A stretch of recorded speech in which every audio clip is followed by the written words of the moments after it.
ABC 1, 2, 3. Check, check, check.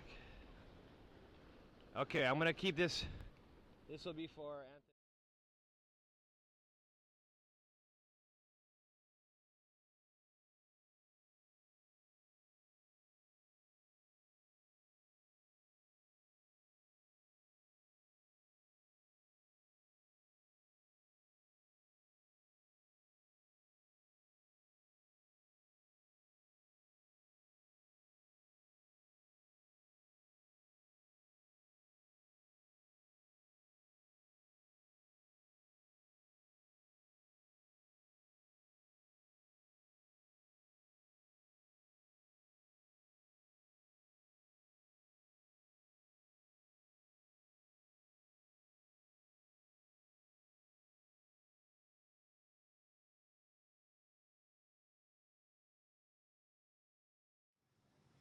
All right, so those of you joining us on the web, we will be going live with our first heat in just a few minutes. So stay tuned, and we'll be having heat number 1 of round 3 of the Wahinas right here at Turtle Bay.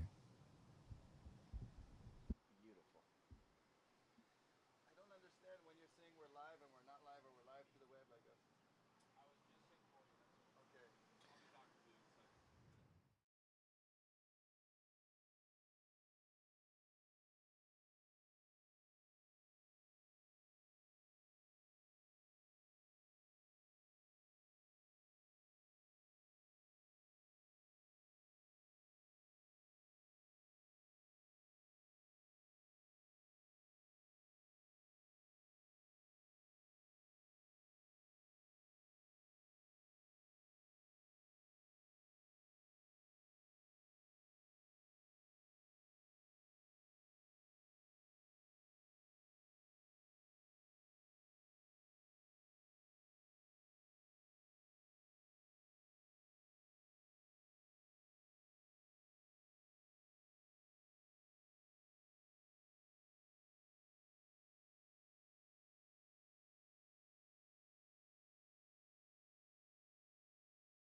Aloha, Kakahiaka. Good morning and welcome to Turtle Bay on Oahu's fabled North Shore. We are here for day number 2 of the Turtle Bay Women's Pro of the Stand-Up Paddle World Tour. And we are in round number 3. Heat number 1 has just started, and it's Rocky Cannon and Anthony Vela joining me here and calling the play-by-plays for today's action. Anthony, great conditions. Beautiful conditions, and right on cue we have in red Nicole Pacelli up and riding. First wave of the heat for today. Nicole, nice first turn, gets a little bit warbly there, comes off, but good opening ride for her. And here we go. This is white, Aline Arisaka. Alina with a nice carving cut back on the rail. This wave kind of shouldering off, so she pulls another little cutty just to stay near the power source and fits one more turn in and pumping for more action, but she cannot continue. So 3 nice little turns there for Arlene in white. And that'll get us started here for our 3rd day of overall competition. We had the men's trials on Sunday. We began here Saturday at Turtle Bay with the women's first round and repechage. And then we went to Sunset for the men's trials. And now here we are to finish up and crown a champion for the women's. So it's Rocky Cannon, Anthony Vela, yep, and we'll be bringing you the play-by-play for today's action. And the conditions are spectacular.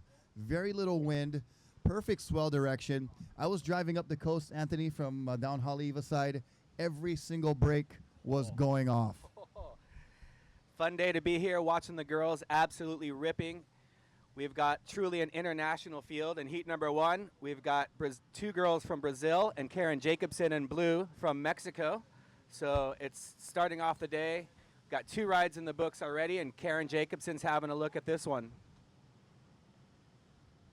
And Karen up and riding. She's our lone goofy footer in this heat and just comes a little bit off. Trying to open up her account. She'll get back out rather quickly, and we'll see how the judges like that one. Well, she had a warm-up session this morning and seemed like she was getting familiar with the brake, familiar with her equipment. And right there on that one, it just looked like she maybe just caught an edge just a little bit, and she goes down. But she's on the scoreboard, and we'll have these scores transmitted to you as well, as much as we can. We're using our Ride Scores mobile. And in red, Nicole Pacelli, the nice paddle transfer cutting back into the power source. Nicole waiting for this one to reform and give her more scoring opportunity. And that one just fading out. Well, Nicole Pacelli is our defending champion. She won here last year at our inaugural Turtle Bay Women's Pro. And, of course, she's looking for a possible repeat. But, you know, when you win that first event, the next year you kind of have that target on your back. So there's a lot of Wahine that are gunning for the 2nd annual championship for sure. Yep, we started out with a record field, and we've narrowed it down to our top 18 competitors left. And it's going to be a fun one. So Nicole trying to repeat, not only as event winner, but also she is our current world champion. So she'll try to get her campaign started for the entire year on the Stand Up World Tour, the women's side. Yep, this is the kickoff for the 2014 Stand Up Paddle World Tour. We'll be here at Turtle Bay for the women's. We'll be at Sunset Beach for the men's.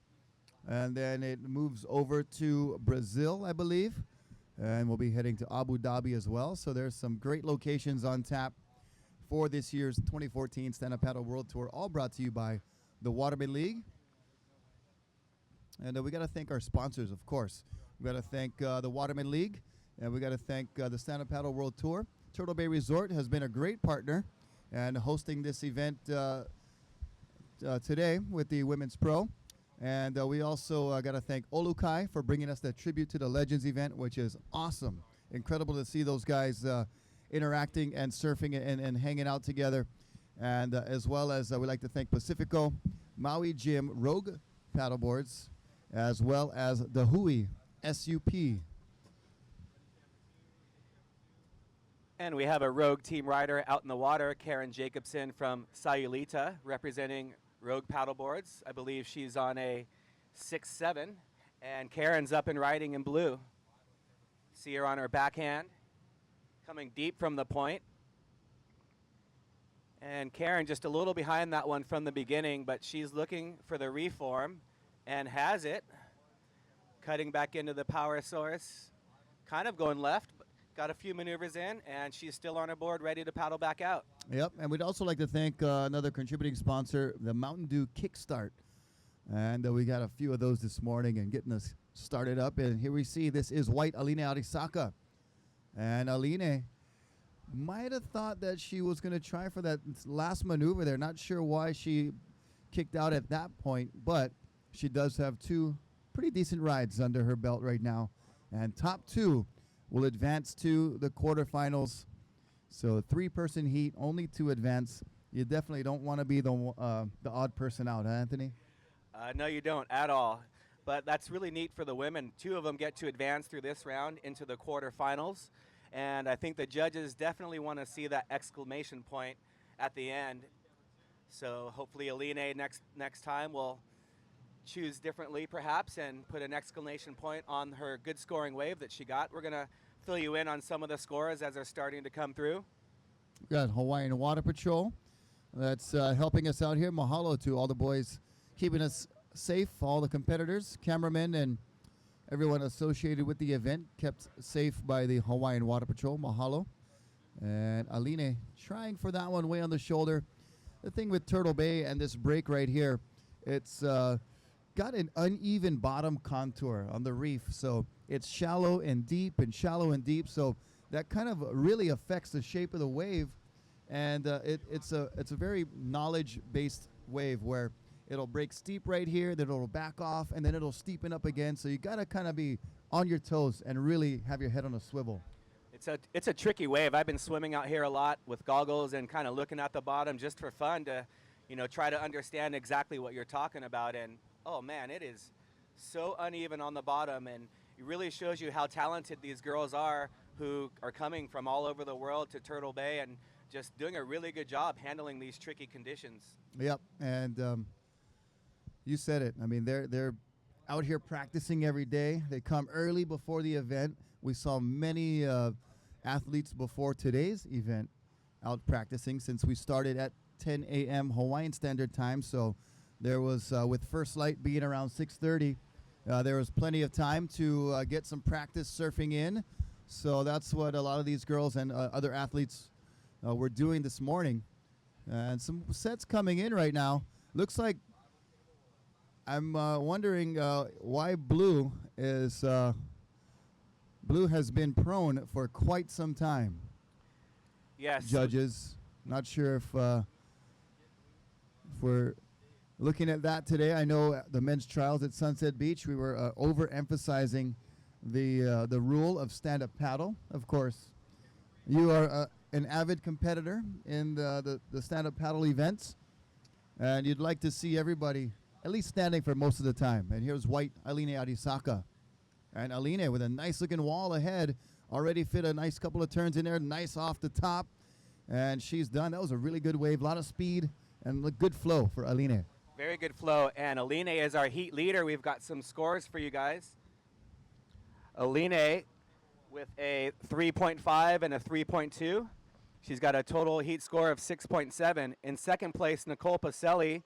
She's got a 2.5 and a 1.83. Nicole needs a 4.13 to take over first. And Karen Jacobson with a couple of low scores, looking to better both of her scores to take over that second place. Yeah, and Karen Jacobson right now needs a 1.57 to get up into second. But we were emphasizing that stand-up rule very much on the men's day at Sunset Beach because theoretically, I mean, if you can't stand up on the board while you're paddling out or, handling yourself in the lineup, if we didn't have that rule, somebody could just take out a really small board, catch the wave on their knees with the paddle, and then stand up and then shred.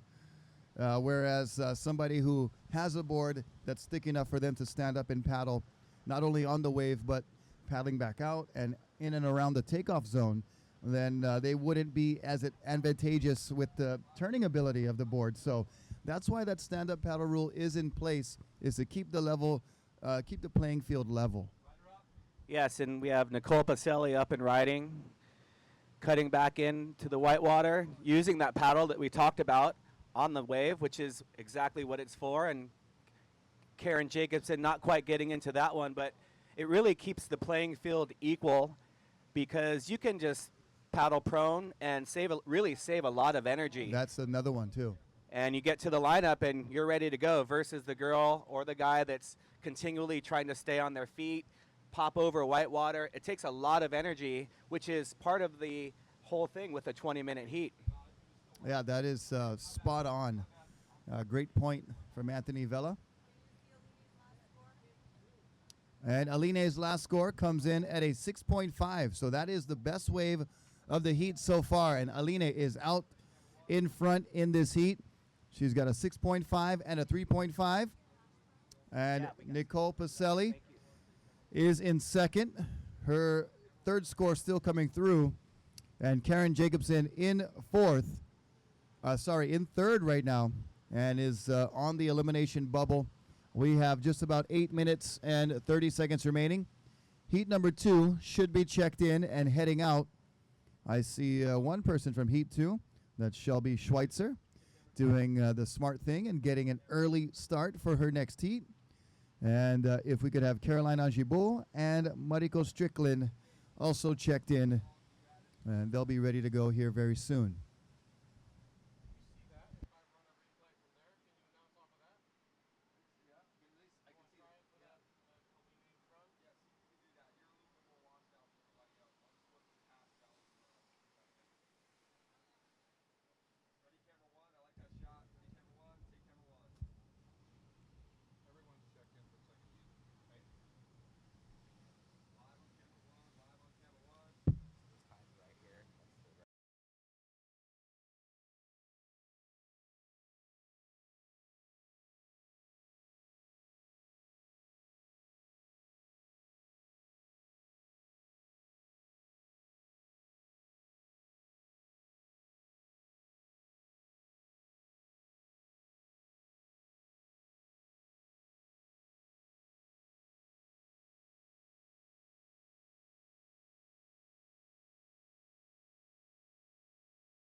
best score.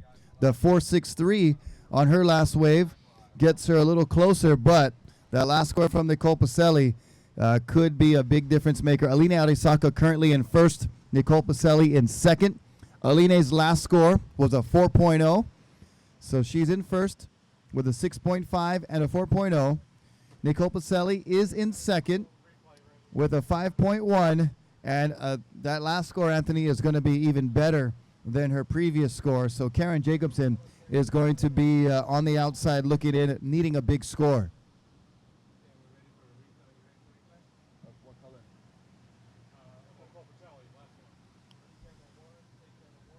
And we're going to check out a replay of red Nicole Pacelli, and her last score comes in at a 7.0, and I believe this is the wave.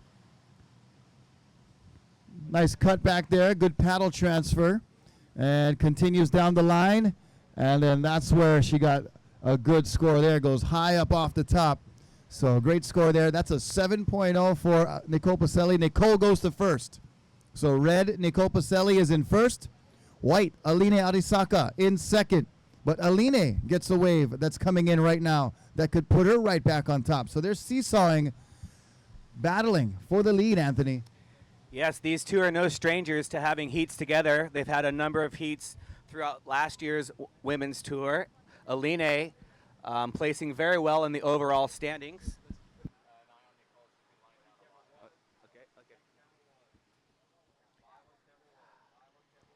That last wave of Nicole's that we watched a replay of, just two maneuvers, but they were very aggressive maneuvers in the critical section of the wave, which is what the judges want to see.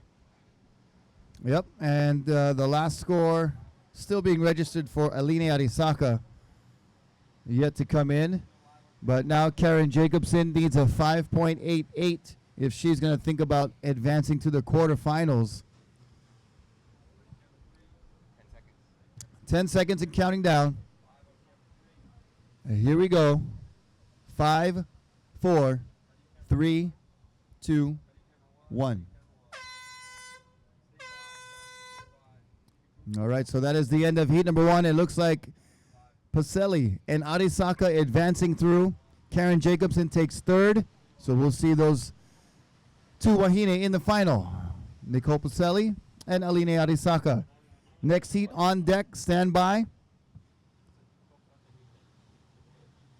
So pretty good first heat, Anthony. We saw some scores, 7-point rides, a 6-point ride. Good scores in the mid-range. And it was, so far in that heat, the regular footers able to dominate on their forehand here at Turtle Bay. Yep, but I think Karen Jacobsen's got to go home pretty stoked. She advanced out of the rapid charge round and really had an opportunity to show what she can do on the one high-scoring wave that she got. So congrats to Karen Jacobsen coming out here, getting a chance to hang out on the North Shore and compete against the best girls in the world. Yeah, and, you know, she's quite young, so she's got a bright future. If she sticks with it, she's going to be in the top in years to come because she's, you know, still just a teenager and has a lot of bright, good, energetic years ahead of her. Karen riding her Rogue paddleboard, one of the event sponsors, as we see Wow. Mariko dropping in on a very nice-looking wave. Mariko waiting for this one to reform. Building a lot of speed into her first turn. Slashing, going off the top for a second turn, using her paddle to stick with the wave. And this wave continuing to run. And Mariko looking for a closing maneuver, but two really good maneuvers in the beginning section. Opening up heat number 2, we've got Mariko Strickland in white, Caroline Anjabou in red, and Shelby Schweitzer in blue. Yeah, another pretty good heat here with two athletes from Hawaii, Shelby Schweitzer and Mariko Strickland, and then a French competitor, Caroline Anjabou, in the red. So it's another international affair here for heat number 2. Heat number 3, get checked in. Izzy Gomez, Hannah Fenton, and Mason Schremer. Please check in for heat number 3. Caroline Anjabou from France. She was a finalist in our last competition and finished off the year. She made the finals in her home country, doing very well, coming second place to Izzy Gomez. Caroline also had a very good showing in Huntington Beach, just missing out on the finals. Yep. As we see Shelby Schweitzer. And Shelby from that very, very aquatic family of the Schweitzer Ohana, doing very well in day number 1, making it all the way to round 3. She gets on the board right there, just a quick ride, and she'll be headed back out. But here is red, Caroline Angibault. And Caroline, nice turn there. Small kind drop the wallet. It'll cut back right there to stay with the power source.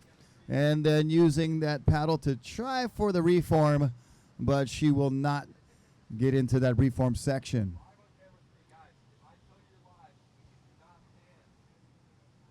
So all 3 girls have waves under their belt right now as we see Mariko paddling out. She definitely got the advantage in that exchange as Shelby Schweitzer's up and riding again. Picking off a nice one on the inside. Shelby, one of our Goofy Foot competitors as well. That is riding with your right foot forward. Leaving Mariko Strickland in white out the back as we wait for scores to lock in. So first score for Caroline Angibault comes in at a 2.83. And Mariko Strickland still waiting for her first score. It's going to be a pretty good one. Shelby Schweitzer waiting for her first score as well. But so far we can tell you red has a 2.83. And here the scores come. First wave of Mariko Strickland was a 7.27. So surfer in white, Mariko Strickland is in first with a 7.27. Caroline Angibault in second with a 2.83. And Shelby Schweitzer with a 1.43 first wave score. She has yet to be scored on her second wave, which is coming through. She needs a 1.41 to go to second. And we'll wait till that second wave comes through and we'll update you and give you the situation.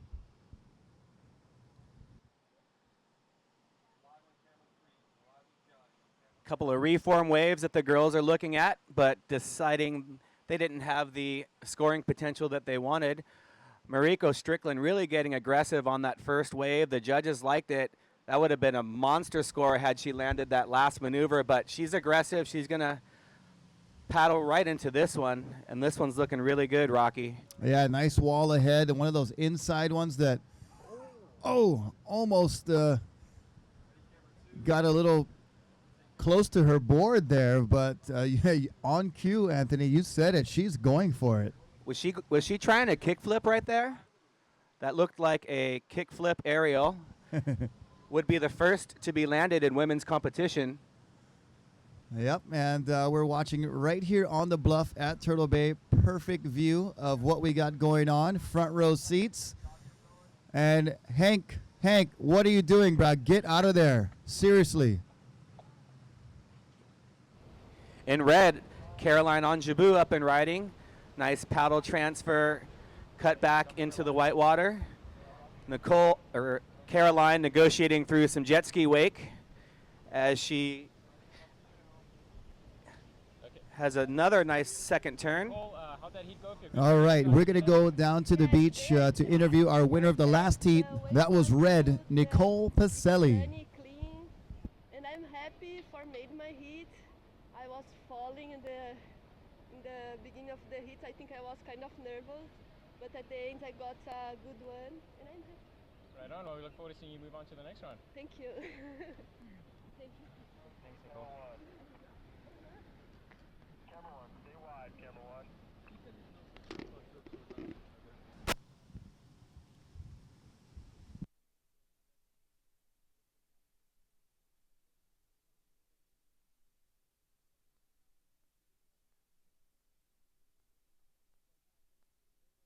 Here we go, paddling. It is Mariko Strickland. Big late drop, holding on. And the wave shoulders off, but she gets one turn in and then kicks out. So scores coming in. Second score for Shelby Schweitzer was a 2-1-7. So Shelby currently in second, but Caroline Angibu only needed a 0-7-7 to get to second place, as Shelby just gets upended by that wall of white water.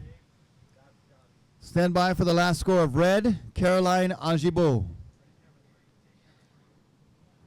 Caroline took that last one almost all the way to the beach, as she's got about a 2 or 3 minute paddle back out if you get a really good one. So she chose to stay with it and maximize her scoring potential, but it's going to take her a little while to get back into the lineup, leaving Shelby Schweitzer and Mariko Strickland out there with the choice of their waves. Yep, there'll be just two surfers out in the lineup for, like you said, Anthony, quite a few minutes, because Caroline rode that wave all the way in, has to go all the way back around. There's two separate little peaks that you want to try to get around to make it back to the lineup, and she's going to have to go around both of those peaks, as we see Shelby Schweitzer in position.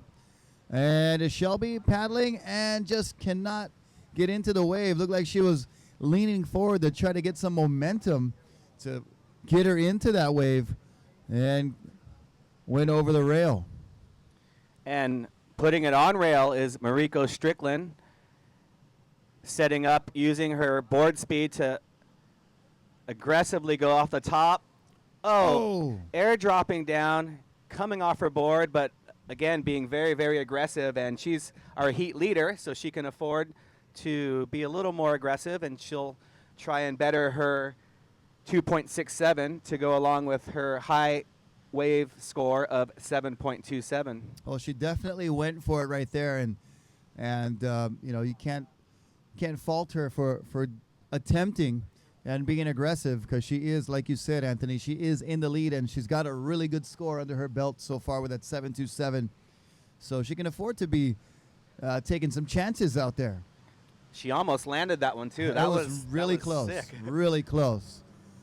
Had she, you know, put a little bit more spring in her knees, she probably would have landed at kind of, but like you said, it just air dropped and kind of surprised her, I think, when she got to the bottom, and she was still on her board like, whoa. But good stuff there from Mariko Strickland. Now she's way on the inside, and she'll take the long route back out, and it'll be Caroline and Shelby now out in the lineup, all to themselves. As Shelby paddling into this one. It's a tricky lineup out there today. There's waves breaking that look pretty scary that are breaking a couple 100 yards out, but it's the reform that the girls are looking for, and they're just it's really tough to pick the right ones. And last score for Caroline Angibu. Last wave of red was a 5.5, so red has moved into second. Shelby Schweitzer is in third. Shelby now needs a 6.16. Shelby needs a 6.16 to go to second. And Mariko Strickland in the lead, Caroline Angibu in second, and Shelby Schweitzer needs that 6.16. If Caroline wants to take the lead, she will need a 5.61.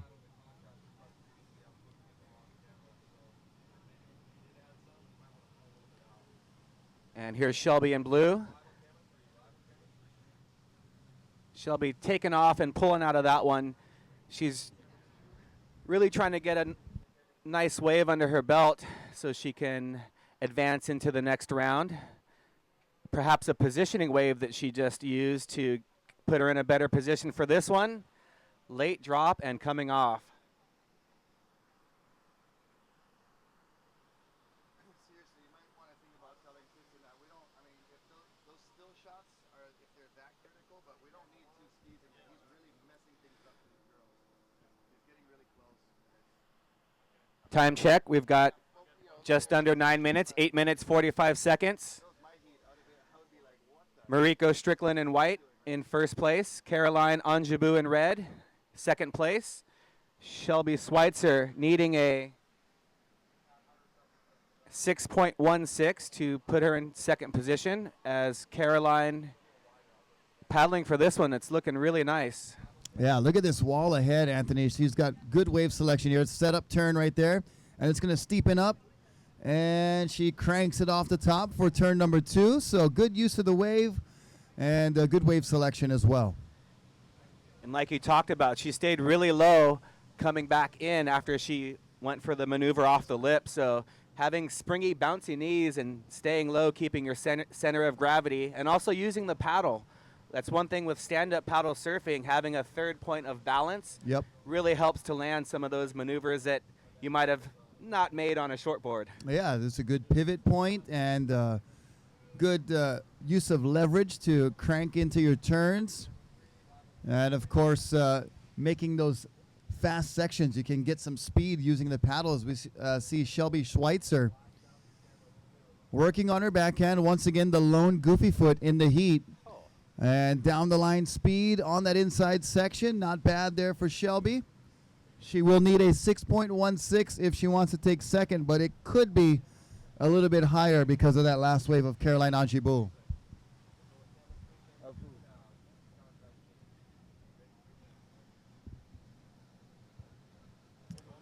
And we're going to queue up a replay for you here. And it will be the last wave of Caroline Angibault. And she takes off, really good wave selection, cranks the setup turn, doesn't take it all the way back just so that she can have some speed left over to crank that second turn right there.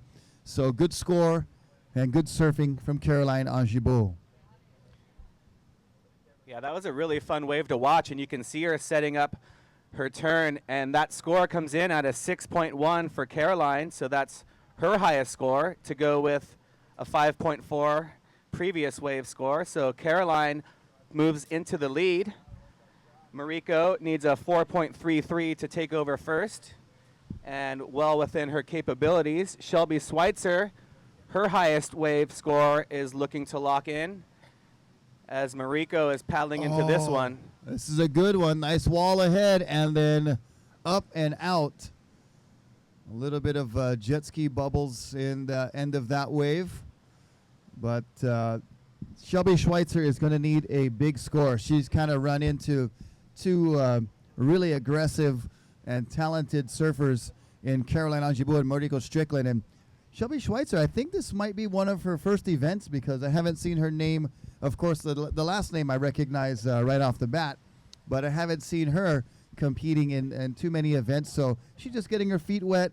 You know, for a young up-and-comer like her to make it to round 3 is excellent. Out of 24 competitors, we had a repocharge round and then into this round. So Shelby doing a great job making it to round 3.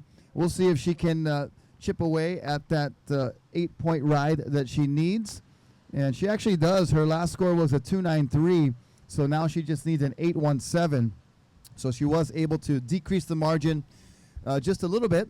So she has a shot still with a one-wave score of an 8.17. She could take over second. Really nice having that repocharge round for the girls as we saw Shelby Schweitzer make it. I don't think you can hear us.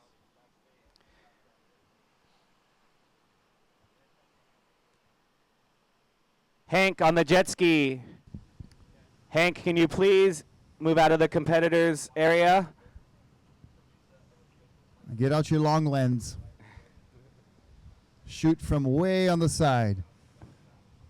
So just continuing on with what you were saying about Shelby, this is her first event in the Stand-Up World Tour, and she's one of the new young guns. It's great to see a good crop of young girls coming up to continue the sport, and Shelby was a competitor in the first annual Junior Pro event that was put on in Huntington Beach last year, so that was one of her first stand-up events. Shelby, a really good shortboarder, so it's nice to see her making the transition, and she's been charging the last few days here, taking off from deep behind the point. So if there's a big wave that comes, she can perhaps get the score that she needs. Yep, and she's got great Ohana support. Zane and Maddie Schweitzer, of course.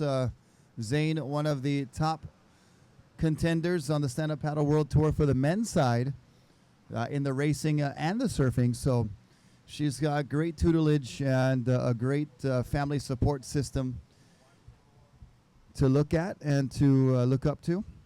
So time remaining just about 3 minutes or so in this heat.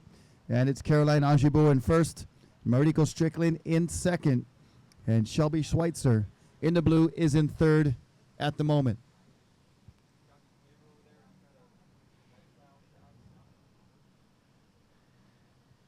Like You to see like to welcome everyone down to the beach. The crowd is starting to fill in, watching these girls here live at Turtle Bay, and we've seen a number of high scores lock in already in these first two heats. If that's kind of a precursor of anything to come, we're going to have an exciting day of action here in the finals day.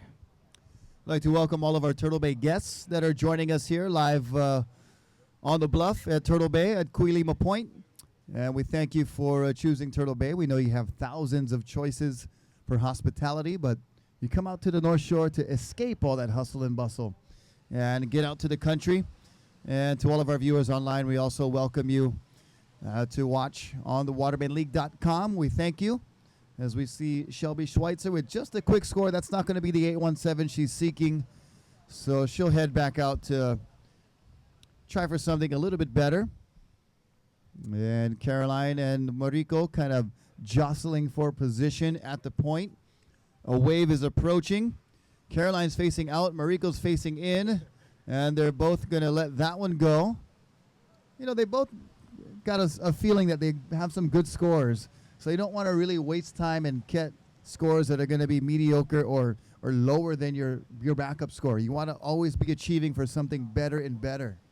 Yeah, really smart competitive move by both of the girls, and also them staying in the lineup, they can help keep Shelby off of one of the better waves that comes to keep her in third place, so perhaps a defensive maneuver as well. Maybe just to save some energy. These girls trying to make it to the finals, they'll be surfing quite a few heats today. Yep, they'll be surfing 4 times if they're going to make the finals. And, you know, a 20-minute heat on a stand-up paddleboard doesn't sound like much, but you can attest to this too, Anthony. A 20-minute heat on a stand-up paddleboard, you know, your adrenaline's flowing, you're firing on all cylinders. You know, you come in and you feel like you were just surfing for what, like a few hours, huh? Especially at Turtle Bay, as Mariko has laid down a good first turn, paddle transfer back into the whitewater. This one's looks like it has a nice reform section. Mariko executing a number of different turns, showing variety, having the paddle on both sides. Another slashing turn, looking to bank off the whitewater for a closing maneuver. Bam! That was a really nice wave from Mariko, and she might just take this one to the beach with 45 seconds left in this heat. Well, she only needs a 4.33 to reclaim the lead. Of course, first or second, kind of insignificant right now because top 2 are going into the quarterfinals. But for seeding, it might make a difference where you go and where you land into the next round. So, and it always feels good to hear your name called as first place. So it is, that was Mariko Strickland taking that one all the way to the beach, and perfect timing as the heat comes to an end. So unofficially, it is Mariko Strickland and Caroline Angiboul taking it to the quarterfinals. Shelby Schweitzer, in her first stand-up paddle world tour contest, did a very great job. And that was Shelby's best wave. I'm not sure if that's going to count if that was after the buzzer. That was kind of right on the buzzer, so we'll let the judges decide that one. Well, we can tell you that Mariko Strickland's last score is going to be enough to get her to first place. So Mariko Strickland in white is in first. Caroline Angiboul finishes in second. And Shelby Schweitzer, good effort, making it to round 3. First event of 2014 and first event that she's surfed on the Stand Up Paddle World Tour. She will finish in third, but she should hold her head high and be proud because she did an excellent job making it here to round 3 against the best stand-up paddle wahine in the world. And that is the start of heat number 3. We have in red Izzy Gomez, in white Hannah Fenton, and in blue Mason Schweimer. Mason Schremer. Very talented young heat. Izzy Gomez, the winner of the last 2 events on tour. She made her debut here last year at Turtle Bay at just 13 years old. She's now 14. and absolutely ripping. And we need to call heat number 4 to check in. Sophia Tiare Poplar, Candace Appleby, and Natalia Smith. Please check in. Sophia, Candace, and Natalia, please check in for heat number 4. You want to get an early start here at Turtle Bay paddling out. It can be quite challenging battling through the white water here. So heat number 4, get checked in. Please wait far on the side of the next heat. We do appreciate that. So do your fellow competitors. And here goes Izzy Gomez. And Izzy in the red, quick bottom turn and out of that wave, not offering much. It's very smart of Izzy to kick out on that one, as we see both Hannah and Mason paddling. The girls jockeying for position to open up their account.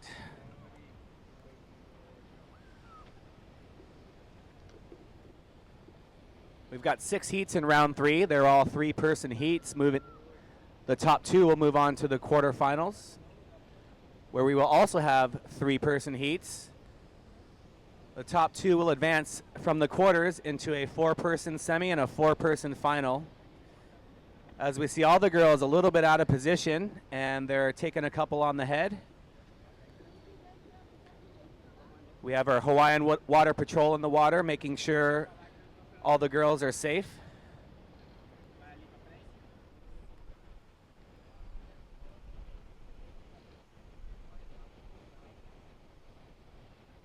And just a reminder to all the competitors, we did have a warning for one of the girls in heat number 1 for extensive prone paddling.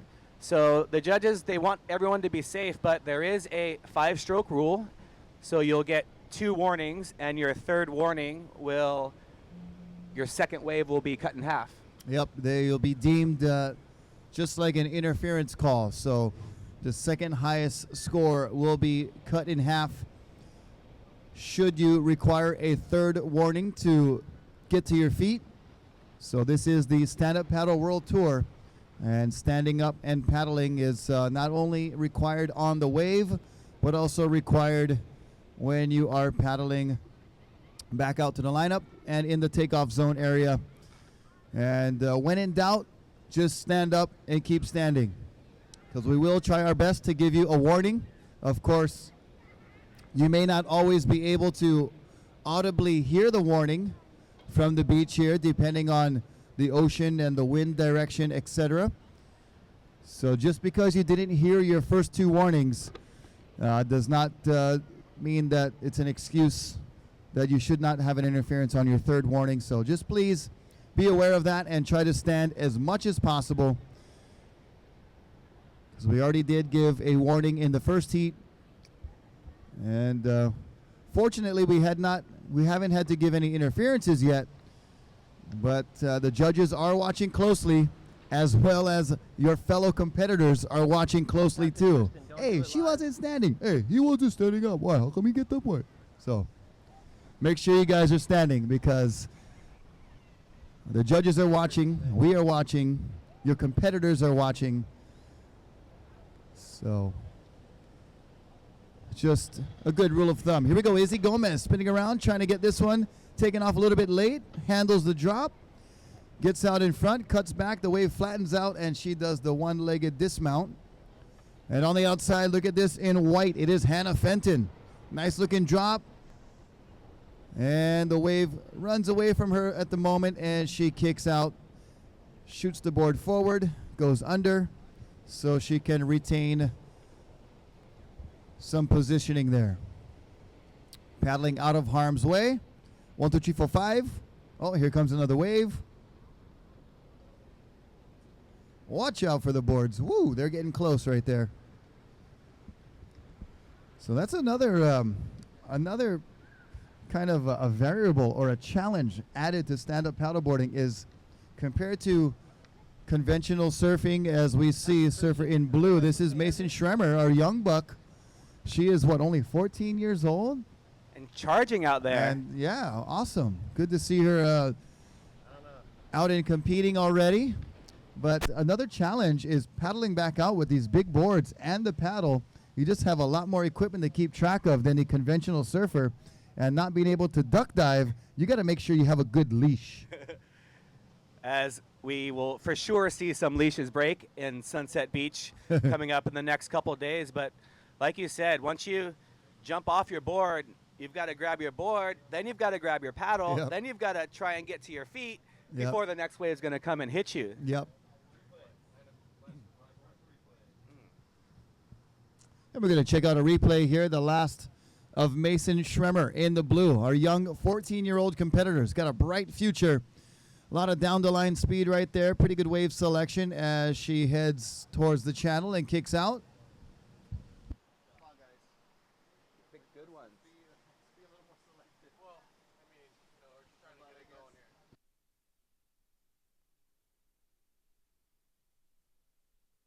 Here we go, Izzy Gomez. Oh, goes up and over.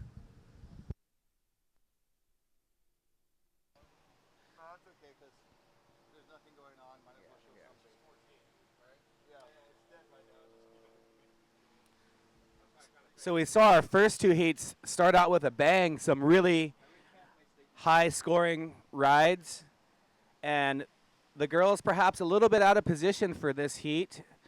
Hannah Fenton paddling for this one. Mason on the inside, and she's going to get this doubling up little reform. Looks really nice. Little turn to get back into the power source, and she'll ride this one out into the channel. Yeah, it looks like youth playing a big factor there. That she's 14, so she's not as doesn't have that mature power yet of some of the girls that are in the competition. So you can kind of see the difference, in the technique, in the ability to crank that board around. It looked like down the line she wanted to. She was looking at it like, I want to hit this, but the board's kind of not coming yet. So a couple of more years, and Mason Schremer will be in the top, I'm sure. But also another good appearance and performance for her, making it to the round 3. It's not that easy to even get through one round here. And what great experience she gets, not only to make it into round 3, advancing through the rapid charge. Every time you can advance through a heat, that you kind of walk a little more proud, and it really gives you the encouragement to continue on and work hard to get ready for the next event. Yeah, it definitely is a confidence booster to do well and advance through a heat, no matter if it's first, second, whatever the criteria. If you make it through a heat, you can pat yourself on the back and get yourself ready for the next one. So here we go. On the outside, we have Red Izzy Gomez in the lead. And a couple of small scores coming in for Izzy. Same goes for Mason Schremer. Mason in blue is in second. Hannah Fenton right there in the white. She is in third. So far, she's got the best score of the heat with a 2.0, but only one wave. And we'll score that second wave for her possibly and see if that makes a difference. Only needs a 0.21 to be second, so very close heat. Only one breakaway score from really busting this one open for one of these girls. Yeah, I think we're just a matter of 1 or 2 sets away from one of these girls really picking a good one, like you talked about, is wave selection. And if these girls pick the right wave, they're very capable of doing the maneuvers. So we see in red Izzy Gomez having a look at this one. Izzy taking off on her forehand, throwing a nice first turn. That's going to really help her score out. Izzy trying to use her paddle to work into the reform, but that one died out, but she'd got a really nice one-turn wave. Yep, those one maneuver waves can prove to be helpful if the maneuver is done with enough speed, power, and flow. Mason Schremer right now is currently in first place, and Hannah Fenton is currently in third, so she's going to try to make a difference right here. Nice big bottom turn, and it fades back into the power section right there. Good paddle transfer. I learned that terminology from you, Anthony, at Huntington Beach. And I'm starting to notice when they do it now and can call it out because it does look good when they do a nice, smooth, kind of flowing paddle transfer. It works well on the wave. And it's very aesthetically pleasing. You'll Yep. see a lot of the top girls, not doing the same turn, showing the judges a variety in Yep. their surfing and which side the paddle is on. You can do the same turn, but have the paddle on the opposite side, and Mhm. it's really a different turn. Yep, and you said it right there. Variety is a very important criteria that really does please the judging staff and judging criteria. As we see Izzy Gomez down the line, floats it up and over and just gets hung up a little bit, and then so hard to land in that explosion and could not complete that last turn. Here's Mason Schremer. And Mason really just showing some good selection. Tried to go off the top on that one like you talked about, but just didn't have enough strength to help her land it. She's going to swing and turn and have a look at this one again. So she is getting her wave count up, and it's working so far, or it was working. It looks like we have a new heat leader. Yeah, Izzy Gomez in the red with a previous score of a 307, so that one maneuver wave helps her out. It was a 307. Red is in first. Blue, Mason Schremer, is in second. Blue is in second. White is in third. White needs a 2.23 to go to second. And her last score registers at a 3.0. So Hannah Fenton is now in the lead. Talk about shuffling around, and every surfer in this heat has had their chance in the lead as Mason Schremer's on a wave way on the inside. And that won't be one of her top two. But Hannah Fenton, with a 3-point score on her last ride and a 2-point score on her previous ride, is in first. Izzy Gomez in red is in second with a 307 and a 163. Mason Schremer now down to third. She needs a 2.51. And she's going to have a long way to paddle back out because she rode that inside wave so far, Anthony, and now the sets are coming as well. With just over 7 minutes left in the heat, she'll try to get back out for one more ride, hopefully, as we see Hannah Fenton in white out the back by herself as a pretty big set rolls through. Really beautiful looking waves today. The wind conditions, it's sunny. It's just a beautiful day here at Turtle Bay, and you might get a chance to experience this a lot, but I'm from California, so this is so much fun to watch these girls ripping on a beautiful day here. Yep, great camera work by our crew, getting all the shots and all the different angles. And, of course, like you said, Anthony, just a gorgeous, gorgeous Tuesday, February 11th. We'd like to say aloha and welcome all of you joining us live here at Turtle Bay, as well as live on our webcast. We thank you for joining us. I'd like to thank our sponsors as well. The Waterman League, of course, the big conglomerate here for the Stand-Up Paddle World Tour.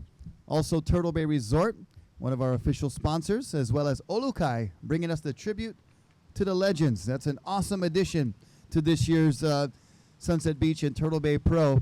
And also like to thank Pacifico Clara, Maui Gym Sunglasses, the Mountain Dew Kickstart, Rogue Paddleboards, as well as the Hui SUP for making a great event here at Turtle Bay and at Sunset Beach for the men's. And here is White Hannah Fenton, currently your heat leader. Hannah with a quick turnaround just swung that board around very fast to get into this wave, kind of a late takeoff, and got in two maneuvers, which, as we've seen, that's all you really need is a couple of really good maneuvers in the critical section of the wave. Obviously, if you can get more maneuvers in the critical section, it helps, but so far we've seen the higher scoring waves, a couple of the girls getting 7s and 6s with two really big moves. Well, and this heat right here is featuring, they all look fairly young. I mean, Mason Schremer is only 14. I think Izzy Gomez is only about 16. Hannah Fenton looks like she's still in high school. Yeah, Izzy's 14, and Hannah, I believe, is 17. Okay. These girls really showing how talented they are at a young age, and you can see their surfing just continue to evolve, and the use of the paddle mixing in with the maneuvers that they're doing. So It's been fun watching these girls warming up here the last few days. And I hear Izzy Gomez play some music as well. So open mic night tonight at Surf for the Bar at 7 o'clock. Izzy, come and share your talents on stage at Surf for the Bar. She's already locked in, so you guys can come watch Izzy and listen to her play. And we see Hannah Fenton paddling into an insider that's going to reform nicely. And Izzy Gomez taking off on the outside as well. All right, Izzy with a nice slashing turn, throwing some tail right there on that first one. Nice roundhouse cutty, good paddle transfer. And another slashing turn and heading for that oncoming section.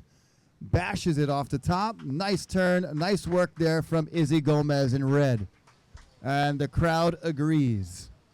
I'm going to go out on a limb and say that's going to be the highest score of the heat so far.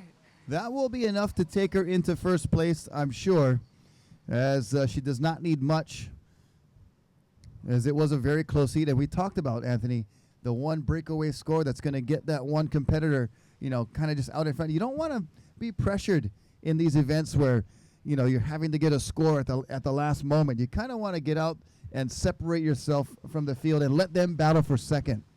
Yeah, it's tense, and with just approaching on 3 minutes left in the heat, Izzy will be really excited as she paddles back out, knowing that that was her best wave, and she'll try to get one more to kind of make it out of reach for this heat 3 of round 3. Top 2 advancing. Izzy Gomez looking really nice on that last wave with some very aggressive, critical maneuvers as her and Mason having a chat as they paddle back out.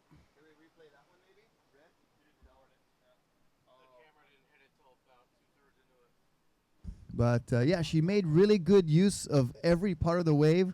There was hardly any idle time where she was kind of waiting for it to do something. She really stayed busy. And the variety. Couple nice, good, you know, slashing turns, then a roundhouse cutback, and then that finishing maneuver off the whitewater. Just that exclamation point that you talked about earlier, Anthony. Love the exclamation point, as the judges do. Izzy, your last score coming in at an 8.17. So that will move you into first place. Yep. Red, Izzy Gomez, you're in first. Red is in first. White is in second. Hannah Fenton needs a 6.75 to regain the lead. And Mason Schremer in blue in third, sorry. Mason Schremer in third needs a 5.3. So blue needs a 5.3 to go to second. And just about a minute and a half remaining. As we're looking at some nice looking waves out the back rolling in. All the girls in this heat doing a great job keeping on their feet as well. Yes, So. definitely. Which is really what we want to see, what the judges want to see. There was a warning that was issued, and the girls know that this is a stand-up paddle surfing event, and Hannah Fenton paddling into this one. A nice drop there for Hannah. Big wall ahead, and they cannot get around the section, so not much scoring potential there for Hannah Fenton. But she's in second place. And if Mason Schremer can't find a wave here pretty soon, Mason will be finishing in third place, but she still has a chance. Here she goes, stroke for stroke with Izzy Gomez. Izzy gives way. Mason paddles hard, and she gets it. Yeah, Mason, way to paddle battle Izzy Gomez, as this is has a nice long wall to it. Mason just working her way down the line, does a little turn off the top, and using a paddle transfer as we're approaching 15 seconds left in this heat. So Mason getting some nice long rides in this heat. She's still got to be stoked to surf with 2 other girls and have fun out there. Yeah. Yep, and that is the end of the heat. So unofficially, it's red, Izzy Gomez in first. White, Hannah Fenton in second. And in third place, bowing out, is blue, Mason Schremer. Stand by to start heat number 4.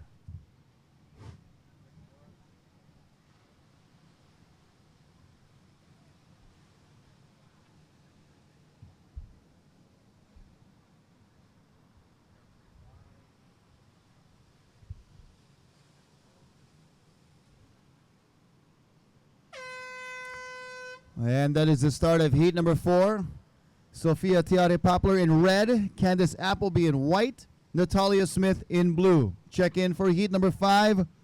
Ibaya Moreno, Vanina Walsh, and Lara Clayton. Please check in. Ibaya, Vanina, and Lara, please check in for heat number 5. So we're halfway through round 3 as we are filling in the quarterfinals. We saw Izzy Gomez and Hannah Fenton advance out of that last heat, as Sophia taking off another goofy footer. It seems like they're allowing one goofy footer in each heat. And Sophia pulling out of that one, gets a couple of nice maneuvers out the back. And in blue, Natalia just a little bit out of position, taking that one on the head, and she will use her 5-stroke rule to get through the whitewater and jump back to her feet.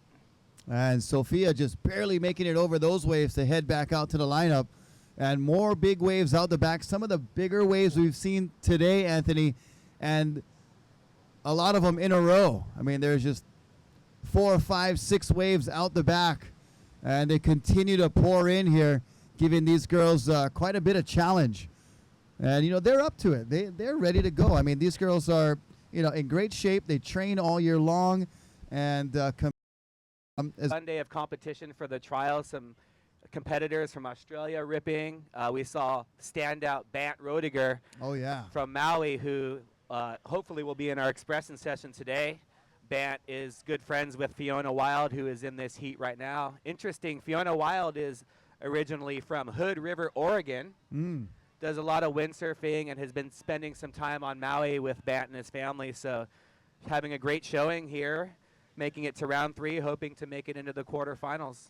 Well, that's the cool thing about the Stand-Up Paddle World Tour and the Stand-Up Paddle competition is that you draw all kinds of athletes from different parts of the world because there are so many components that contribute to stand-up paddleboarding. Conventional surfing, longboarding, windsurfing, kiteboarding, because holding that paddle in your hand can be compared to holding a boom or some kind of a bar in your hand. And the guys that do really well and easy with the paddle transfers are those guys with that kind of background. Oh, that is so true, Rocky, and just such a great point for the fans to know as well, that as we see one of the biggest sets of the day that is marching through. And how's that turnaround late takeoff by Fiona Wild, but she kicks out of that one and you can see on your screen, it looks like clouds, but that is the whitewater from the waves on the outside, folks. So a little bit of a rising swell here as we're into the heat number 6 of round 3. And this is white Haley Harrison. And Haley making her home here on the North Shore. And a nice couple of carving turns for Haley. She's another goofy foot working on her backhand. Now coming back right towards us and milking this wave for all it's worth. Yeah, Haley, one of the standouts from our first round, getting her second surf here in this event. So Haley will be looking to make her way back out after this set.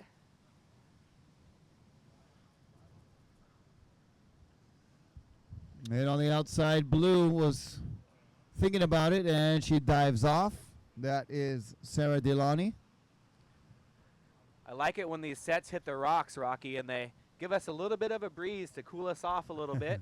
It's a hot one here today. Yeah, it's kind of a scorcher with variable winds, bright sun, only a few clouds in the sky, but a great day for wrapping up the Stand-Up Paddle World Tour event number 1 for the women's division, the Turtle Bay Women's Pro. And should be experiencing a little bit of sea breeze coming up later on. The variable winds are the forecast. And generally when you have this much sun and the land heats up, it kind of draws the breezes back towards shore. But they'll be light throughout the day. And there should be great conditions all the way through our final. Some great local knowledge from Rocky. And as a surfer, especially as a competitive surfer, you really have to be in tune with the weather and all the conditions to know what's going on in the water. And the more you're educated, we see Kavika. Hey, Water Patrol doing some work on the side. Throwing net, trying to get some small fish on the inside. Pomai Ho'opili, Kavika Foster. Seeking those fish, the lavaita, as we call them, the fishermen. Leviathan. And the Rocky Cannon, Anthony Vela, bringing you the play-by-play action here for day number 3. Kaipo Guerrero, the third member of our broadcast, had some other duties to attend to today, but we'll see him returning back to the booth with us for Sunset Beach. And I believe, Anthony, you'll be our official reporter on the beach, doing some interviews. Did you have fun the other day? Oh, I had a lot of fun, and just what a treat for the stand-up paddlers here and that are watching on the webcast to have you and Kaipo, experienced announcers, experienced competitors, as Haley Harrison is up and riding, one of our goofy foot competitors. Oh, Haley just sliding off. You can see her back foot come off on that one, and Fiona Wild's up and riding. And Fiona, nice long drop on her forehand. Kind of lost the speed there, regains it now, drops in a second time, almost like she caught 2 waves right there. Drops in, gets way out ahead, then has to wait for it to catch up to her again, and then she re-drops into the wave. So a little interesting ride there from Fiona Wild. 2-for-1 special. Yeah.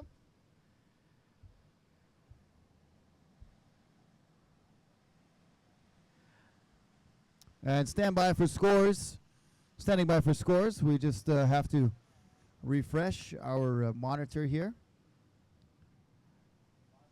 So like I was saying, Rocky, really cool to have experienced announcers who are very knowledgeable, not only with the break, but with the skills that it takes to get the scores that the judges are looking for and transfer that information to all the fans out there in the world and webland watching. Yeah, we want to thank everybody who's tuning in. We do appreciate it very much.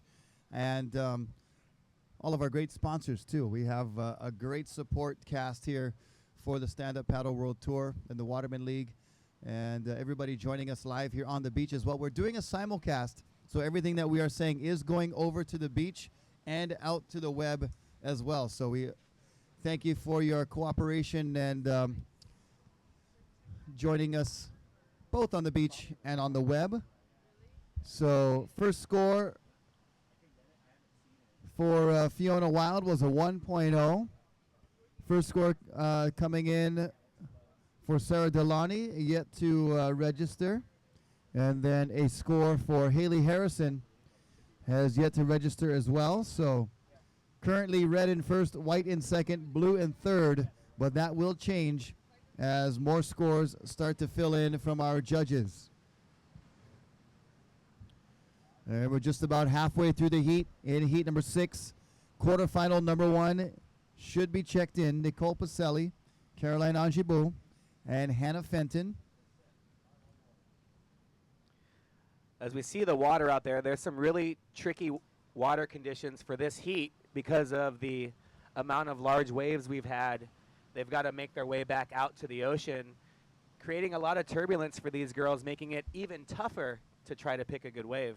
Yeah, and this break will sometimes experience that reverb that bounces off the shelf here and then kind of slides horizontally across the waves. And that gentleman right there also making it a little bit more wavy sometimes. He's been behaving in the last few heats, but in the beginning it was getting a little close. He wants to get the good shots. You know, he's a very talented photographer, wants to get the good shots, but doing a good job staying away from the competitors as we kind of a small, tight area here as well, Anthony. Not a lot of room to move around, especially in the takeoff zone. You see where the competitors, just the takeoff zone is just beyond that tree right there where we have some of our guests congregating and getting some great shots of the point of the athletes. But you see them right there. They're just pretty tightly packed in one little group because that right-hand point there requires a specific positioning.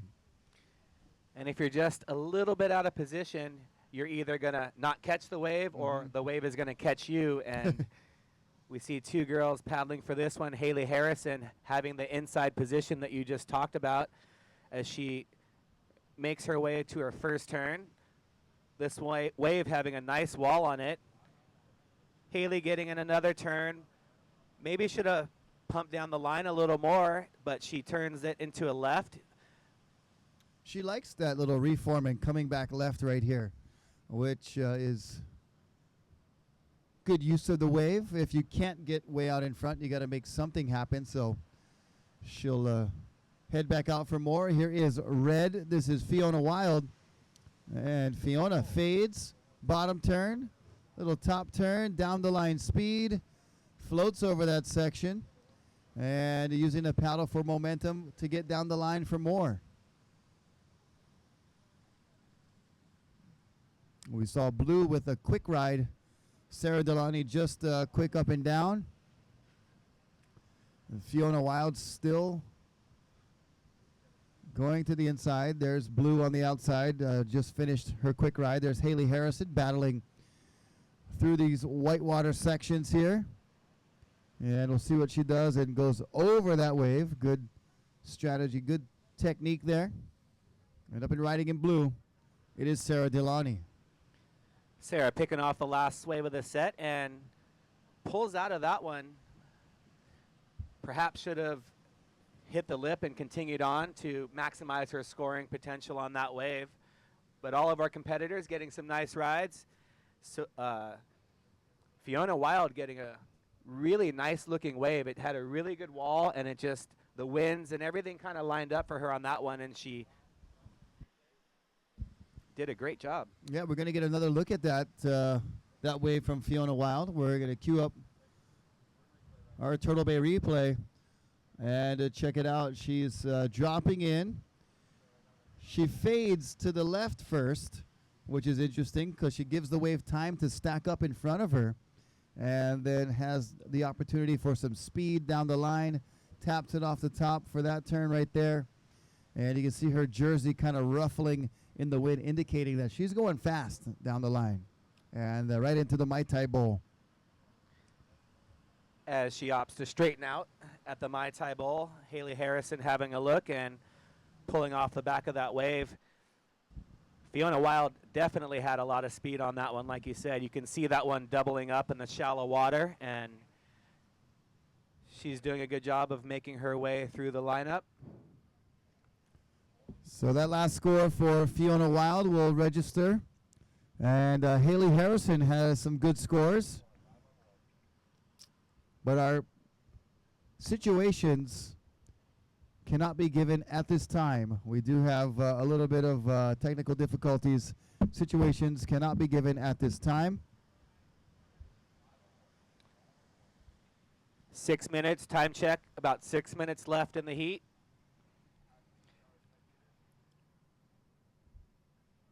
As we see our waves continuing to break on the inside, waves breaking on the outside. Beautiful conditions here. Looks like we're going to have waves all day for these competitors.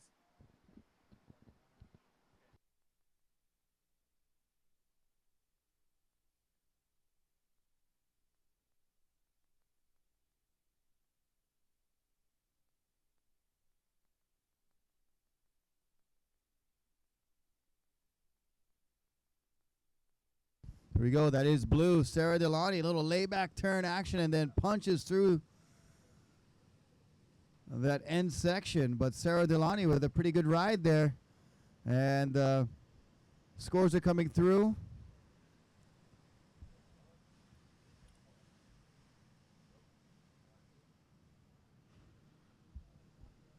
And there's a shot of Haley Harrison out there just waiting for something to come through, and she can get a wave and get a good score.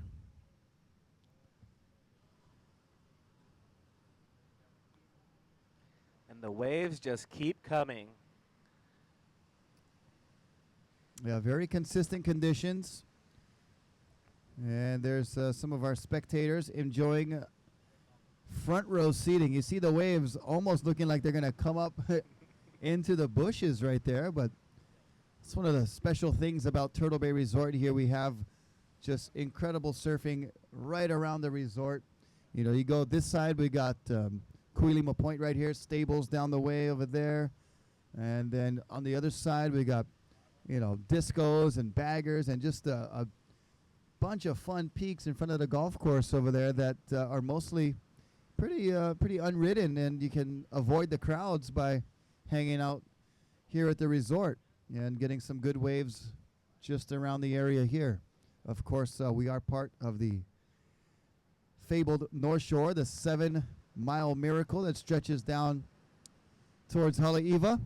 And today I was driving from Haleiwa, where I live, all the way to Sunset and to Turtle Bay here, and every surf break was going off. It was so good to see. And you made it. You didn't stop. You made it. I was tempted to stop, but I figure I could stop on my way home. That's dedication. About 3 minutes. Hawaiian Water Patrol on the inside looking on, just off the bluff. Here we go. This is Red Fiona Wild.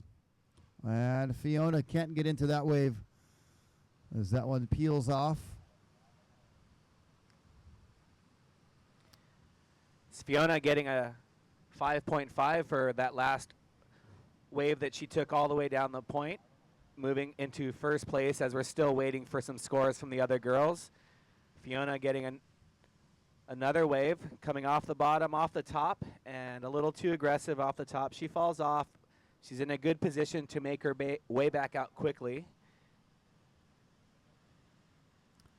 So currently Fiona Wild in first, but Haley Harrison is in second.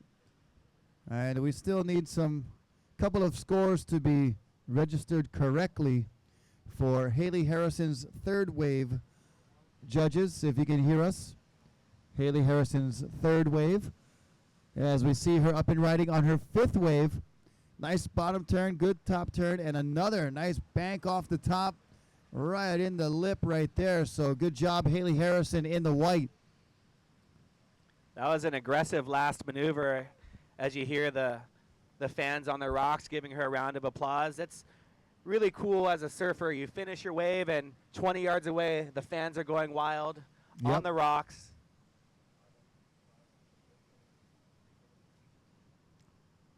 And there you see our competitors in the lineup. There's blue, Sarah Delani, and red, Fiona Wild.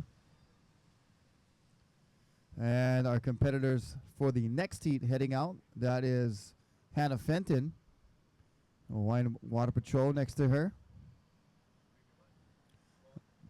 And we're going to check out a replay here of that last wave of Haley Harrison. And Haley, that smash off the top right there. That was a quality turn for surfer in white. Haley Harrison. Scores still coming through. Haley needs a 4.04 to get to first place. And the last score registering as we speak. I'm going out on a limb again on that one and thinking that she might have got the score. That was one of the more aggressive turns we've seen in this heat. To really go off the top with conviction that you're going to smash the lip and land it, that was a very aggressive turn, and she pulled it off as we count down in 5, 4, 3, 2, 1.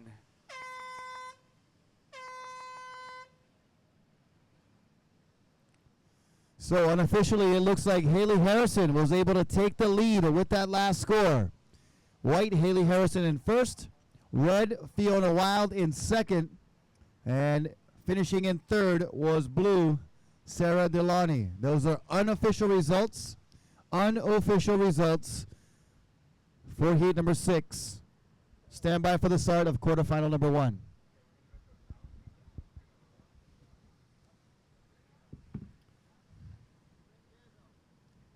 And we're going to take you through a round 3 recap, the Rogue round 3 recap. And it was Nicole Pacelli starting it off, advancing our defending champion, making it to the quarterfinals. She had a nice couple of turns, Anthony, and did really well in her heat. Yeah, see her landing that closing maneuver there, and that's Candace Appleby. She was the winner of heat number 4. Candace with a nice little layback turn there. And this was one of the more aggressive maneuvers of the day. Candace hitting that Mai Tai section And a little claim right there. Yep, she had one of the highest scores. And then Ibaya Moreno with that cranking turn right there, just the one maneuver wave, but she got a 7.17 for that score and was able to advance out of her heat. And we see Haley Harrison, winner of that last heat. Haley with a very aggressive maneuver there. So what a great round, round 3, moving into the quarterfinals now, Rocky. Yep, quarterfinals are set. We're underway with quarterfinal number 1. Nicole Pacelli in the red, Caroline Angibu in white, and Hannah Fenton is in the blue. That was good. Check in for quarterfinal number 2. Aline Arisaka, Mariko Strickland, and Izzy Gomez. Please check in for quarterfinal number 2. And when we get into these quarterfinal heats, the competition just really starts to heat up. All these girls could be in the final. They all could be a winner. They're all ripping. It's going to be exciting. Yeah, what I like about the format is it's a 3-person heat. So it's very cutthroat, but a large 66 2/3% go through. So it's not, 2 people advance out of 4. I really love this format. The girls have to be aggressive to make it through and get into the semifinals. We are into the business end of this event for sure. Oh, yeah. Here we go, up and riding in white. Caroline Angibu getting it started. Nice turn off the top, comes around the section for more. It cuts back into the whitewater, right over the water photographer, Larry Haynes. Camera 2, mic check. And then looking for more on the inside Check, into the check, Mai Tai check. Bowl. And she'll be complete with her first score. Check. Check, check. Caroline with a nice long ride. Showing some Check, good check, speed, 1, 2. good off the bottom, off the top combinations. And you see on screen that it's bombing today. There's just set after set coming in. What great conditions for these girls to show their skills and ocean knowledge. And great for the fans to be able to watch surfing in big waves. Yep, right up close. And our screen right now just full of white water. You see the rocks in the foreground and the white water reaching up to the bluff. You do not want to be hanging around in that area there on the bottom of your screen. Very sharp, very dangerous. And there's Nicole Pacelli on the outside. She had to bail her board a couple of times, kind of turning into a little bit of cat and mouse with the sets coming through and then trying to catch the in-between ones. I take my hats off to these girls because in order to catch the in-between ones, you really have to position yourself a little more on the inside. So maybe some of the bigger ones are going to break on your head and you have to dive under them. But once you get those in-between waves like Nicole Pacelli's on this one, they really form down the line a lot better and have much more of a wall to work with. Here's Nicole with a paddle transfer, cutting back into the whitewater. Nice slashing turn there. And this one not offering an ending maneuver, but Nicole getting her first ride of the heat.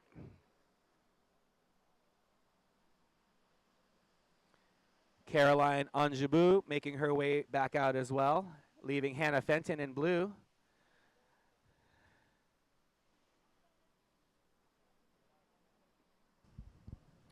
You see how the water rushes over that reef, and then as quick as it rushes onto it, it rushes right off. And providing that little shelf here for the right-hand point break that we're watching. Here we go. This is this is Hannah Fenton. And Hannah off the bottom, looking for some speed down the line. Carves a nice turn off the top. And another snapping turn for Hannah, and she is finished with her first ride. That was a good-looking wave there, one of the smaller ones, but again, like you're saying, those perhaps are the ones that they're able to ride and do maneuvers instead of just holding on for dear life. Yeah, some of the sets here are breaking quite fast, closing out a little bit, so the mid-range kind of in-betweeners would be the best waves, I believe, to get the best scoring in and really provide that long, steep face to get those critical maneuvers in. But after you get your couple of scores, go for a bomb too, because And we then- want to see we want to see bombs. And then go for the big one. Yep.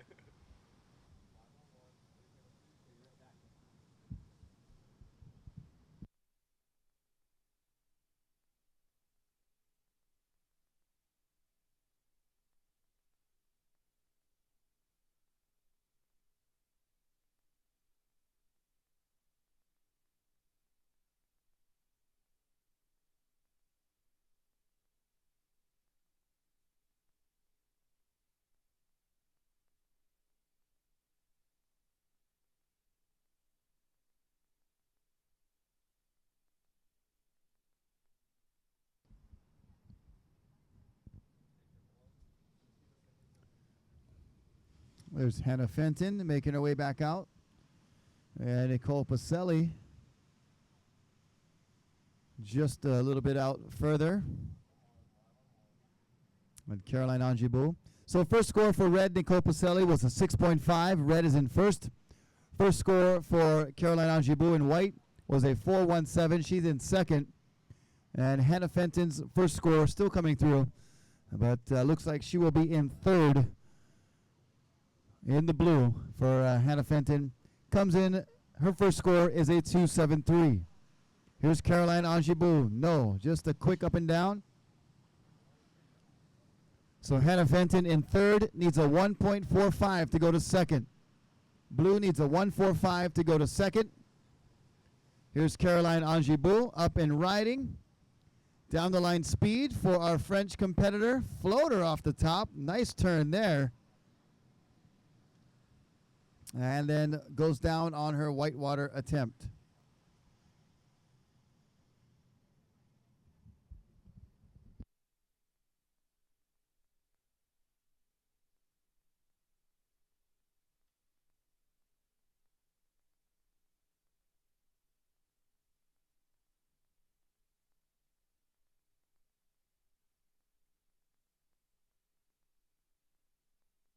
As we watch Caroline pedal out after her second scoring ride, we're going to get another look at that ride as she was able to climb up and over the whitewater section for a nice floating maneuver.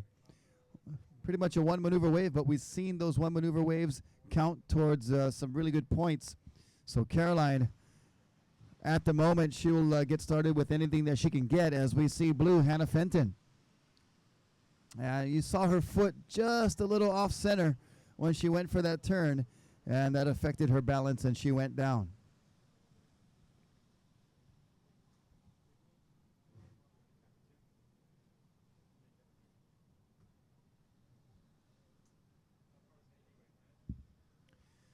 There's our next heat, quarterfinal number 2. Headed out, Aline Arisaka, Mariko Strickland, Izzy Gomez.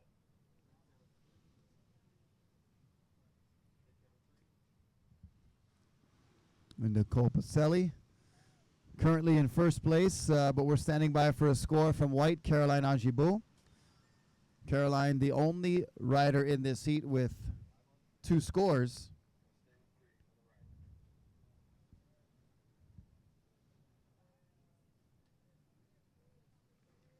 Here goes Nicole Pacelli.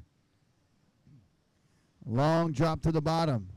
Carves it right in the hook. Now just kind of waiting for it to form up and goes up and over and cannot complete turn number 2. Here's Hannah Fenton in blue. Big section ahead of her, and she just goes into survival mode and does survive out to the flats. And then she puts on the brakes to head back out to the lineup.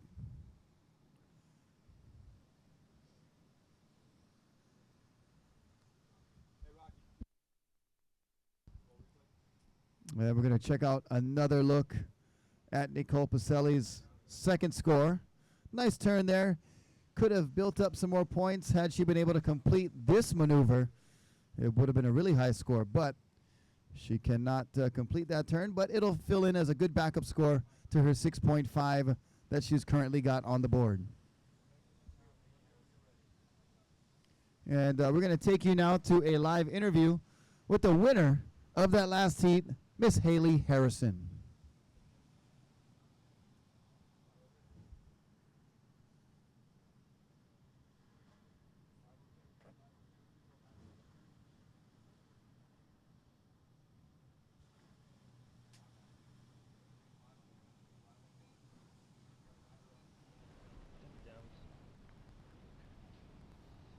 Haley, right?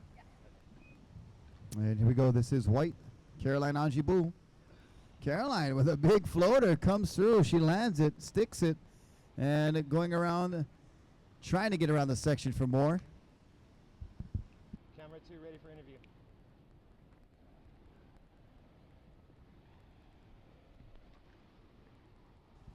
Still standing by for scores. Check, check. That will be filtering through our Ride Scores mobile system.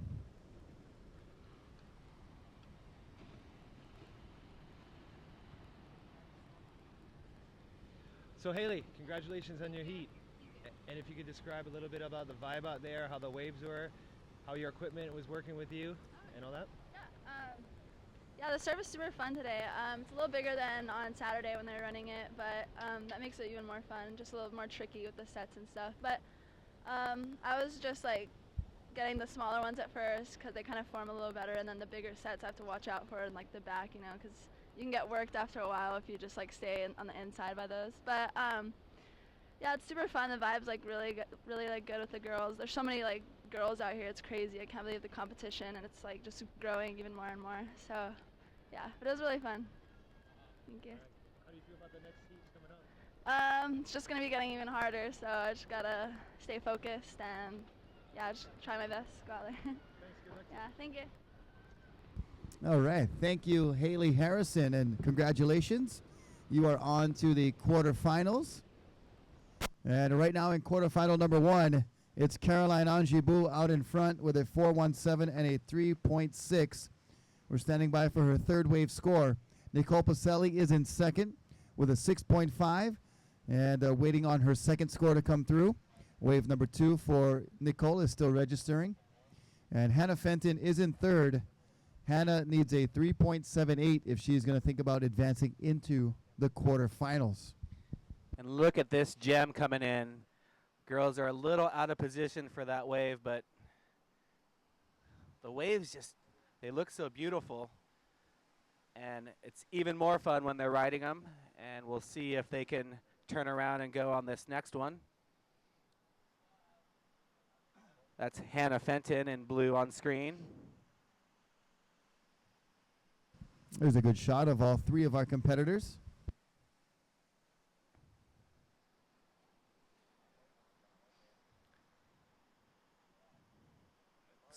Yeah, yeah.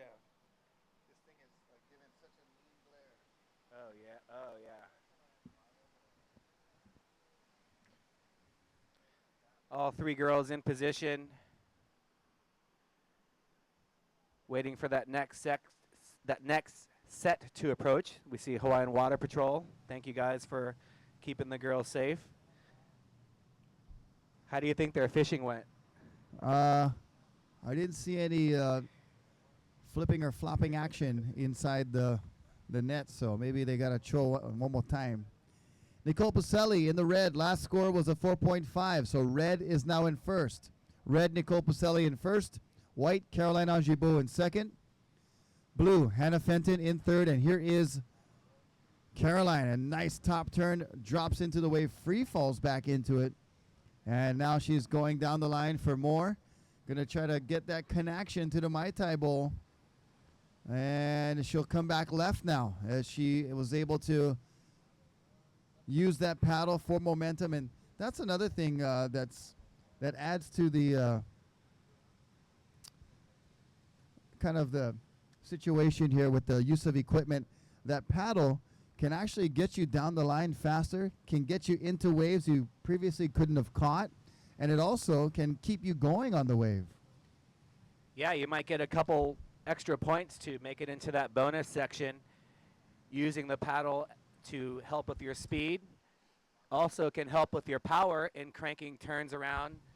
And if you're using your paddle correctly and it looks good and it's useful, it really flows nicely as well. Yeah, like we saw Ibaya Moreno in the previous round work the paddle really well. As we see blue, this is Hannah Fenton. And Hannah, just a couple of small turns and a little bit on a more inside wave, and has to kick out there as that wave fades quickly. How is that timing on Caroline Anjabou's turn? That was, I'm hoping that we can get a replay maybe of that one, because that was the airdrop into the section. Oh, that one was. And Nicole Pacelli almost got into a really good wave, but could not get over the hump. But here's another one coming for Nicole, and she's going to let that one go. Wow, look at that one as it peels through on your screen. Looking like a proper right-hand point here at Kuilima at Turtle Bay. Split second decisions that the girls have to make. Do I go? Do I not go? And you know, you have to put yourself in such a good position and sit deep to get the longest length of ride in the critical section. And it's just very impressive, the decisions they have to make fast. Yep, right on a dime. And turning these boards is not easy. And we need Sarah Delani to return your blue jersey. Sarah, from the previous round, please return your blue jersey. And all competitors, please return your jerseys immediately completing your heat, because we do need to get the next athletes ready and out into the water. So we appreciate that very much. Here we go, Nicole Pacelli.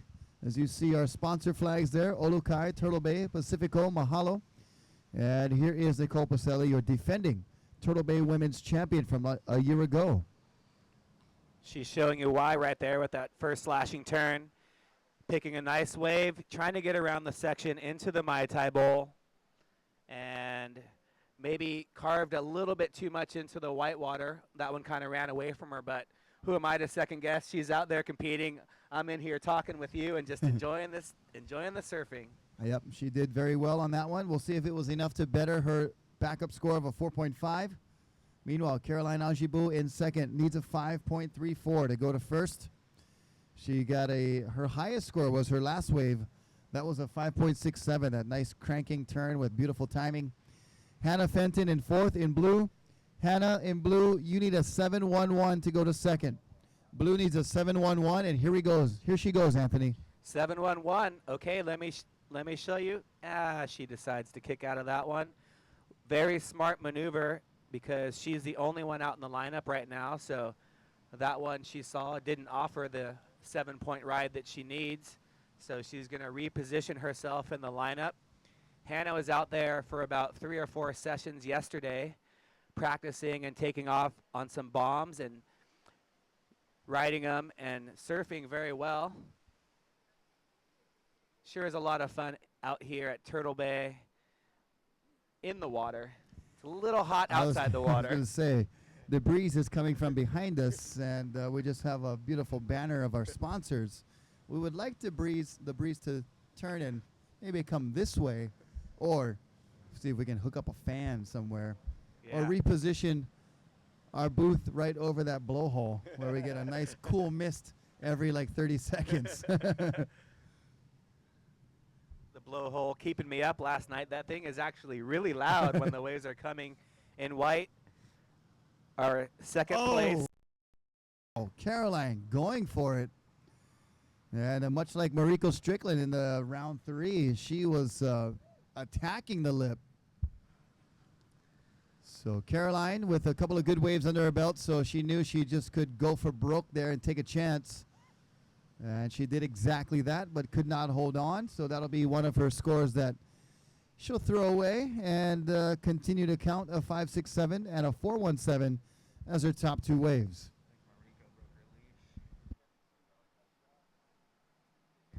Water Patrol assistance with broken leash of a heat. Assistance with the next heat. We're counting down in 5, 4, 3, 2, 1.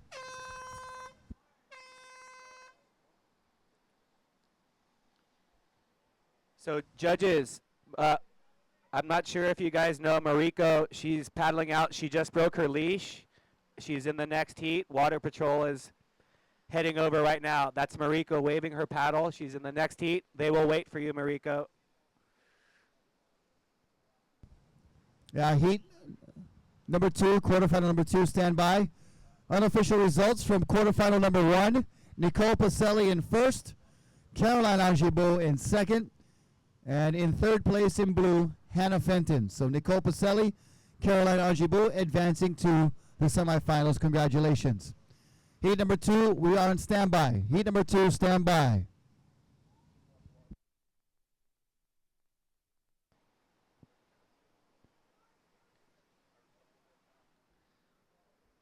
Everybody calm down. She's got to grab onto the ski. He can only wait there a few seconds until the next wave comes. And then somebody can possibly run down a new leash.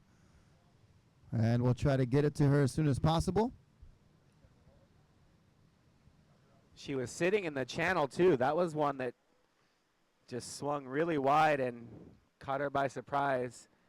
You see the power of the waves, able to break their leash, which are made for big waves.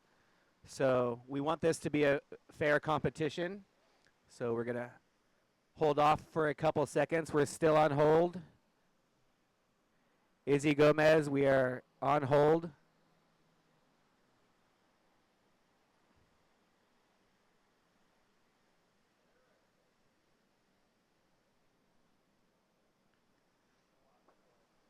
All right, if we could get Mariko's new leash and then give her a ride back out to the lineup, that would be great.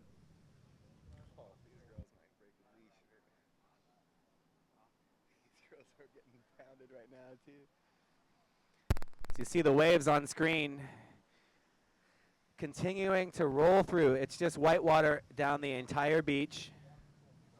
Swell on the rise, so make sure you got good, thick leashes.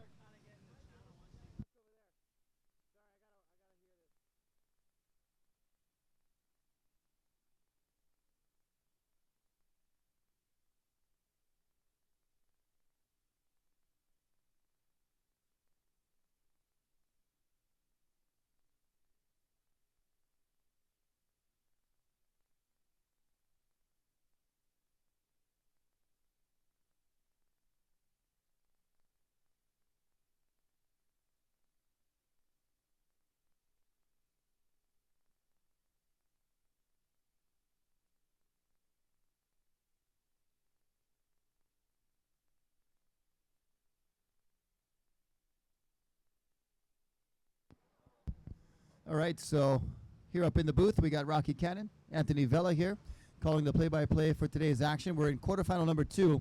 We're on standby. There was a broken leash that happened before the heat had started, so Hawaiian Water Patrol is assisting with that competitor to get some new equipment, and we'll get her back out there to start quarterfinal number 2. But during the heat, the assistance is limited to just caddy assistance. Hawaiian Water Patrol will only assist if it's an emergency. So there we have a little bit of our rules and stuff laid down for you, so we can try to follow those throughout the day here. And we've just been seeing mountains of whitewater approach and crash right in the surfing area. So make sure, all you competitors, make sure you equipment. And there's Mariko Strickland getting her new leash strapped on, and she'll make her way back out with assistance from Water Patrol. But keep in mind, during the heat, it will not be allowed for assistance. You will have to have somebody be your caddy and bring you your new equipment back out to the lineup. And I'll tell you one person who's really glad, besides Mariko, that the heat hasn't started yet. Izzy Gomez just was caught on the inside about 10 yards from the rocks and showing her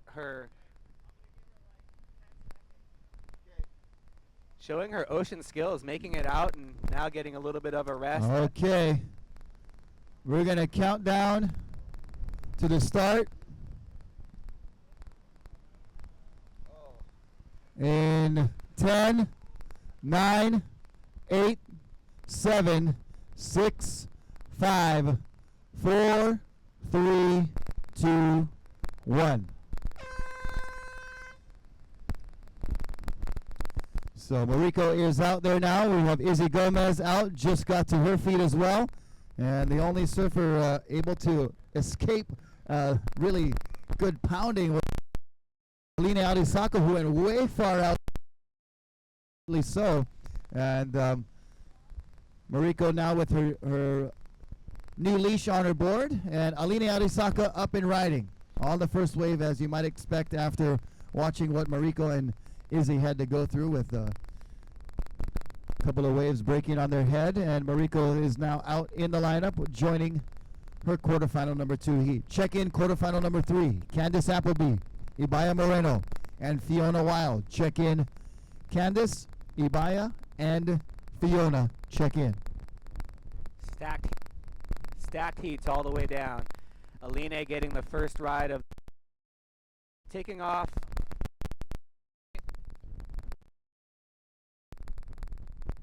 And pulling out in the rip current section. That one didn't have the wall that she needed to offer. So Aline just feet wet. Yep. Getting that little warm-up wave, getting your feet in the wax, and getting your legs all settled. The butterflies settled down in your tummy as we see Izzy Gomez paddling for this one. Here she is in blue from the East Coast. Nice bottom turn, slashing off the top, and lays back and cannot hold on. It's now time for the girls to break out their best maneuvers, so they're going to have to get really aggressive and land them. Go turning and having a paddle. Mariko, one of our standouts in round 3. All of these girls were standouts in round 3. That's why they made it into round 4. Again,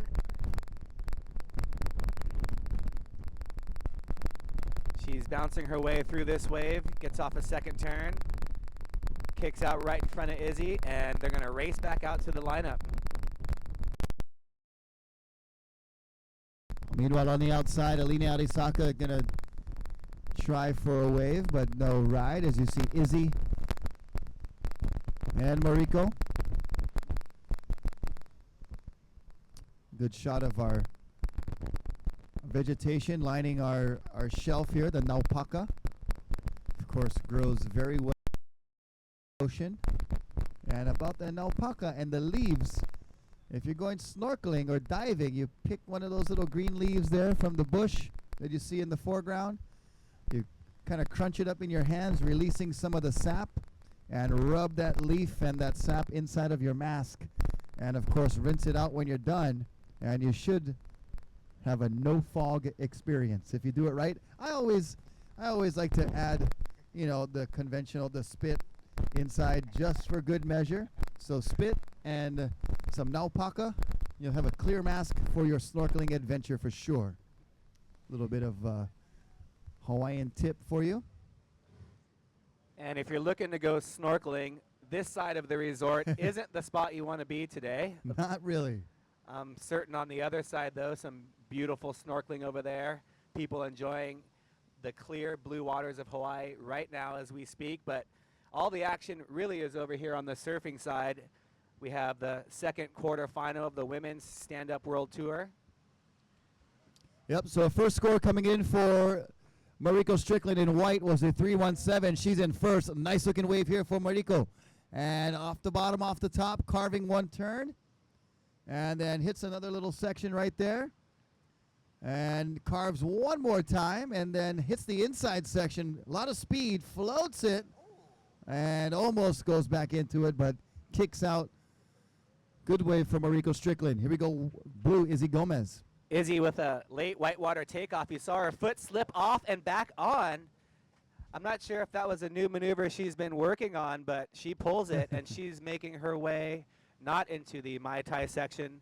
Izzy just coming a little unstuck on that one, but managed to stick with it. Yeah, she held on. currently in third place with a 1.33 first wave score. First wave score for Mariko Strickland, we told you, was a 3.17.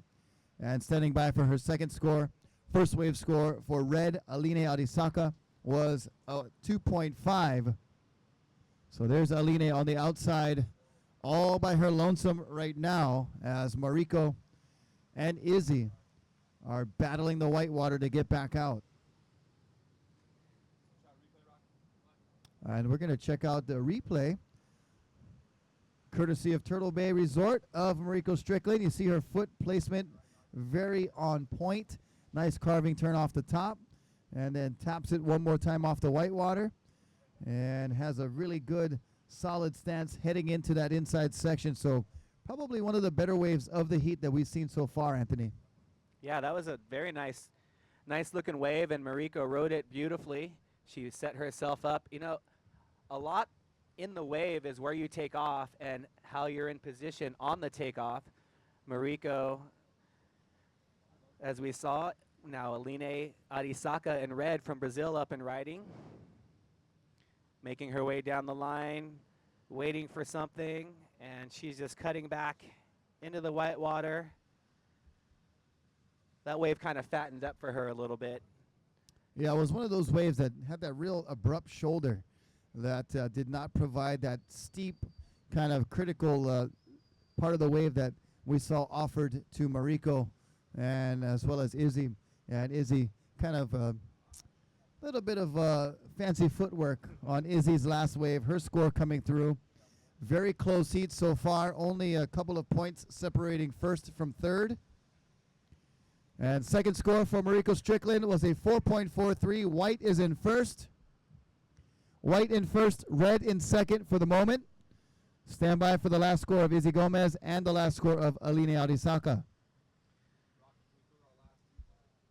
And we're going to take you to the beach for our winner of the last heat, an interview with Nicole Pacelli.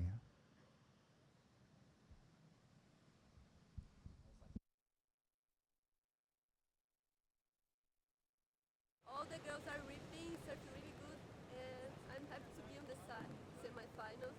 I hope to get in the final. And that I'm trying to do my best. I'll do my best in the next heats. Thank you, Nicole. Have a good one. Thank you.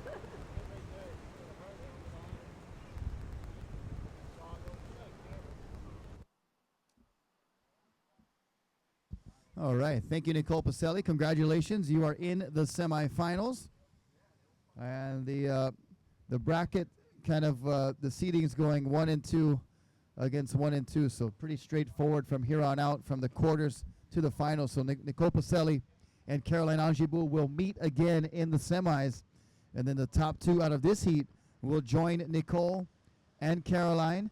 And then in the bottom part of the bracket, it will be the winners and second place finishers of quarterfinal number 3 and 4 joining together to make semi number 2. Yeah, you saw Nicole was stoked. She was all smiles after that heat win.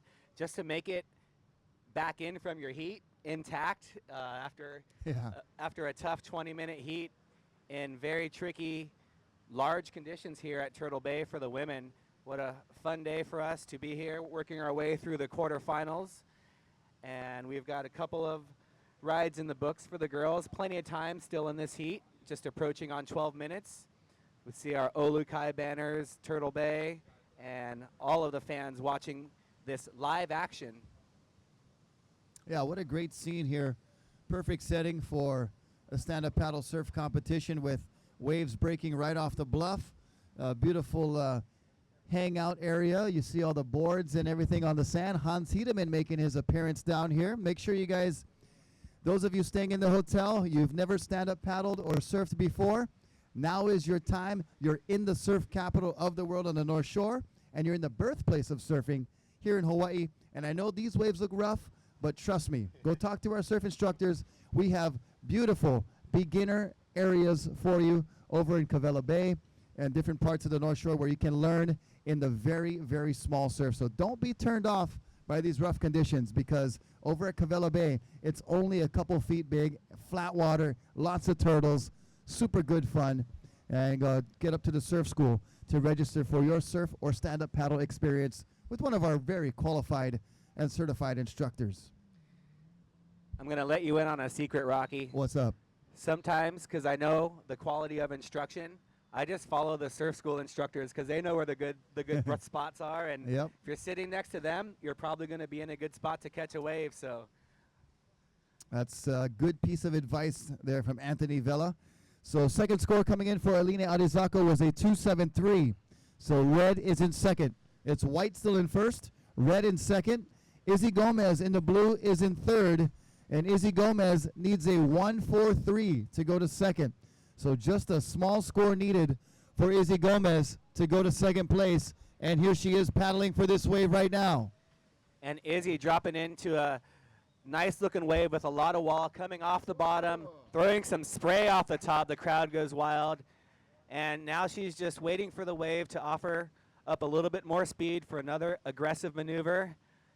And boom, Izzy going off the top one more time, approaching the Mai Tai Bowl that was named earlier.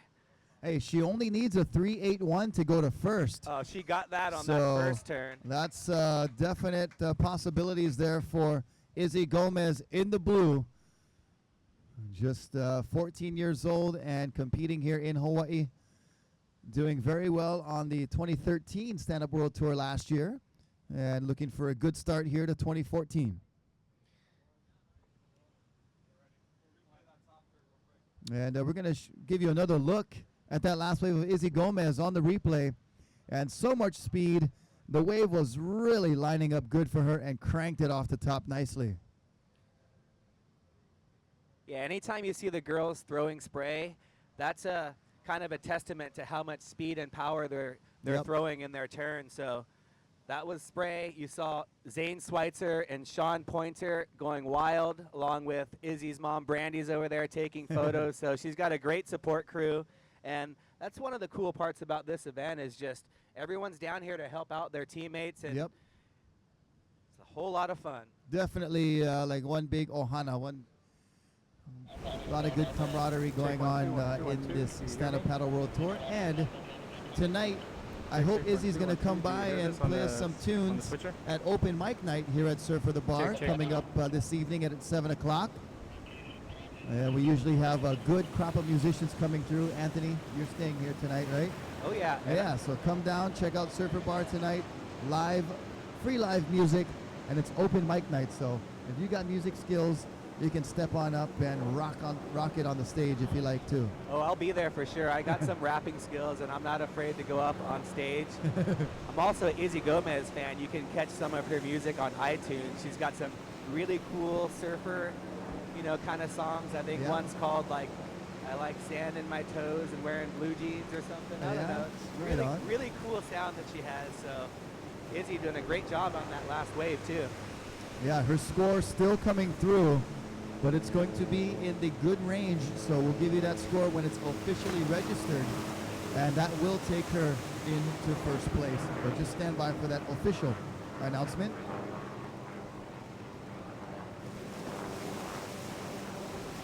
And yes, last score for Izzy Gomez in blue was a 7.5. Blue is in first. Aline Arisaka now up and riding, carving a nice couple of turns. Aline went down to third. So Aline in third needs a 4.87 to go to second. Mariko Strickland holding on to second place. You need to better a 3.17. Mariko's got two Check, waves, check, a 1, 2, 4.43 check, 1, 2. and a 3.17. What a great heat we have on our hands. Mariko Strickland out the back. Okay. With position right now. Izzy Gomez a little bit more on the inside. Maybe she's trying to kind of sneak around her, but Christian, how's my what levels an from here? exciting heat. All the girls are ripping. Check, Just 1, 2. exchange after exchange after Check 1, 2. exchange. Well, none of these heats have been ABC, check 1, 2. too much of a runaway by one competitor. I mean, it's been a kind of a jockeying for position of first, second, and third, and a lot of flip-flopping and a lot of swapping positions. So really, really good action and really close and competitive heats that we're having here. Make them exciting. Yeah, and what a great call by the Waterman League. Tristan Boxford and the judges and crew of athletes, they kind of met to make a decision from yesterday. There were some good waves on hand, Rocky, but it was a dying swell. So rather have the finals day on a rising swell, which we've seen is definitely rising and Yep. giving the girls plenty of opportunity. Yep, and a bit more excitement with these swells coming in. And already with a broken leash before the heat was Mariko Strickland. So, girls, make sure you guys got your equipment dialed in as best you can, because these waves will be on the rise, and they are breaking top to bottom in some of the places, crashing pretty hard here at Turtle Bay. So be ready for those waves. And Aline Arisaka is in third. Red needs a 4.87. Red needs a 4.87 to go to second. And hopefully our transmission is reaching the lineup. But Red, you need a 4.87 to go to second. Currently held by Mariko Strickland in white. And Izzy Gomez in blue is out in the lead. Izzy Gomez trying to replace a 3.8 that she's currently counting as her backup score. So she does have the high wave of the heat at a 7.5. And Aline Arisaka with a couple of mid-range twos. She's going to need her best wave of the heat in order to move her into the advancement spot, as we see Izzy Gomez going with a paddle transfer on her first turn. And also out the back, Aline Arisaka is up and riding. And we see Izzy Gomez cranking one off the top. So Izzy in the whitewater now, watching Aline Arisaka finishing or continuing on her score. And off the top action for Aline. And a nice top turn finishing there. Mariko Strickland now up and riding. So a great three-wave exchange from our girls in this quarterfinal number 2. Mariko just didn't time that last turn right. That was a great exchange of waves by all three girls. And those are all some of the larger waves of the heat as well. So these girls showing their versatility, not only able to surf and compete in smaller waves, but handling these tough, tricky, large conditions for Turtle Bay. Yeah, this is definitely some of the bigger waves that Turtle Bay can handle at this particular break right here at Kuilima Point. So the girls are definitely getting their challenge and really doing a good job stepping up to the challenge. And the judges are stepping up to the challenge as well. They've got their work cut out for them, trying to lock in that last exchange, which may or may not shuffle the placings a little bit. We'll have to wait and see.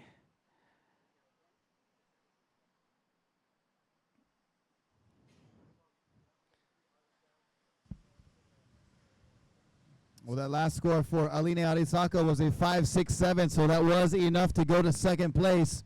So Mariko Strickland in white is now in third. Mariko Strickland in third, you need a 3.98. Mariko Strickland in white, you need a 3.98.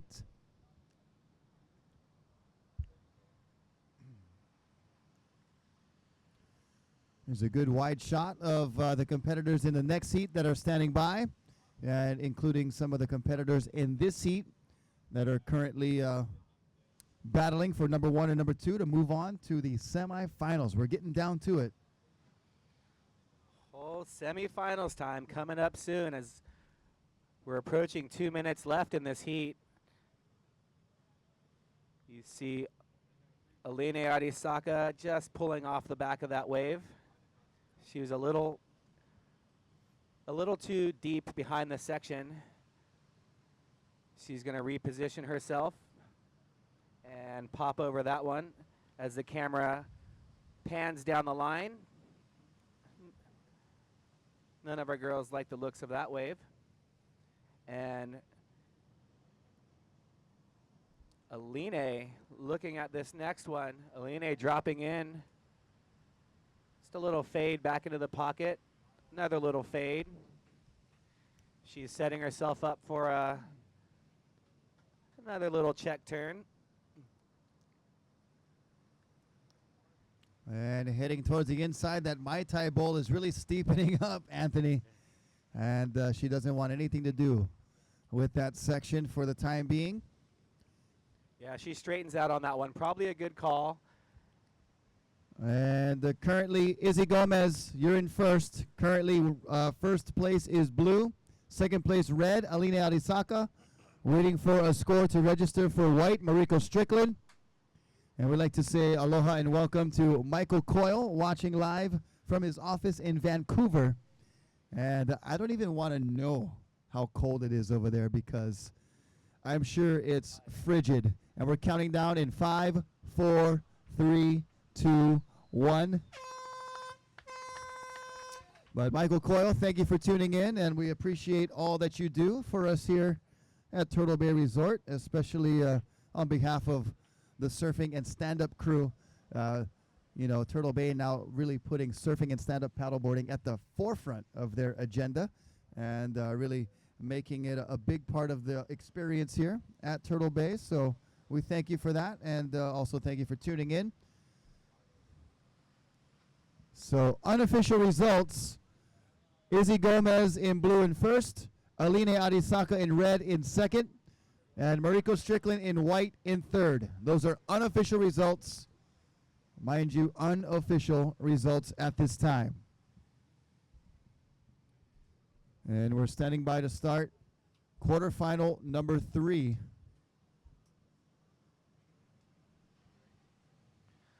Quarterfinal 3 in 5, 4, 3, 2, 1. And there was the start of quarterfinal number 3. Candace Appleby in red, Ibaya Moreno in the white, and Fiona Wild is in blue. Check in quarterfinal number 4, Sophia Tiare Poplar, Vanita Walsh, and Haley Harrison. Check in for quarterfinal number 4. We've got Candace Appleby from USA and Ibaya Moreno from the Canary Islands in Spain. And Fiona Wild, also from USA, from Hood River, Oregon. Candace Appleby looking at a whitewater takeoff. That wave kind of fattened up a little bit, so she'll turn around and look for another one. You see So Fiona Wild on screen. official results of that last heat, it was Izzy Gomez in first, Aline Arisaka in second, and Mariko Strickland finishing in third. Good job, all competitors. That was a tough quarterfinal number 2, and we're looking forward to more exciting, very close competitive heats in quarterfinals number 3 and 4. What a great heat by all the girls in quarterfinal number 2. Mariko Strickland ending her campaign, but she was one of the standouts for the day. And we're going to check out our Maui Gym heat recap of quarterfinal number 2. And it was Mariko Strickland getting started early. She was suffered a broken leash, had some help from Hawaiian Water Patrol getting back out, so she was able to fully compete in quarterfinal number 2. And Aline Arisaka was able to crank that turn off the top and solidify her second place position. But it was Izzy Gomez, the young one in this heat, able to get a 7.5 and really stay on the top from the final minutes to the ending of the heat. And it is Izzy and Aline advancing to the semis. Here is blue for the current heat, Fiona Wild. And Fiona with a nice couple of turns off the top and finishes strong as that wave closes out around her. Yeah, you saw the one turn by Aline hitting that end bowl. That was the turn that advanced her through the heat. Fiona Wild getting a nice ride to open up her quarterfinal heat. And our competitor in red, Candace Appleby, paddling into this one. Candace dropping down, throwing some spray off the top, using her paddle to make her way through the fat section of the wave. Nice paddle transfer cutback. And you see her eyeing the end section. And bam, Candace ending the wave. Some very good turns. She looks out the back. She'll turn around and make her way back out. And I noticed that sometimes she uses the paddle kind of as a brace on those finishing turns because, you know, we talked about it earlier, you know, finishing the wave strong, leaving a good impression, putting an exclamation point on the wave. That section is very important, and she has been shown to capitalize on that section virtually every time she has an opportunity. Yeah, Candace, one of the original girls surfing in this stand-up world tour, and she definitely has the not just the surfing skills, but the use of the paddle, especially on those closing maneuvers, to have an extra point of balance to make sure you're going to land it and stomp it. Yep. As That's we very s- important. That completion of the maneuver is extremely crucial here in the Stand-Up Paddle World Tour. Turtle Bay Women's Pro. And all the girls doing a great job obeying the stand-up rule as well. They're all on their feet as much as they can be. So that is wonderful to see as well. You see Candace Appleby and Fiona Wild making it back out. That means they're leaving Ibaya Moreno out all by her lonesome to pick whatever wave she wants, and that can be dangerous. That could be very dangerous, muy peligroso, as we see Ibaya on cue.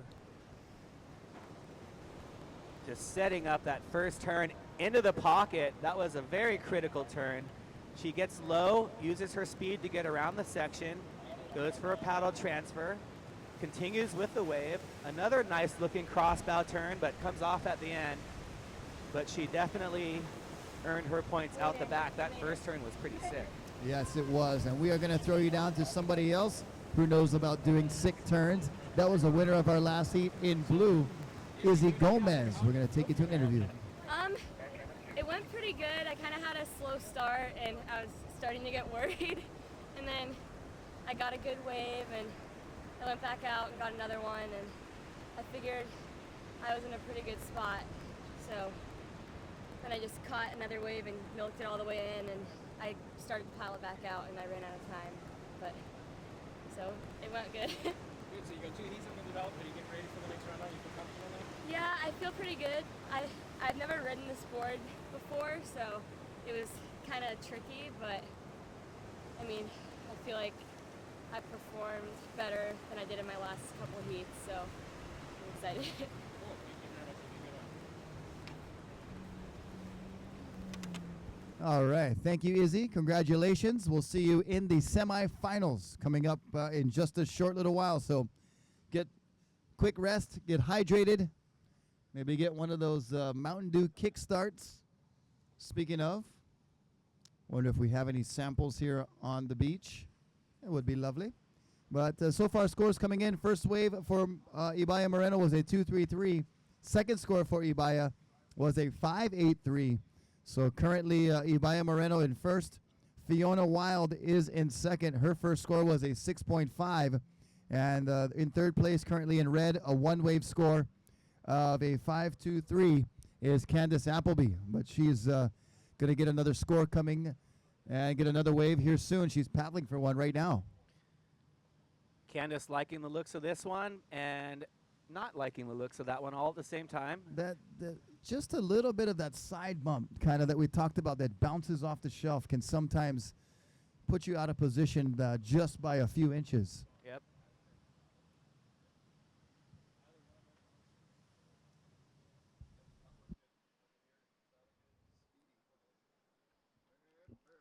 As we see a shot of Candace Appleby and Fiona Wild positioning themselves for this next set. Very consistent waves here today. There is plenty on offer for the girls to show their speed, power, and flow to the judges. Also their use of the paddle. You know, you see some of the girls surf down the line and the paddle stays on one side of their body the entire time. The judges like to see, there's the Hawaiian Water Patrol. They're doing shifts. They got 2 in the water, a couple waiting on land to make sure that they're fresh and able to execute any sort of emergency that may arise. So those are the top watermen in the world. Shout out to them. Thank you as we see sets on the horizon. That's our surfer in red turning and having a look. And Candace Appleby taking off on this large set wave. Candace setting up her first turn, and this is one of the bigger waves we've seen ridden today, fading back into the power source. This wave's got a nice long wall to it. Candace tucking under the lip on that one as she approaches the infamous Mai Tai section. And Candace just jumping off at the end there. That was a big wave, Rocky. Yeah, one of the bigger ones we've seen ridden, as you said, Anthony. And we'll see that score come through. She only needed a 2.61 to get into second place. So all surfers in this heat now with 2 waves. We see the next heat getting ready. They're about to hit the water. What a great shot showing the camaraderie with the girls. Yep, all hanging out together and going to go do battle and competition. And right now we're almost halfway through the heat. So first 2 scores from Fiona Wild, a 6.5 and a 1.33. Standing by for Candace Appleby's second score that will back up her 5.23. And she only needs a 2.61 to go to second. Yeah, I think the girls are all saying to each other, will you look out for me? I'll look out for you. Yep. Good camaraderie, as you said, Anthony, with these Wahine competitions and all throughout the Stand-Up Paddle World Tour, even on the men's side. Okay, so second score of Candace Appleby comes in at a 5.07. So Candace Appleby in red in first, Ibaya Moreno in white in second, and Fiona Wild is in third. Fiona Wild only needs a 1.66 to go to second place. So red in first, white in second, blue in third, needs a 1.66. There's a shot of Candace making her way back out, and now with the lead, she goes from third to first with just 1 wave. Oh, and Candace says, I'm not done yet. I'm turning around, having a look, and pulls out of that one. Fiona Wild dropping into a bomb.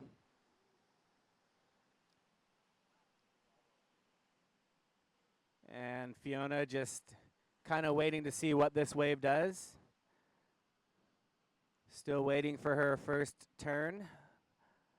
Kind of a little check turn.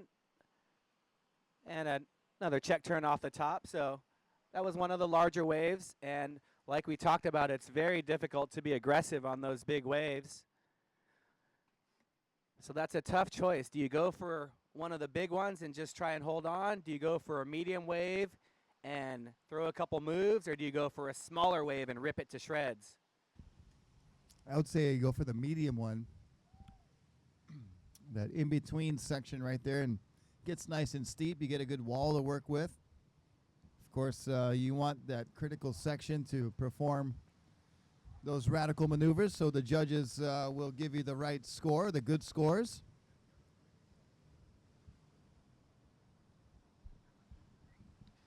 And Ibaya Moreno and Candace Appleby now on the outside waiting as this wave approaches. Looked like a nice left. Sometimes you can go out there and catch that left and come this way right at the hotel and finish right there and get a good ride. It's one of my little Turtle Bay secrets that I like to enjoy. Right where Candace is, you sit a little further out that way when it's a little bit bigger, and those lefts will come right at the point. You just told your secret to about 10 million viewers out there that are...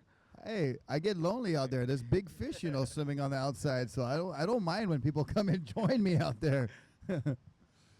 The more the merrier, because that lowers my percentages of getting a nibble. We need Mariko Strickland, the white jersey, to come back, please. We need Mariko Strickland to bring back the white jersey. But, of course, when you're surfing in this area right here off the point, it's very shallow, so it's very safe. When you go out beyond those breaking waves, and it gets deep out there. But anywhere near here, near shore, near the bluff, it's totally safe. I was wondering why there was 4 girls paddling for the next heat, but I realized one of them is in the current heat, and that is Fiona Wild in the blue.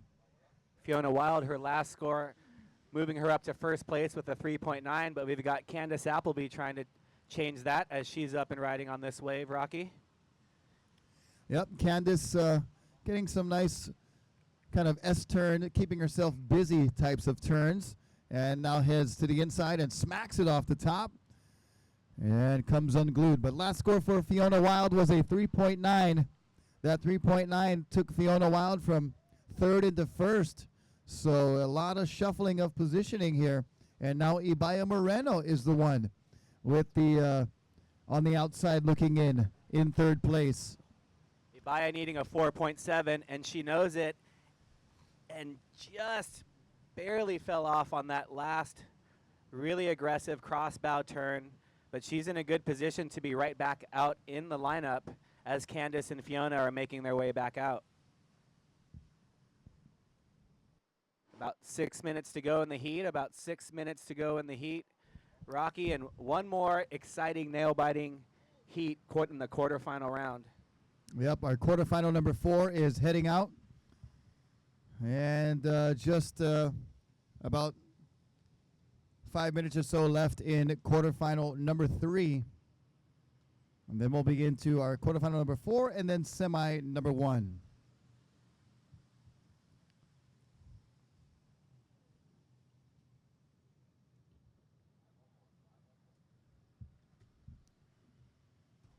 And getting a good look at Ibaya Moreno as she's heading to the outside. She's currently in third. She needs a 4.47 to go to second. Candace Appleby currently holding second. Her last score, a 2.67, not one of her top 2. She needs a 5.18 to regain first.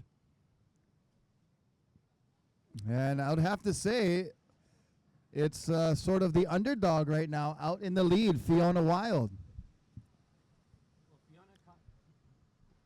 Fiona caught that first long wave that the judges really liked. Length of ride playing into her high score of a 6.5.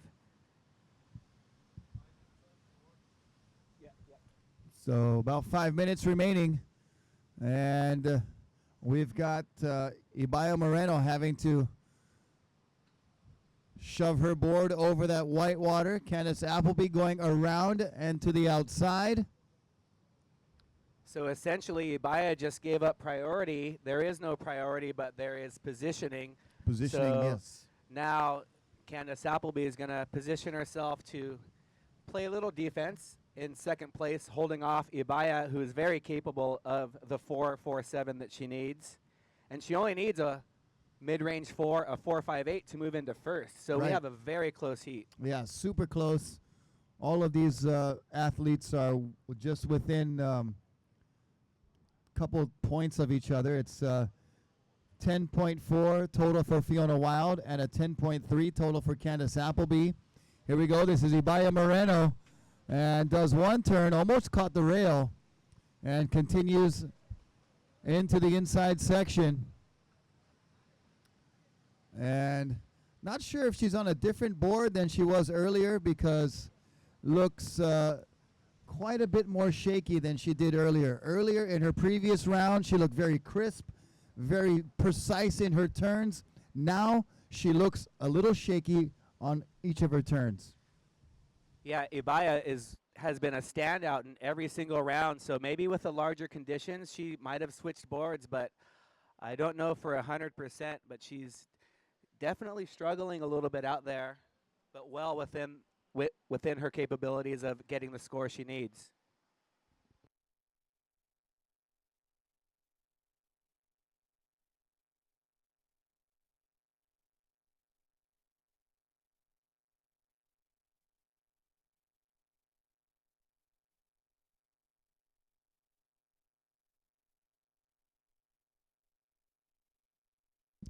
Here we go. Red Candace Appleby currently in second place, up and riding on a nice looking wave. And carves one nice turn there. Good paddle transfer.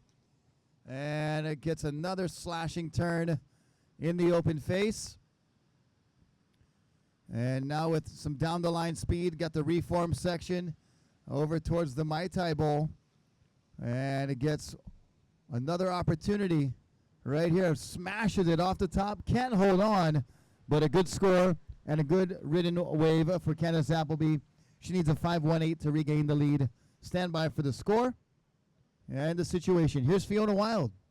Fiona Wild having a great heat in the quarterfinals as she does a little whitewater climb. Fiona with another pretty good turn right there in the critical part of the wave. I'm not sure if that's going to help her account, but she's currently holding the lead as we wait for Candace's last score to drop in, but that was a well-ridden wave by Candace showing a lot of variety. And Ibaya Moreno needing a wave out in the lineup by herself. Yep, she is outside. She needs a 4.47. Here she goes paddling for this one. And she'll get it. She's up and riding. Waiting for it to redevelop on the inside. Nice bottom turn. Carves a one nice slashing turn there. Big section ahead. And a slashing cut back into the whitewater, and whitewater upends her as she goes down. Just about a minute remaining.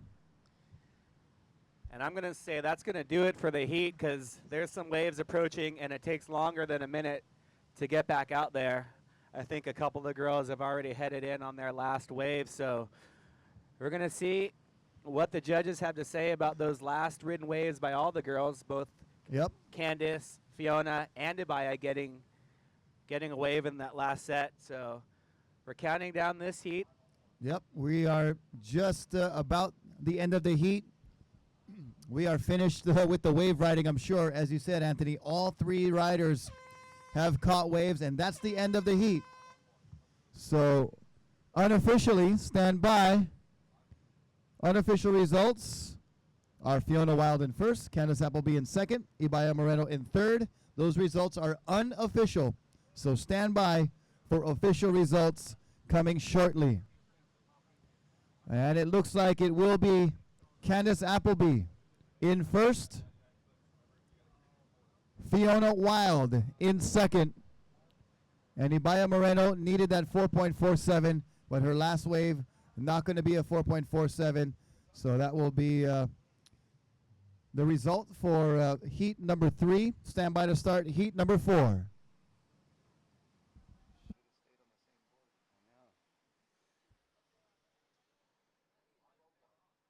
And we're counting down in 5, 4, 3, 2, 1.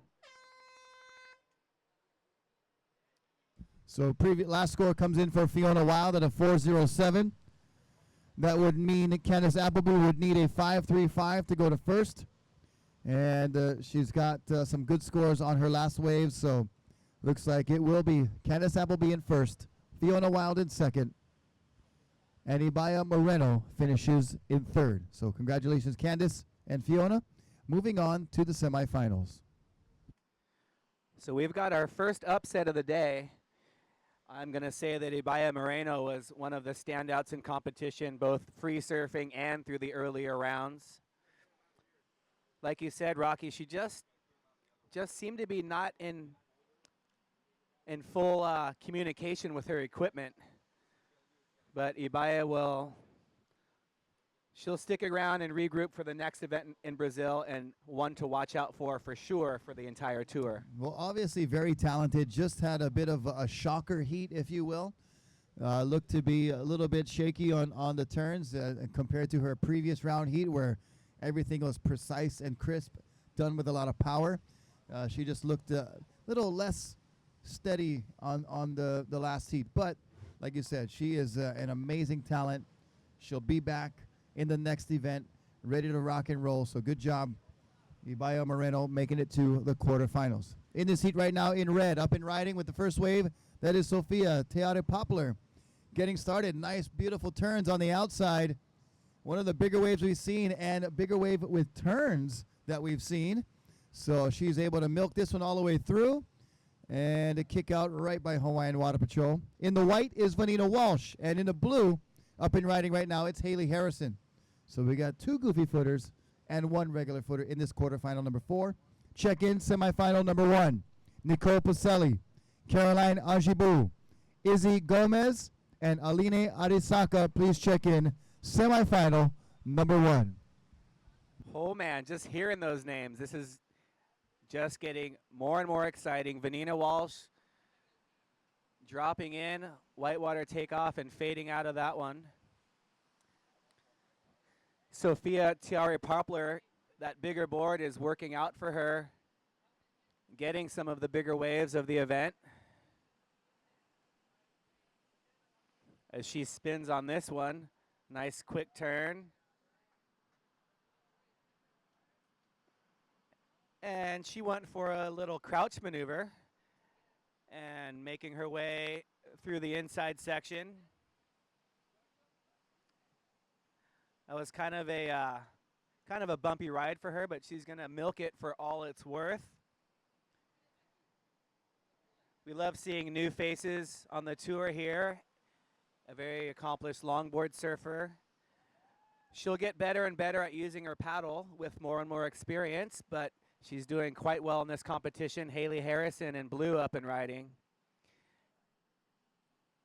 This wave looking like it's trying to reform for her, but she sees that it's not and she kicks out.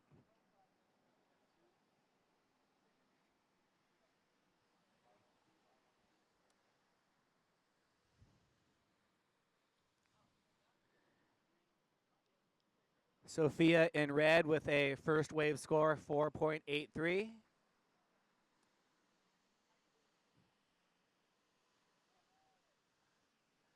Sophia currently leading the heat. We're just early days.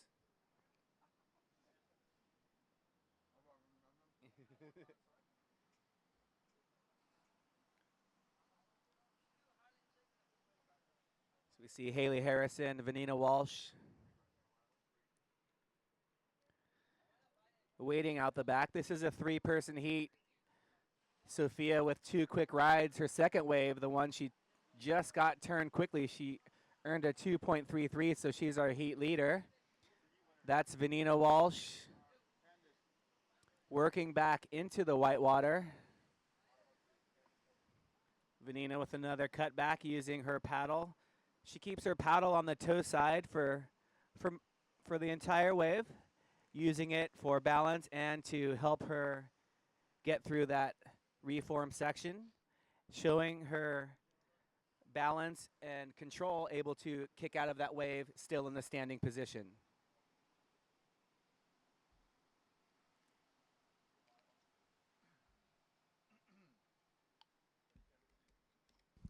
So scores coming through. First score for red is a 4.83. The second score for red is a 2.33. Red is in first. Blue, Haley Harrison is in second for the moment. She has a 1.33 and a 2.07.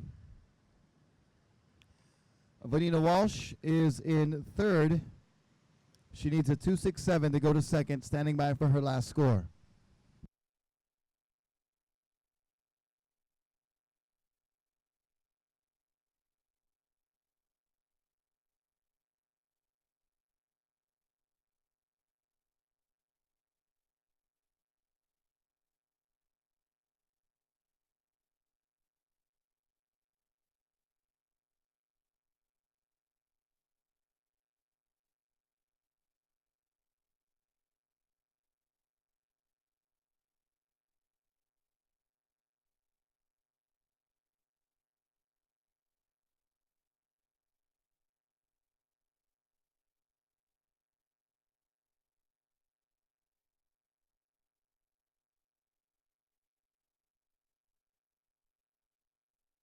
Here you see Haley Harrison trying to work into position. Vanina Walsh looking at that wave.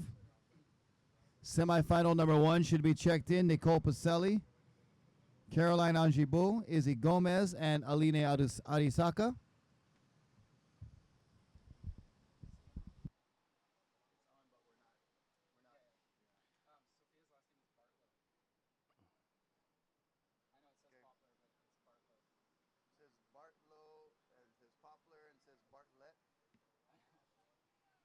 We just read what's there.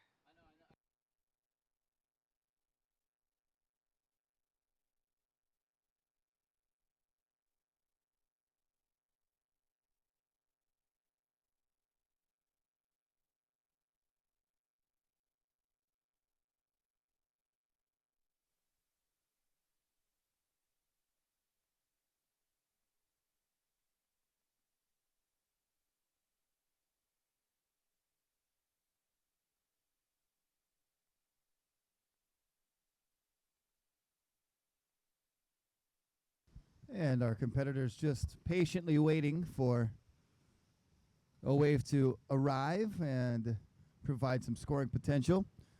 They've kind of spread themselves out a little bit. We've seen other heats where the competitors are tightly packed right in the takeoff zone. And these competitors in this heat have opted to give themselves some room. So we're going to throw you down to an interview with the winner of our last heat. She's on her way to the semifinals, and it's Candice Appleby. Candice, looks like you're really feeling it out there. Maybe you could describe a little bit about the vibe of the heat and the conditions of the waves. Yeah, there's lots of waves out there, almost too many. We're getting quite a few of them on the head, but you know, my strategy was just to try to conserve as much energy as possible. Surf, you know, kind of safe, but still try to make it exciting. You know, you want to make it to the final heat. So I'm one step closer. Got one more semifinal heat to go, and hope to make it to the main dance. How do you feel about the waves upcoming? I'm stoked. I mean, there's lots of waves out there. There's lots of energy. You just gotta be patient and pick the good ones. Thank you so much. Good luck. Thank you. Thanks, Good guys. luck, Carolyn. And thank you, Candice. As we see on screen, that's live action Vanina Walsh on a nice size wave. Vanina a little bit more out towards the inside positioning out there in the lineup, able to help her get this bomb a little bit wide as that one kind of dies out, but Vanina locking in another score. And on the outside, trying to get in that one, that was Sophia Tiare Bartlow, and she cannot get over the hump, so possibly another opportunity on the outside, but she's currently in the lead. Vanina Walsh is in second, and Haley Harrison in blue is down to third, and Haley Harrison in blue needs a 2.0 if she's going to advance to the semifinals. And we saw Haley getting a nice wave during Candice's interview, so Haley is going to have a pretty good score drop in that may help her situation out. All right, so there you have it. Scores still to drop in for blue Haley Harrison and for white Vanina Walsh as well.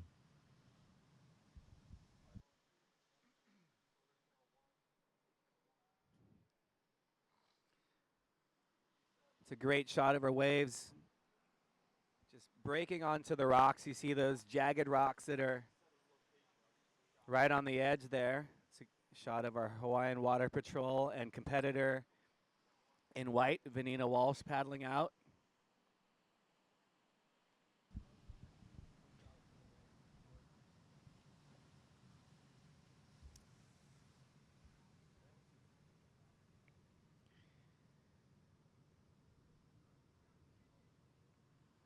Last score for Haley Harrison comes in at a 5.0, so Haley is currently in second. Haley with a 5.0 and a 1.33. Vanina Walsh is in third. Her last score was a 3.67. And here goes Sophia trying to get into that one. She won't get it, but more waves out the back. And some bigger waves out the back. You see Vanina Walsh. You see Sophie right there. And Sophia Tiare Bartlett not able to get up and going on that one. And Vanina Walsh was too far over on the shoulder, so she doesn't get going. Sophia just turning and going again. She's like, hey, I'm out here surfing with two other girls. I'm going to catch as many waves as I can. As she cuts back, goes off the top, uses some of that whitewater speed to help her try and get around the section. And she just pulls out of that one, but nice move fading back into the whitewater as she gets right up on her board, right to her feet, and paddles out on her feet. Haley Harrison still making her way back out, leaving Vanina in the lineup by herself for this next set that's approaching. And what a workout these girls are getting today, especially if they're going to make the final. They're going to surf 4 times today, and paddling back out, battling over these waves and through these waves is not an easy task, especially when you got to do big whitewaters like that. And Haley Harrison goes off, and Sophia as well. So And that leaves Vanina Walsh out there. You see her with nobody around her, just her and the ocean right now. And let's not forget about the energy that it takes as the wave's approaching and your adrenaline starts going and you're like, oh my goodness. So the sheer oh my goodness factor today, adding to the definite amount of tiredness that the girls are going to have at the end of the day. They will hopefully enjoy a nice relaxing jacuzzi here at the Turtle Bay Pool Bar. Oh, yeah. So last score of red, Sophia Tiare Bartlow was a 3:03. And so that does increase her margin just a little bit. And Haley Harrison now needs a 2.86 to go to first. Vanina Walsh in third. White needs a 3.41 to go to second. And here's Vanina. She is up and riding and fading to the left a little bit. Now out in front of the whitewater. And just a little check turn right there. Another little check turn for Vanina. And using that paddle to gain momentum to the inside section. And heading towards... She headed away from the Mai Tai Bowl. She saw the Mai Tai Bowl. She said, you know, I'm just going to stay on my feet and go for the ride on this one. So good long wave, but not too much critical turning or maneuvers there for Vanina Walsh. So that score, is it going to be a 3.41? We'll just have to wait and see what the judges think about that particular wave. But it's Anthony Vella right here. Rocky Cannon over here giving you the play-by-play of this year's Stand-Up Paddle World Tour, Sunset Beach Pro, and Turtle Bay Women's Pro.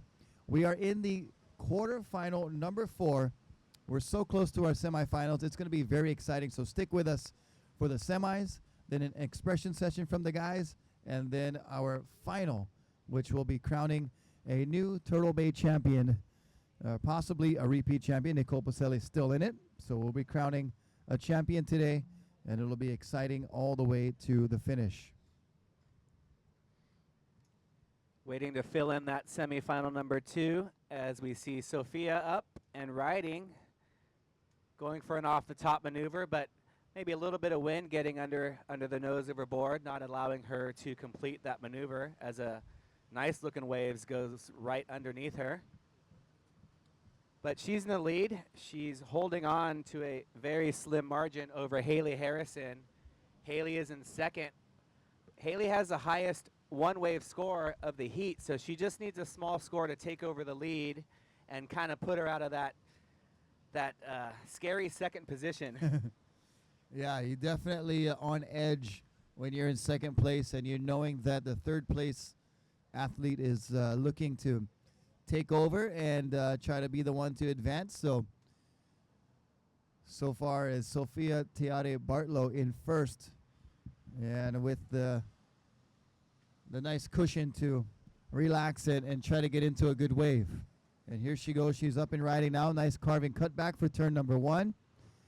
And it fits in 2 more little check turns there and heads over towards the Water Patrol jet ski.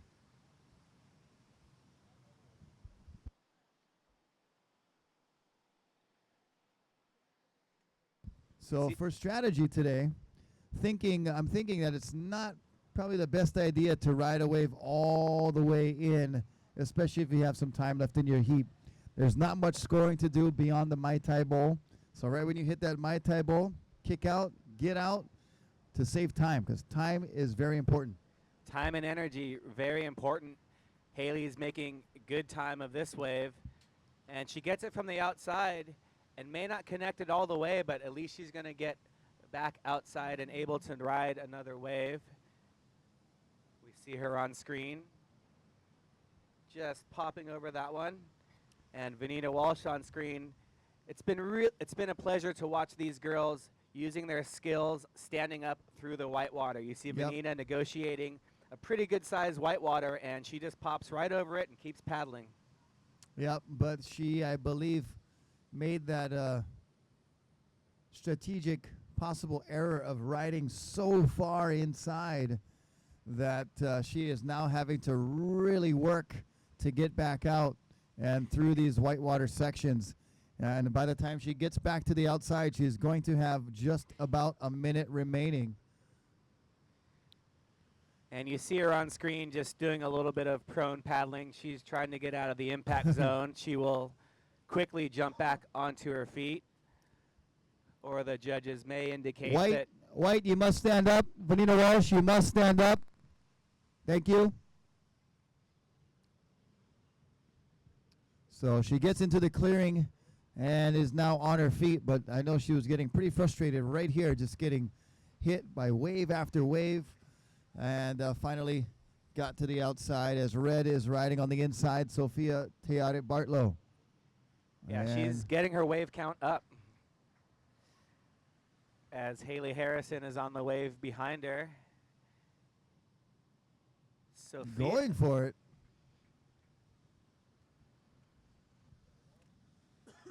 And now it's Vanina and Haley barely getting over that wave. And they're going to race back to the outside with just a couple of minutes remaining.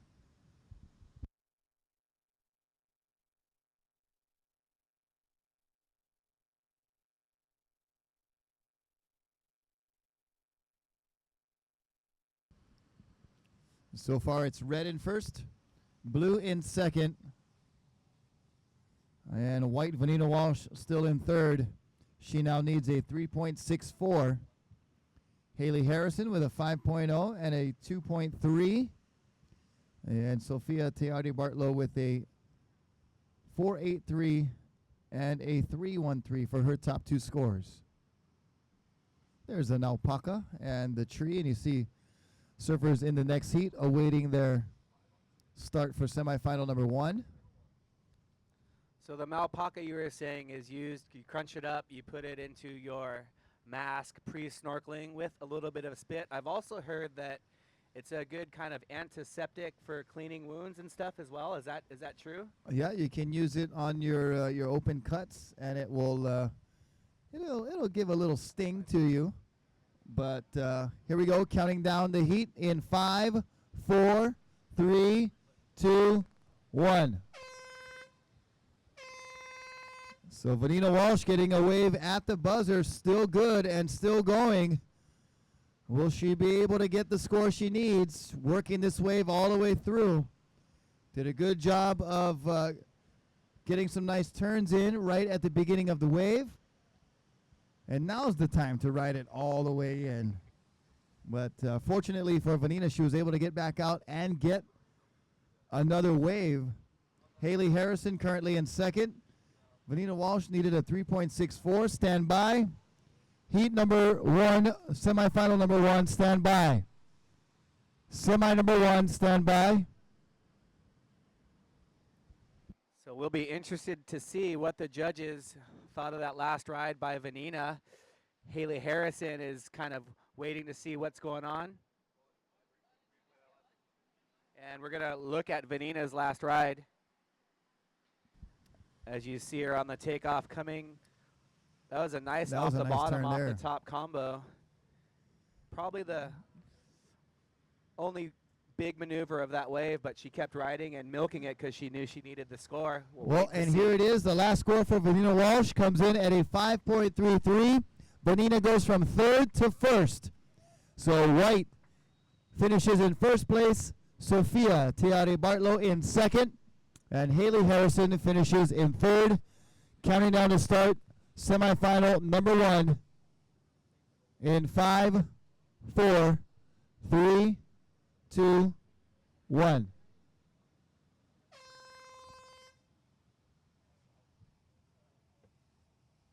So last moment heroics there from Vanina Walsh. Good job for the surfer in white. Goes from third to first in that last heat. And we'll be joining Candace Appleby and Fiona Wild in semi number 2. In the water right now, semifinal number 1, Nicole Pacelli in red, Caroline Angibu in white, Izzy Gomez is in the blue, and Aline Arisaka is in the yellow. So we do have 2 Brazilians, Nicole Pacelli and Aline Arisaka, 1 French competitor Caroline Angibault, and a surfer from the U.S., from the East Coast, from Florida, Izzy Gomez.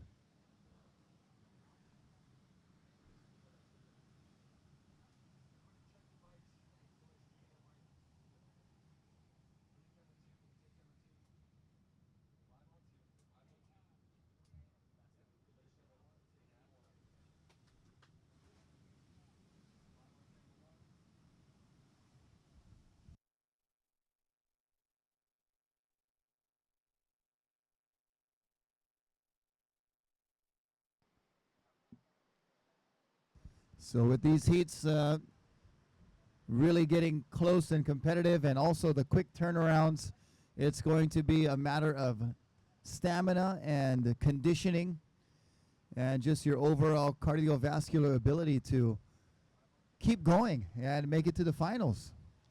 Yeah, a lot of these girls compete in both the surfing and racing portion of the Waterman League. We see our competitor in yellow. That's Aline Arisaka cutting back into the whitewater. Wow. Aline Big with some wall. speed. Here we go on the outside. It's red, Nicole Pacelli. And Nicole gets it now, looking at the inside section, cuts back to the whitewater. And another nice cut back into the section for Nicole Pacelli in the red. Yeah, great paddle work by Nicole. Aline with a wonderful wave selection, maybe a little bit behind that section. I know some.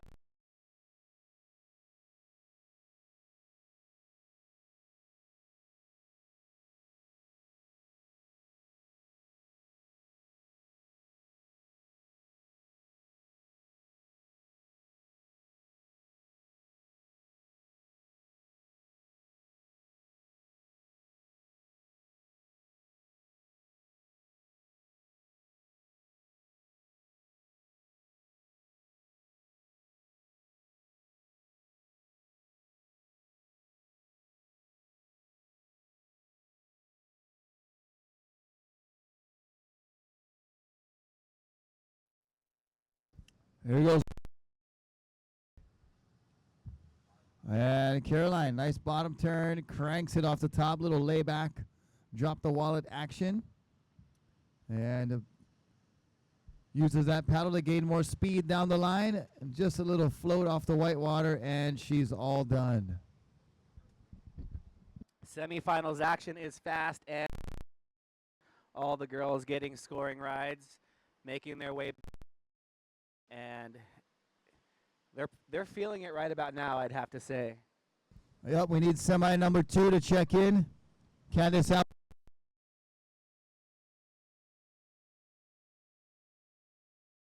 Check in for semifinal.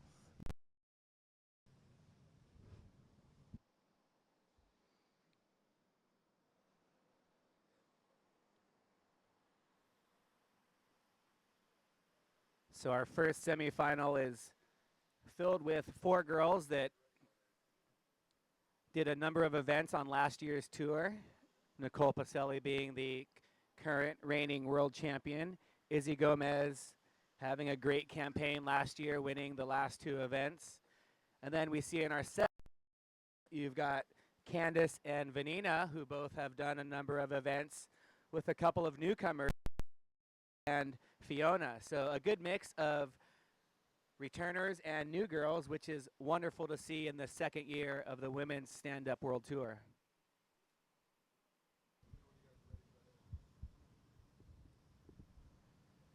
So the semifinals are set. We've got 8 competitors left. We started with 24 on Saturday. We've whittled it down to the last 8 here in the Stand-Up Paddle World Tour Turtle Bay Pro for the women's division here on the North Shore.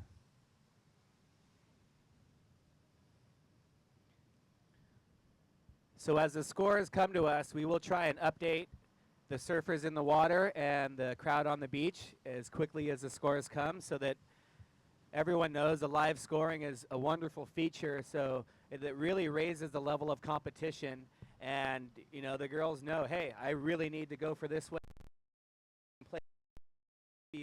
Play a little defense, so it adds to the professional event and the live scoring. And we got scores coming through. We'll update you when we get them to our screen here.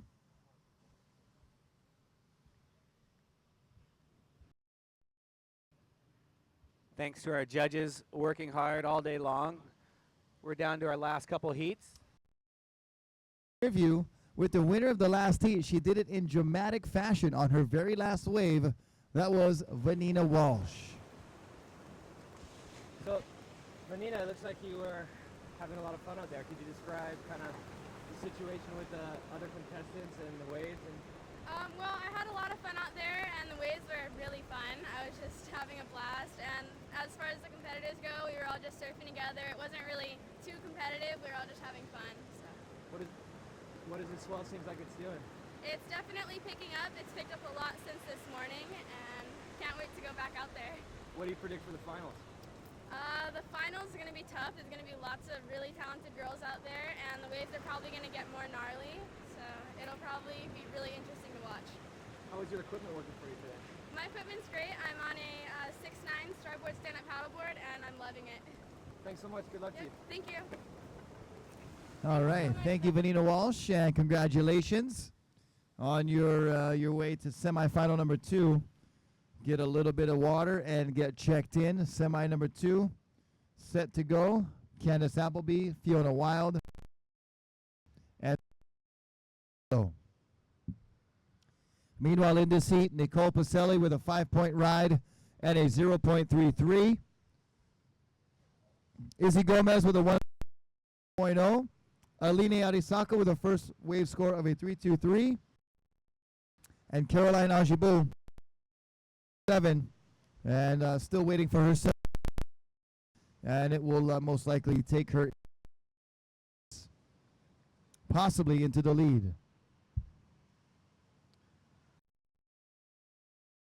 For the semis and the final. Adds a little, one more person in the girls themselves to catch the waves, and the event is not only is there an extra girl in your heat, but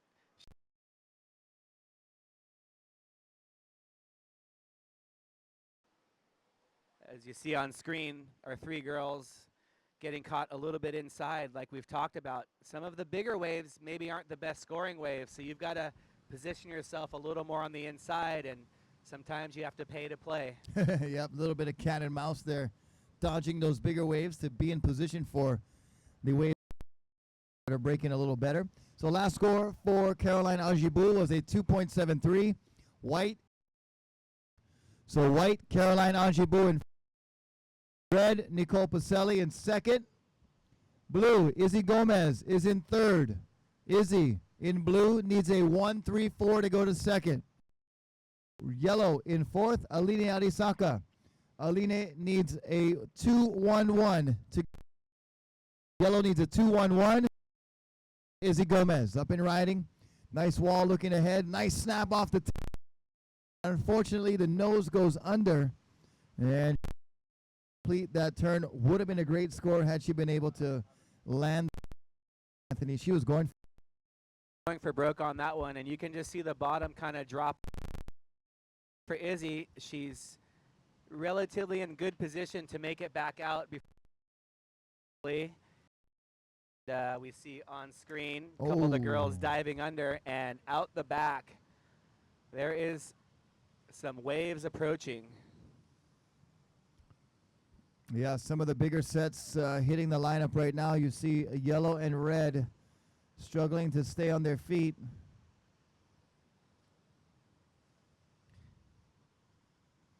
Because of all the breaking waves, a big white wall flowing through the break. And you can see them on your screen peeking up. Our competitors, there's a big one rolling through right now. You can see both the girls eyeing it, looking at that left that we were eyeing earlier, us two goofy footers. Oh, Whoa. Caroline popping through that one. We couldn't see it on screen, but that was some fun live action. And this set is catching all the girls on the inside.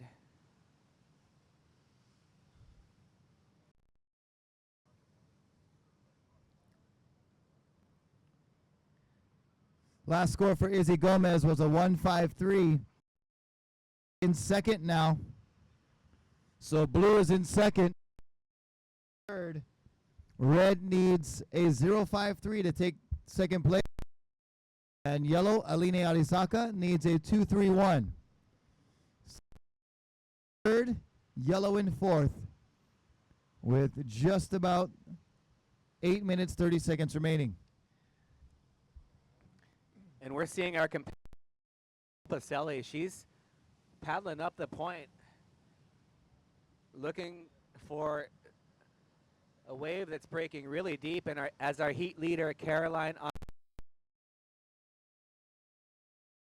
crouches low to try to get around the section, but it clamps on her.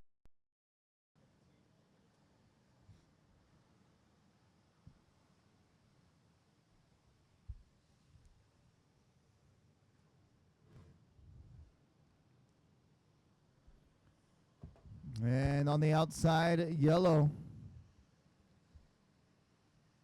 Facing towards shore. She might see something that's worth catching. There's our next heat headed out, semifinal number 2.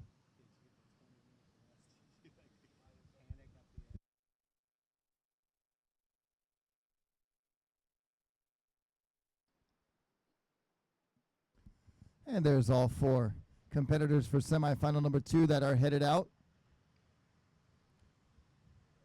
What a great shot, thanks to the camera crew. Multiple angles here to try to bring you guys the best views of the best ridden waves of each heat.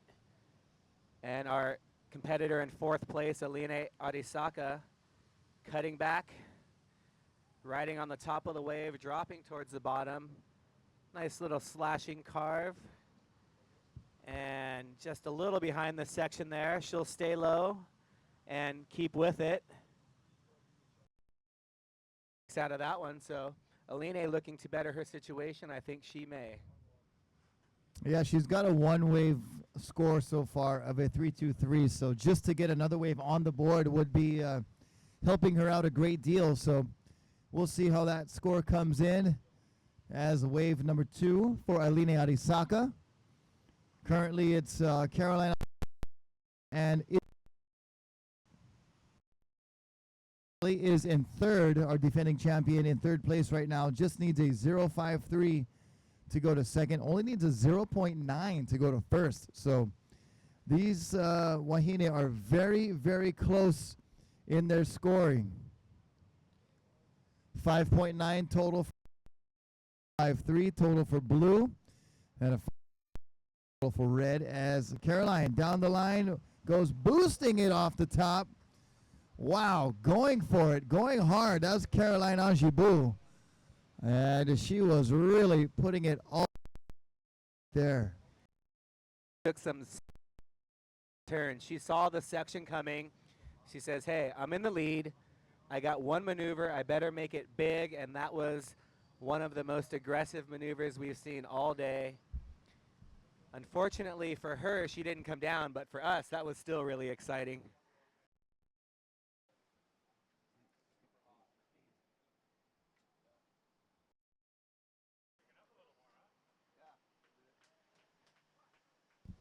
And here we go. Blue.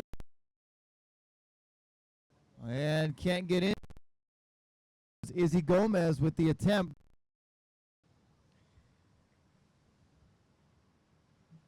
Every single heat has been close, which we want to see. It's what we want to see. It might be a little bit tough. It shows that there's are having plenty of opportunity, and it's just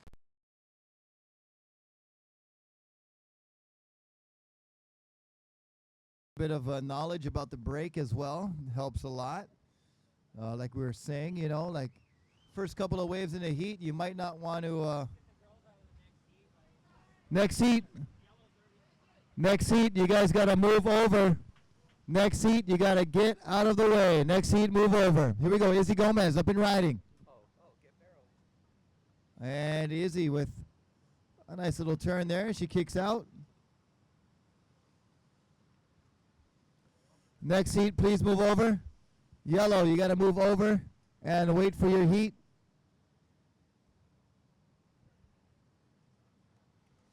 So, last score for Aline Arisaka was a 4.53. Yellow goes from 4th to 1st. Yellow in 1st, white in 2nd. Blue currently in 3rd. Blue needs a 1.9 to go to 2nd. And Nicole Pacelli currently in 4th. Nicole Pacelli still needs that 0.9 to go to 2nd. So still so close in this heat. It's anybody's game. Just a few minutes remaining. And it's pretty much going to be roll the roulette board and see where the chips fall. And then when the horn blows, who's in the lead, who's in 2nd. That's what it's going to be. Any one of these 4 girls is capable of the scores that they need. The wave is out there for them. It's just a matter of if they can position themselves correctly and play it smart as well. Next heat, move over. Next heat, please move over.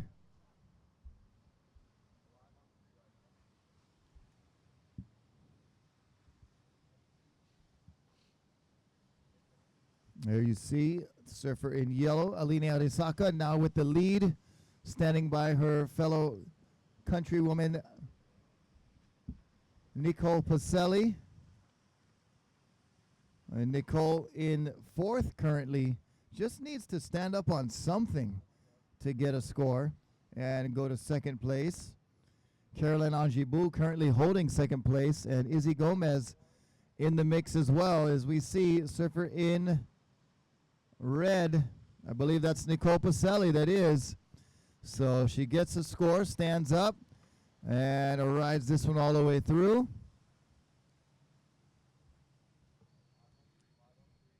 And Nicole only needing a 2.76 to move into 1st. So it's a nice first turn. We'll see what the judges think. But once again, it is an absolute nail biter.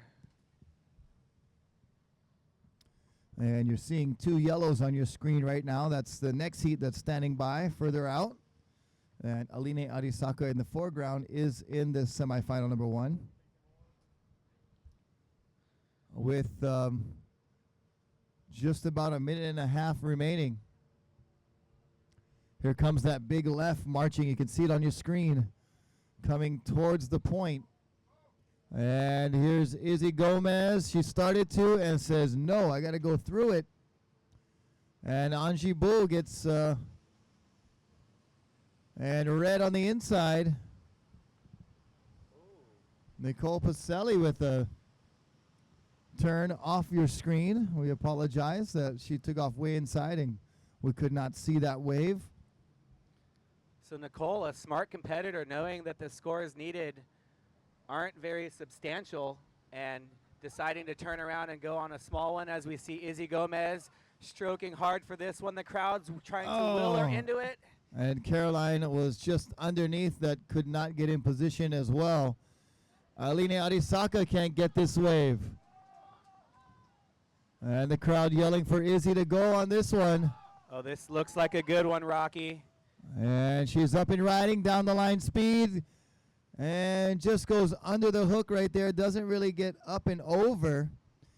And still waiting for a turn. And there's one turn from Izzy. Counting down 5, 4, 3, 2, 1. So that after the last exchange, it was Nicole Pacelli able to get into 2nd place, but we are standing by for the last score of Izzy Gomez. Izzy Gomez needed a 2.71 to go to 2nd. Caroline Angibou needed a 3.54, so she did not have a wave, so she will not be getting a score coming through. But the most important score right now, the last score of Nicole Pacelli still to come in, and the last score of Izzy Gomez yet to register. And that will tell the tale of the semifinal heat number 1.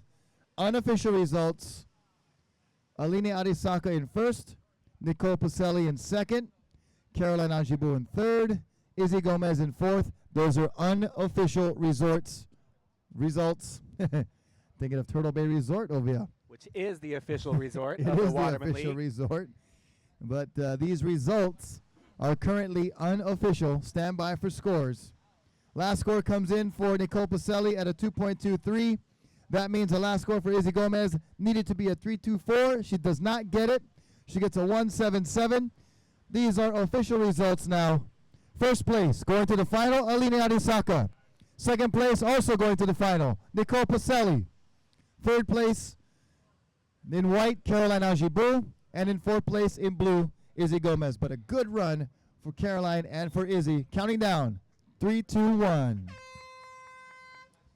And we are on into heat number 2, the semifinals, Anthony. This is getting down to the wire. That last heat, literally the board, it was like a slot machine where you just pull the lever and then bling, bling, bling, and then whoever comes up in first is the winner. I am sweating over here. I think every girl at some point in the heat was in first, second, third, and fourth. So they a gamut of emotions for the crowd, for the competitors, and even us here in the booth. Let's hope this second heat has the same excitement, and every single heat coming down to the wire. So we've started the second semifinal, and we see our sponsor flags flying with these beautiful trade winds. And our first rider is up. It is blue. That is Vanina Walsh. And Vanina getting busy on her first wave. Carving a nice turn there. And on the outside, it is yellow. Sophia Tiari Bartlow. And Sophia on a nice looking wave. Carving on her backhand. Looking really nice on that open wall right there. Good wave selection. That's one of the better waves that you can find here at Kuilima Point. So she gets started on a good note. That's Sophia Tiari Bartlow. And Vanina Walsh is on the inside battling the whitewater and leaves Candace Appleby and Fiona Wild way out the back. Yeah, Sophia with a nice looking wave, using that bigger board to help her gain position on the other competitors, allows her to sit a little bit deeper and maybe not be as aggressive on the maneuvers, but sometimes just having a bigger, better wave helps to get the scores that are needed.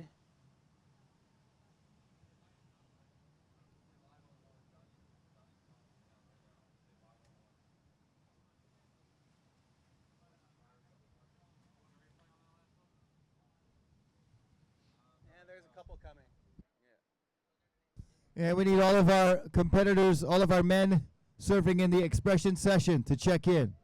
All expression session surfers check in. All expression session competitors or surfers check in.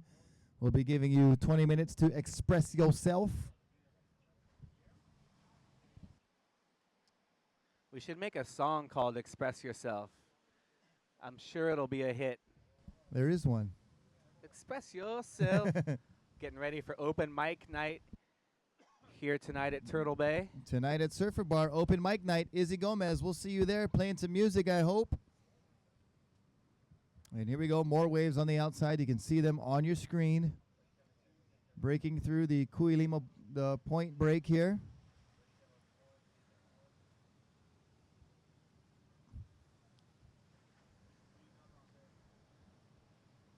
And look at this big wave rolling through. Oh my goodness.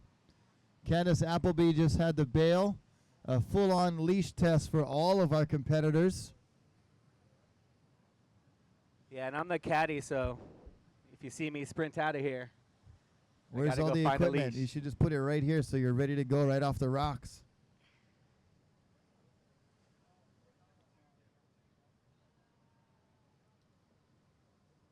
As we see on screen, Sophia trying to retrieve her paddle. Yep. sometimes it's tough in those big waves to hang on to your paddle. So it looks like Hawaiian Water Patrol checking on yellow Sophia Tiare Bartlow. Might have got a little bit of board in the face, possibly. She went to the channel, checked it, and she's right back out there. She is aggressive. Look, eyeing this left that we've been eyeing. And first score for yellow comes in at a 4.83. Yellow currently in the lead. Blue is in second with a 2.17 opening score. That's Vanina Walsh. Candace Appleby with a one-wave score of a 0.4. And Fiona Wild in the white, still yet to catch a wave.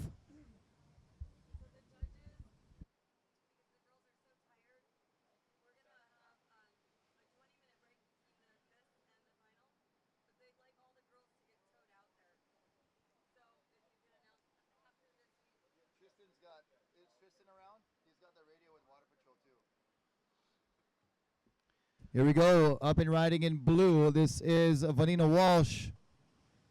And she is carving nicely on that first turn. On the outside, it is white. That is Fiona Wild. And Fiona on a nice looking wave. It's going to reform down the line, stacking up. As Vanina Walsh finishes.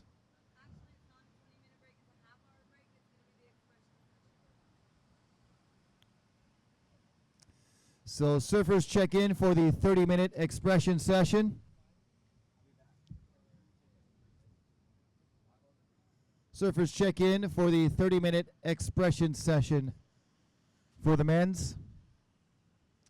And then we'll have Hawaiian Water Patrol assist with getting our finalists out to the lineup.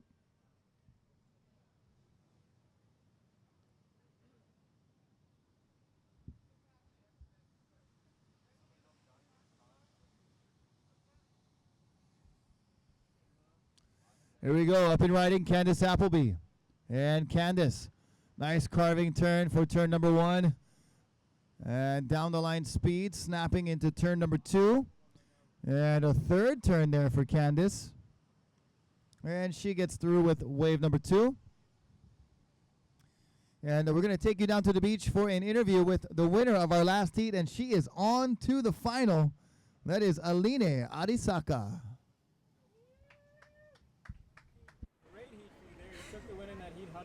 Oh my gosh, I didn't even know. Did I win?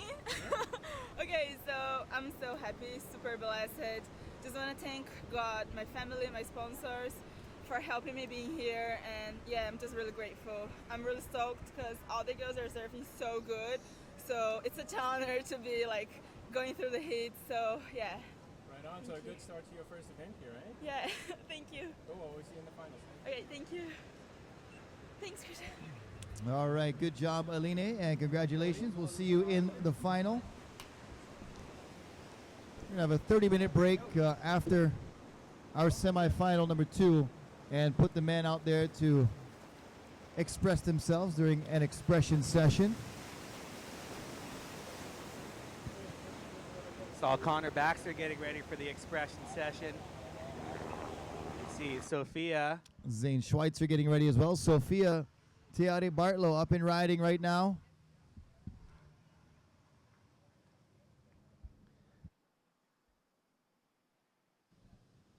And a nice floating maneuver for Tiare. She finishes on the inside. Sophia Tiare Bartlow.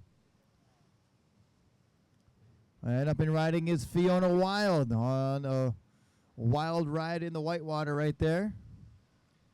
Last score for Candace Appleby was a 6.33. Last of red was a 6.33. She goes to first. And now in second, it's yellow Sophia Tiare Bartlow. In third, it is blue Vanina Walsh. And in fourth, in white, it's Fiona Wild. Blue needs a 2.51. And Fiona in fourth needs a 1.11. Fiona, no stranger to riding some big waves here. That last drop that she took was very impressive. The wave didn't offer very much for her, but I'm having fun watching her drop into some of those big ones, Yeah. Rocky. Definitely going all out and putting it all on the line. is Fiona Wild. And it helps to have Bant Rodiger as your training partner. And Bant's dad, Norm, in the house as well. They've been hanging out on the North Shore, having a good trip here at Turtle Bay Resort. You see Vanina Walsh on screen turning, having a look at this one.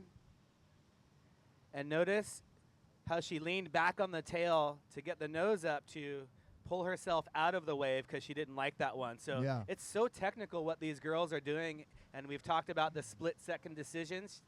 And there's some big waves coming in right now, as you see Sophia Tiare Bartlow battling the whitewater on the inside.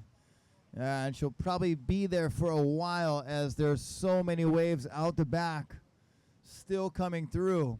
And you talk about the training, the conditioning, the shape that these Wahine are in. They are all in top shape, top conditioning to battle these waves here. So 4 heats, 20 minutes a heat. Let's say you're catching 3 or 4 waves all the way into the Mai Tai Bowl. I'm gonna say these girls are paddling at least 2, maybe 3 miles. Yeah, they're definitely putting in some mileage and some hours on the ocean. And we talked about, 20-minute heat going all out. When you're done, you feel like you just surfed for about 3 hours. And they're doing 4 of these today if they're going to make the final. So we've got 4 competitors in this heat trying to work their way into the final. Last score for yellow was a 4.5. So last score for yellow was a 4.5. Yellow is in first place. Red is in second. Third place is blue. Blue in third. You need a 4.41. And white in fourth. White needs a 3.01. So there's your Candace Appleby situation. swinging on a wide one, and she jumps off and kicks out.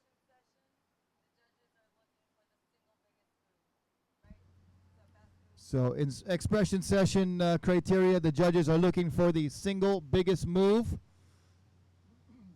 from our men competitors. So the surfers that can perform the single biggest maneuver in that expression session will be considered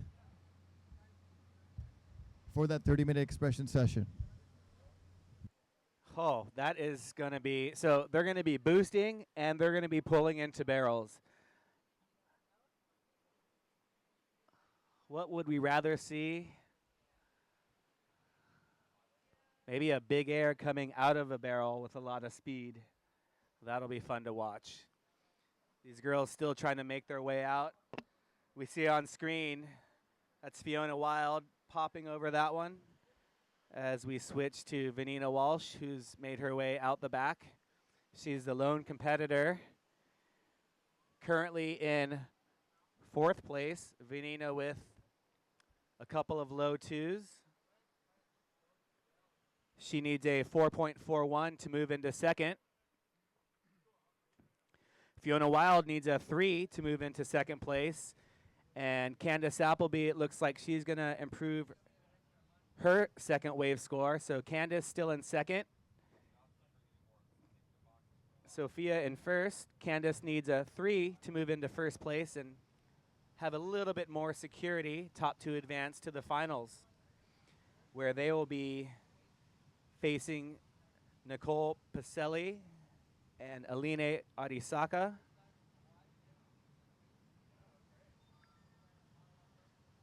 Seven minutes, 45 seconds.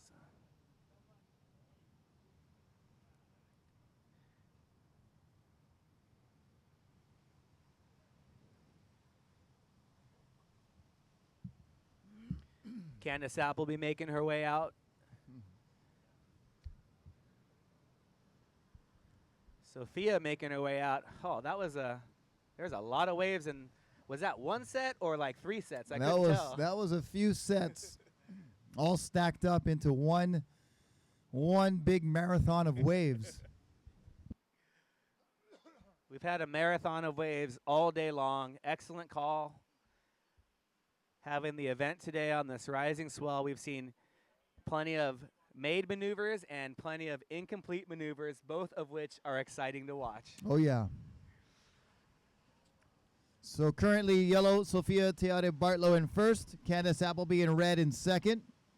Fiona Wild in the white is now in third. She needs a 4.68 to go to second. And in fourth, it is Vanina Walsh who needs a 6.08 to go to second place. And we have less than 7 minutes remaining.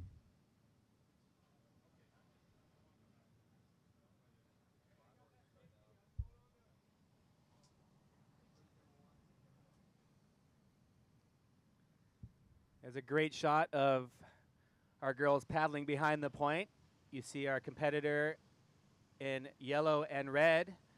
That's our current advancement places. That's Candace turning and having a look at this one.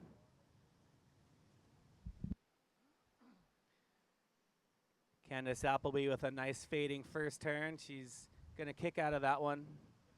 She's currently in second. Just needs a 3.0 to get to first. And down the line, Sophia Teade Bartlow.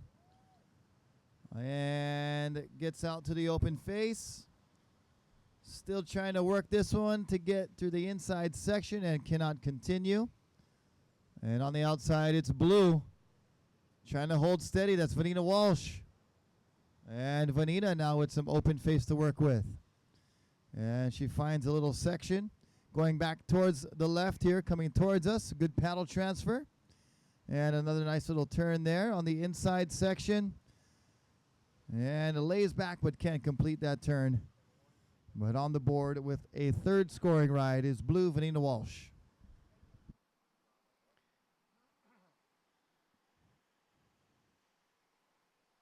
Vanina looking to work her way up. She's in fourth. She needs a 6. To move into second.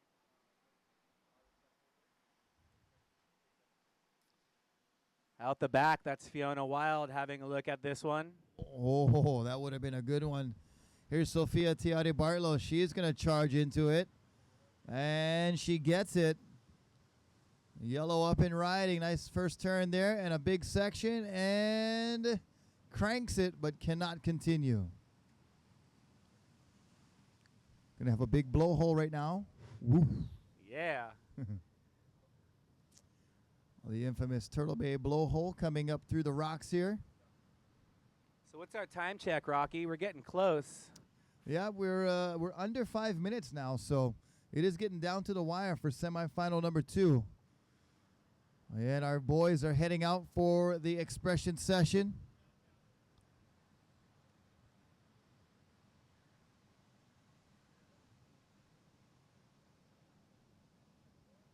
Zane Schweitzer about paddling out, showing the use of the current against the rocks. We're going to ask you to stay well away from the competition area, Zane, once you make your way out. You see Zane on screen just popping over, riding his signature model. So you can see how close he is to the rocks. That's where there's a little bit of a rip current that helps, but then you've got to eventually pick your time to cross back over. Yeah. You got to shoot over to the other side. So situation remains yellow in first, red in second.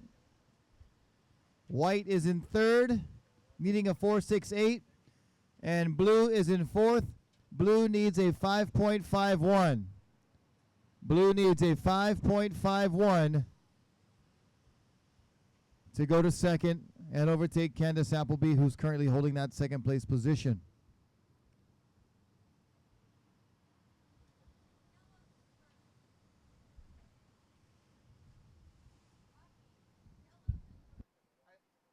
Yep, I said Candace is in the second place position. That blue needs a 5.51 to overtake Candace in the second place position. And it is Sophia Teade Bartlow in the yellow with the lead.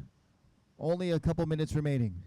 These girls might need more than a 30-minute rest. This heat is just getting absolutely annihilated. These sets just keep rolling in on top of them. And also might be an indicator that we should get the final started sooner so that we don't get washed out by the increasing swell. So there's two sides of the coin there of what we should do. But we're going to give these guys some time to show us their stuff during the intermission with the expression session that'll be going on. Here's Sophia Tiare Bartlow, your heat leader, in the yellow, floating over that section nicely and continues to the inside. And good use of the footwork to keep the board steady and keep the momentum going, still carving on the inside. And Sophia is on her way to the final. Under 1 minute to go. So these three girls out the back, we've got Candace Appleby holding on to second place. Fiona Wild needing a 4.68, so she will need her highest score. And we're counting down in 5, 4, 3, 2, 1. And we'll count down to start the inspection session. Anthony, in 3, 2, 1. All right, so expression session is on for the guys. So unofficial results, Sophia Tiare Bartlow in first, Candace Appleby in second, Fiona Wild in third, and Vanina Walsh finishing in fourth. Those are unofficial results at this time. Oh, is that Robin Johnston paddling out? Came over from Sunset Beach to grace us here at Turtle Bay. That is RJ. Who else do we have out there? I saw Zane, Connor. Thought I saw Kai Lenny as well. Oh, Kai Lenny. He was ripping this morning, and I'm thinking that's him on cue. That is Kai Lenny, true ambassador of our sport. Oh, here he goes. It's a one-maneuver event. Bam. He's in first so far. Most definitely right. Going out on a thick limb there, Anthony.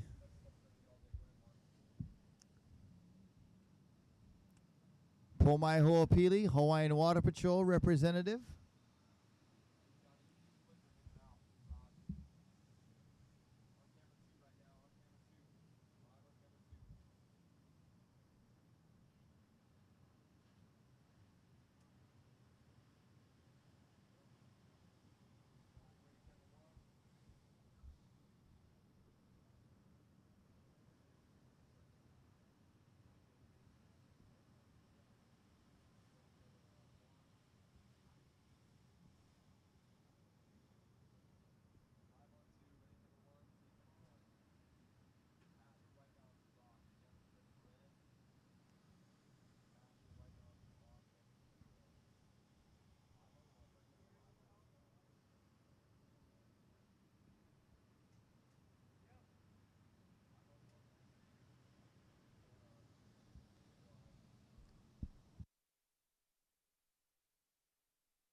So results are official.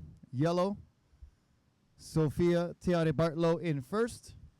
Red, Candace Appleby in second.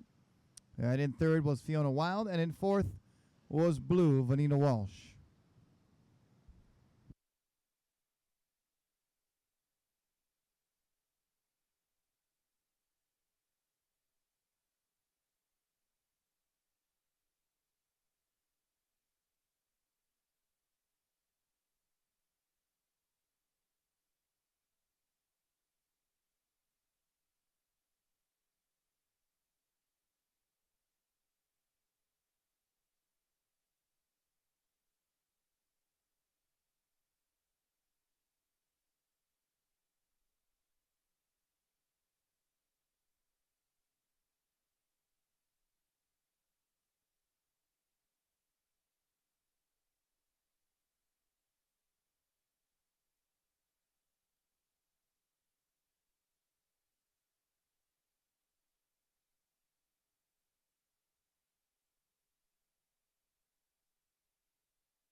So this huge set came out the back, and you know, you got to push through the waves on your stand-up, and I just got all warrior woman, and I was like, I'm gonna make it over this thing, ah! And my board came back and hit me in the face, and the guys came and tried to get me on the ski, and I was like, no, I want to win! So continued through the heat, and stoked to be in the final. So is this your first World Tour event that you've done, and are you excited? I am super excited, so grateful. This is the first event I've done. Looking for sponsors. I'd love to do the whole tour and just do my best. Right on, well, good job.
we're looking for Dr. Lelandau or anyone with super glue.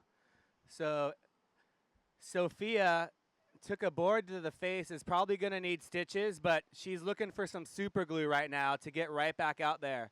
Or if Dr. Lelandau is on the premises. Please.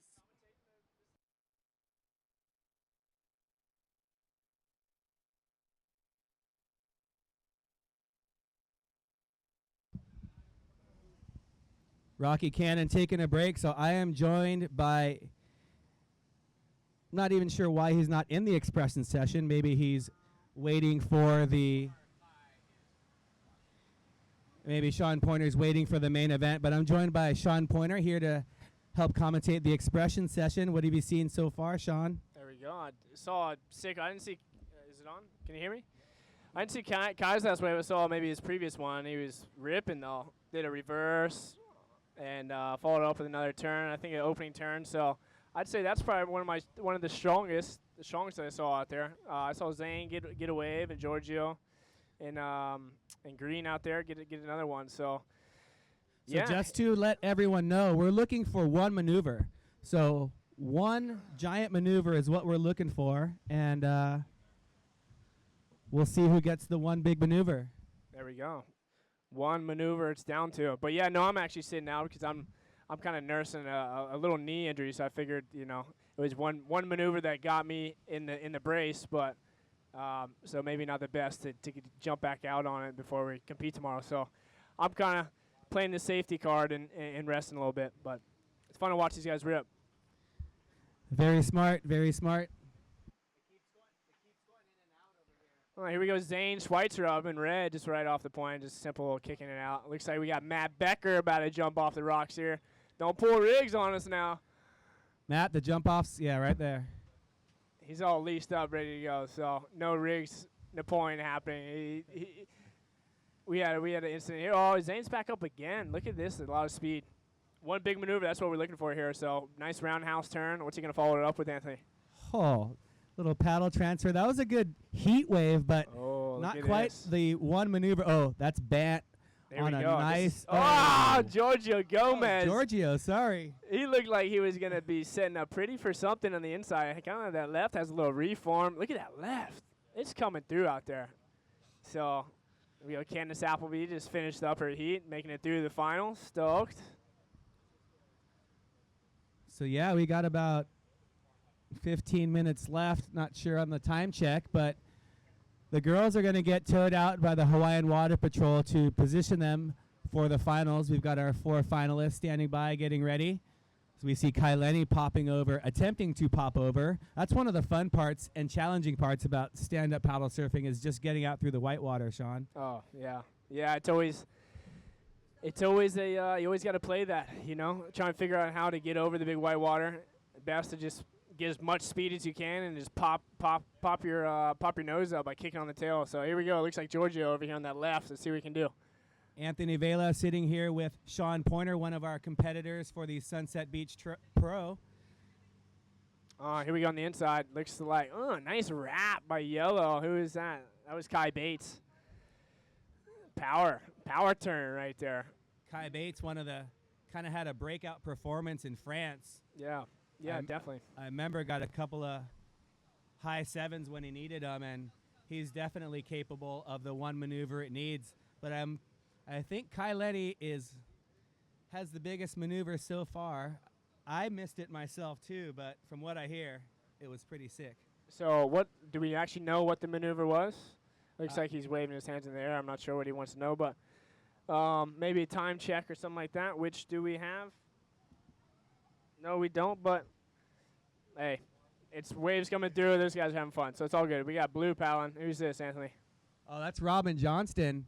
Boom! Robin showing some versatility. That was a great maneuver right there. That was very much in the critical portion of the wave. Super critical. Yeah, Robin, he shapes his own boards out the back. Boom. Looks like Cody Kerbox straight up through the lip there. Quick.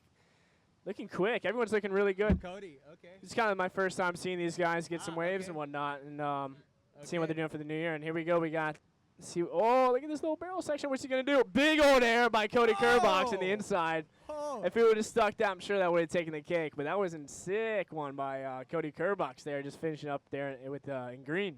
And not to be outdone, that's Pomai Ho'opili, our Hawaiian Water Patrol, up on his shortboard. He's taking part, making sure everyone's safe out there. And we've just been informed from the judges that it's actually Cody Kerbox in first place. Cody with a nice air turn combo. Nice, Cody. Yeah, I mean, the way he was looking on that, if he would have stuck any other, he would have been definitely in the lead on my book. But look, we had Zane Schweitzer out there on the left, kind of sneaking into a little barrel there, getting a little shampoo. For Sean, that's a little barrel. For me, that is a complete cover-up. That was yeah, barrel for sure. Sean is tucks into a lot more barrels than your average surfer. Very experienced down at the famous Puerto Escondido. Sean taking a stand-up down there and pulling in and all over Mexico.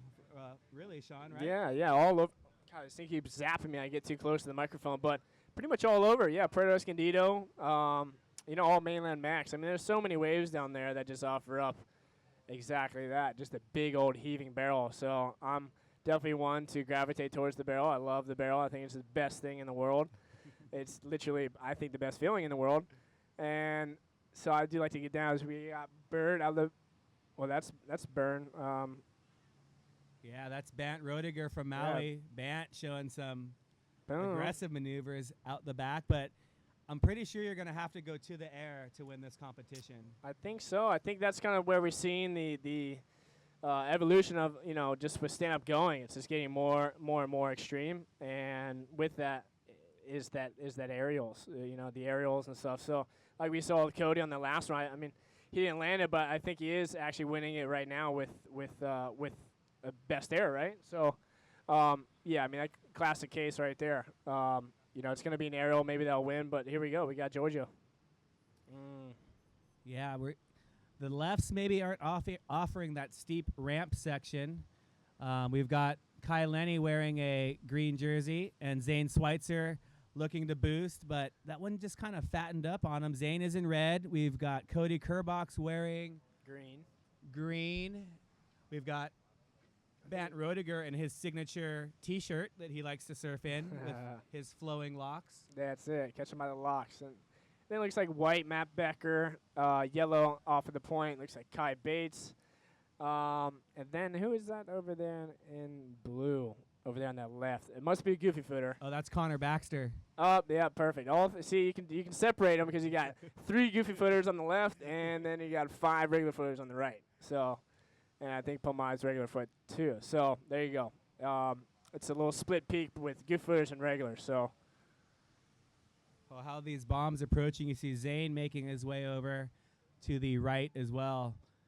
He's been seeing what these other guys are landing, so Zane making his way over. We've got some bombs approaching, couple guys having a paddle. There's no drop, there's no interferences either, so Party they can wave. share, and they are sharing. It looks like Kai Bates. Oh, everyone kind of feeds off to it, but I think Kai should just continue to go with that one, Kai Lenny. But out the back again, we got White, Matt Becker. He just got out there real late. He just asked me for a leash.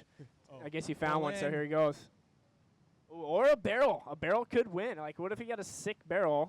I think barrel or air. What do you say, Anthony? I think if it's a good, clean barrel and you make it out pretty clean, I think that's going to really help out. Cody, boom, off the bottom, into the lip, flattens out here. Let's see if we can get in a reform. I was out here the other day. Man, there was a little, what is he going to do? Bam, this thing keeps zapping me. Here we go. We got Becker. He's just kind of trying to find a wall here. Here he goes. He's getting across this. Look at this section lining up. Oh, Matt Becker. Just laying it down. He's got a nice carve. I really enjoy his carve that he's got. Yeah, that was good, but the carve's not going to win it. Connor Baxter on the left. He is no stranger to aerial maneuvers. Oh, we see Zane broke his leash. Oh, if no way. someone wants to help grab his board. Can somebody help? Yeah. Where's it at? It's coming in right here. Okay. All right. Looks like he can get it. Oh, that's a scary thing to happen. Get it, Zane. busted leash right next to the rocks. Never a good situation. But Zane managed to get it. He's going to hop back on and grab his paddle. Got Water Patrol heading over to him, too, to give him a lift. He wants to head in. So Zane will be good. But, you know, Zane is crazy. Good friend of mine. And he's the most energetic kid. He'll probably just go back out and just start busting airs again without a leash. So that's just how he operates. He's just go for it attitude all the time. So he'll go back out there and look at him going. He'll go right to that left. So Wondering if we can get a time check just to let the girls know how much time they have. We are in the expression session, awaiting our girls' finals. Kai Lenny up and down, and behind him, Bant Rodiger. And they're just having a surf. This one might offer something on the inside. Wait for it. Wait for it. Still waiting for it.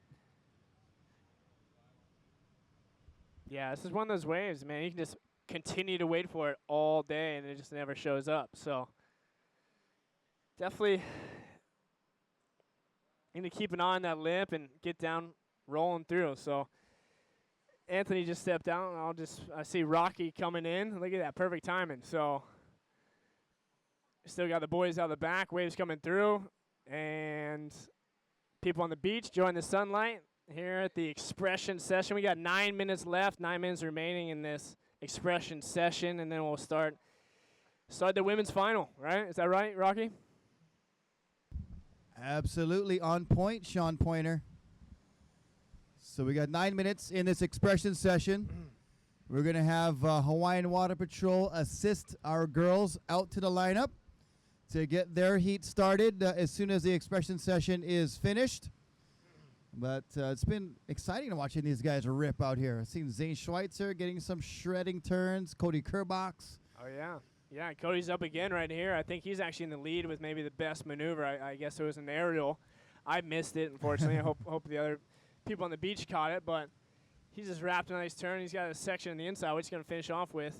Boom. Oh, tail whip. A little tail whip kind of comes unreleased there, but Here's Kai Lenny. yeah.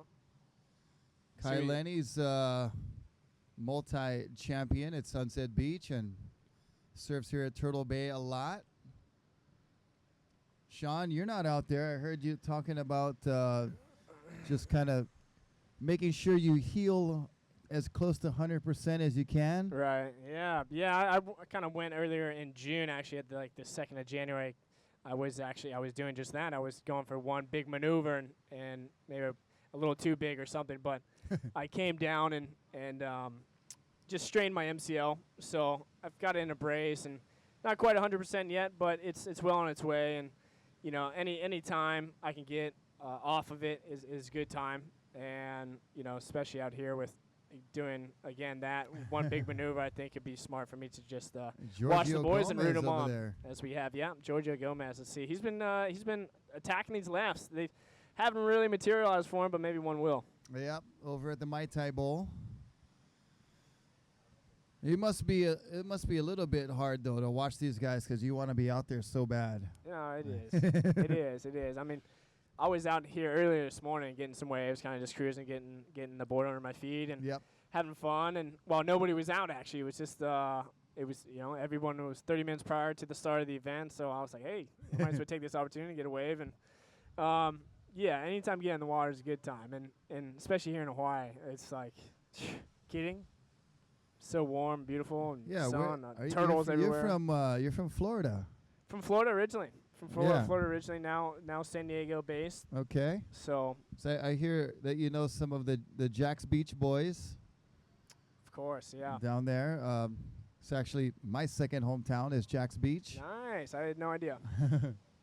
Oh, here we go. Well, who's that out the back? Looks like Zane Schweitzer. See what we can do on the inside. Brother Zane going leashless now. Oh, yeah. Oh, following up with his second great maneuver up through the lip. A lot of pizzazz. Boom.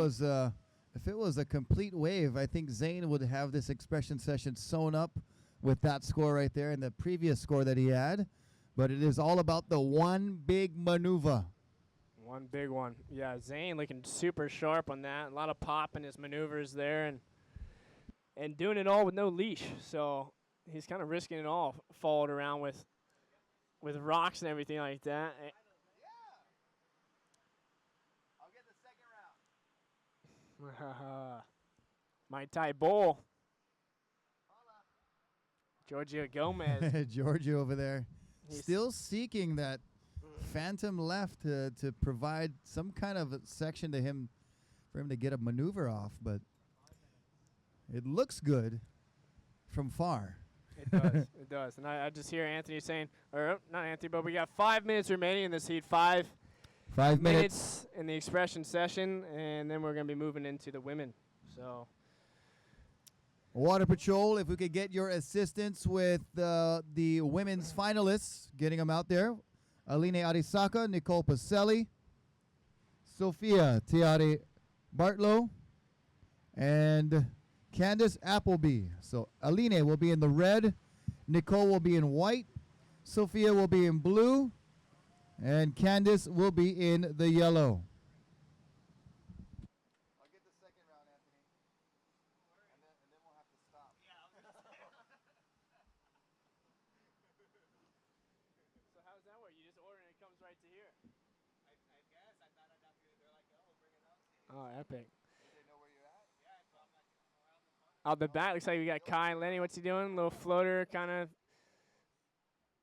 getting his fins out of the water there, a little off the lip. Can you see if Water Patrol's giving them, or like what's going on down there? Yeah, they're at least all together.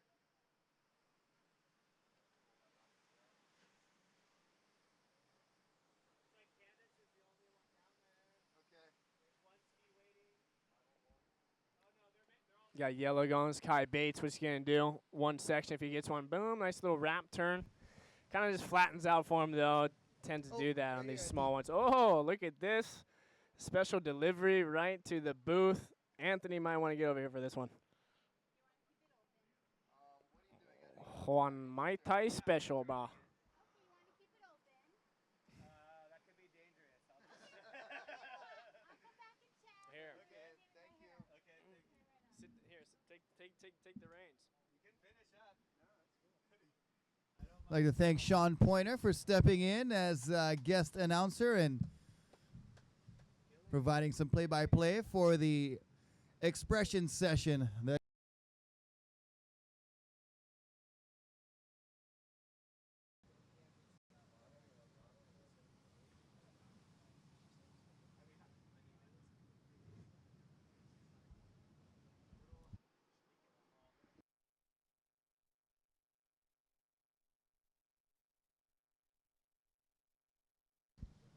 There's, I think that's Band Road Digger. Here we go on the outside, Cody Kerbox.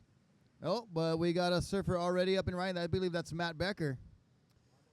Getting followed by the drone, smashing it off the top. So a couple of minutes remaining. Just a couple minutes, guys. And Hawaiian Water Patrol, if we could have your assistance getting our competitors out into the lineup. Our finalists, our girls finalists, should be all checked in. Aline Arisaka, Nicole Pacelli, Sophia Tiare Bartlow, and Candace Appleby.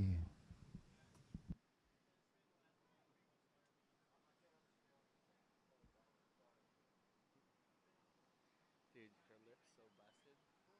It's like, it for sure needs stitches. Like 100%. Yeah, yeah.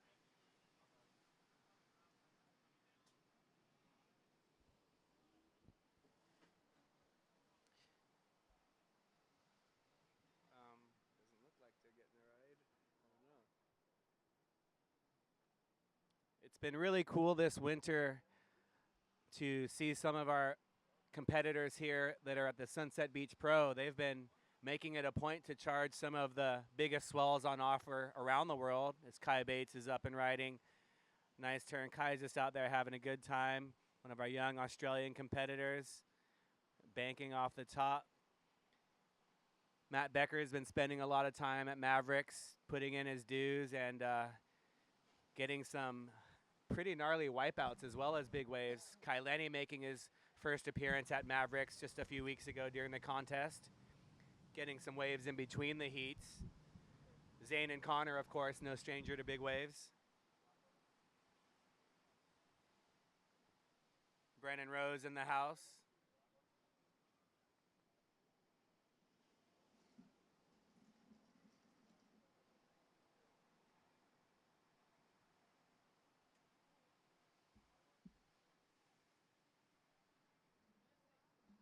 Oh, there's the barrel we've been looking for. Bant Rodiger pulling in but not making it out. Oh, Bant is our standout competitor from the trials. I believe he had we're counting down this heat in 5, 4, 3, 2, 1.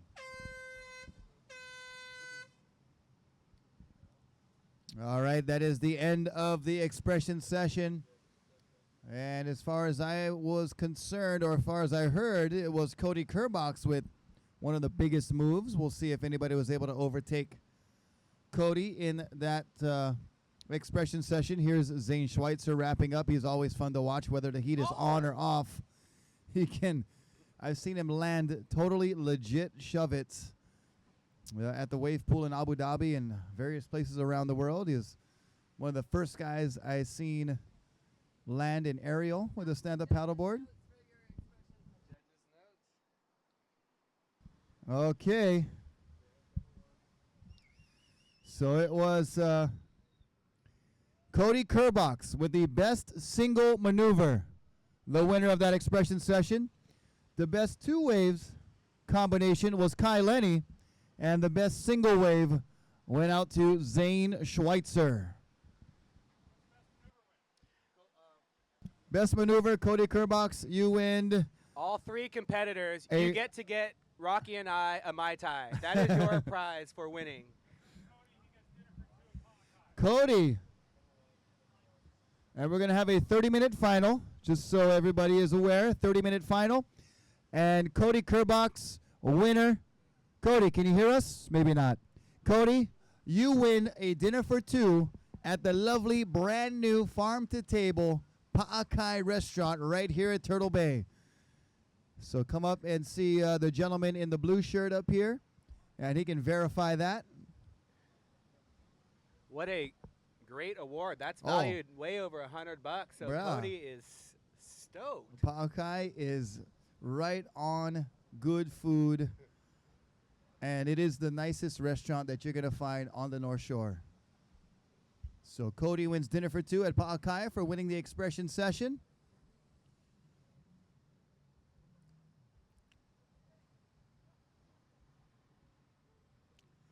And Kavika Foster of Hawaiian Water Patrol wins best beard. Oh, you can hear out there. That's dinner for two at my house, barbecue, bro. Portuguese sausage and hamburgers. We can have the Hawaiian Water Patrol help out the competitors make it out. We've got White heading out there. That's Nicole Pacelli. We've got, looks like Red is out there as well. So we're pretty good here. Just going to wait till Candace Appleby gets out, and then we'll start our 30-minute final. 30 minutes for the finals for the Turtle Bay Pro here for the Wahine. All part of the Stand Up Paddle World Tour event number 1 on the North Shore 2014.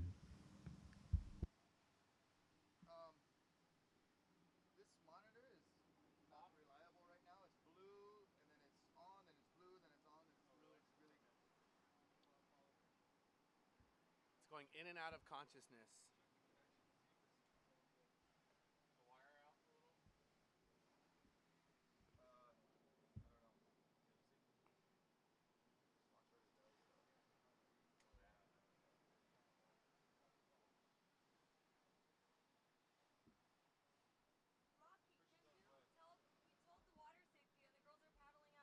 They're already out there. I know, I know.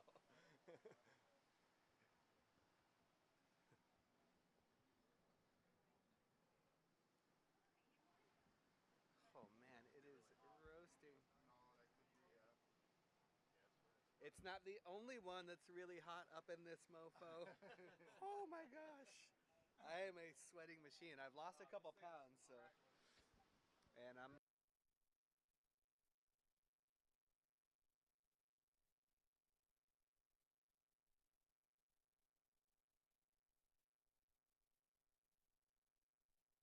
Here we go, counting down to the start. In 5, 4, 3, 2, 1. And it's on. Mahalo to our great sponsors right there. This is the final, the Stand Up Paddle World Tour Turtle Bay Pro of the women's division here on the North Shore 2014. Rocky Cannon alongside Anthony Vela, and it's been Vela, as we say in Hawaii. That's how you say hot. I think you knew that already. Somebody might have told you that already. No, I didn't know. Vela is how you say hot in Hawaiian.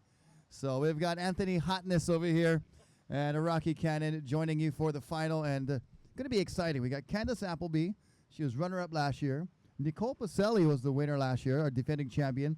Aline Arisaka, and newcomer to the Stand-Up World Tour, Sophia Tiare Bartlow. So it's very, very stacked for the final.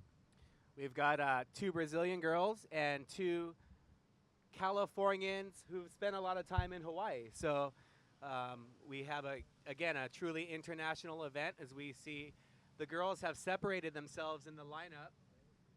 Tiare Bartlow up and riding, getting the first wave of the event. She's had a little bit different strategy than the other girls that has been working all the way through to the finals. Wave count and catching waves. Yep. And going outside and getting those bigger ones, too, from the outside, able to draw out those turns. She's riding a board that's a little wider and a little bit longer than the others, so she does need those bigger waves to get those turns really drawn out. Here's Nicole Pacelli on the inside. And Nicole carving a nice turn number 2. Sticks with it, keeps going, and looking for the reform section on the inside, but it is going to fizzle out right there. Here's Candace Appleby. Candace spraying Sophia on her way out with a nice first turn. Paddle transfer back into the whitewater. Candace does a great job at using her paddle on both sides, kicking out, standing up. So we've got rides from 3 of our 4 girls in the opening minutes. The action is nonstop. Yep, and we've had great conditions all day long. It's been, it was good in the morning, and then just getting to where it was a little bit hairy there for the semifinals and breaking way outside. So we're just kind of on the brink of what Turtle Bay can handle as far as wave size. But you know, these girls are up to the challenge. They're so fit. They're all in shape, and they're all really, really up to the challenge. We've talked about all 4 of these girls are surfing in their 4th heat of the day. Ooh. And we're talking nail-biting heats, 20 minutes long, trying to catch their 2 best waves. And they've taken at least 100 waves on the head total for the day. Yep, and they've done a great job sticking with it. And these girls in the final have definitely earned their spots in the final. Here's Aline Arisaka. And Aline keeping that board moving, staying busy on the wave, goes right by Larry Haynes, our water photographer.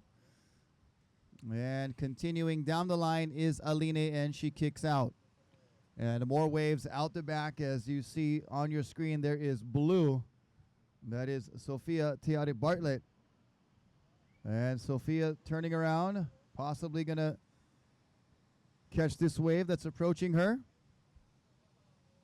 And she does. She's up and riding on her backhand. And just a big wall of white water. She goes for the foam climb and comes unglued.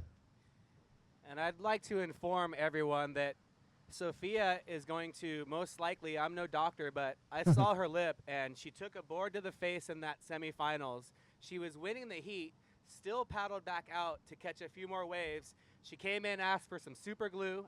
I believe we had Skip from Turtle Bay Resort helping us out with some super glue, and she's back out there for the final. And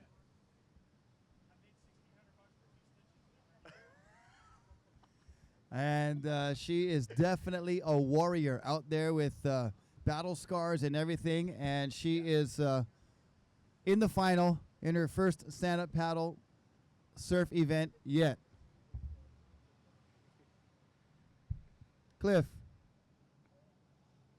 As we see a couple of our girls from the previous heats coming down to have a watch. That's Laura Clayton. Izzy Gomez is down there. I saw Fiona Wild making it all the way to the semifinals in her first event of her young career. Fiona just 16, maybe 17, but she had a great showing here. So all the girls sticking around to watch the finals, but why wouldn't you? Because this is such a great spot. Izzy, you going to come play some music tonight? Yeah.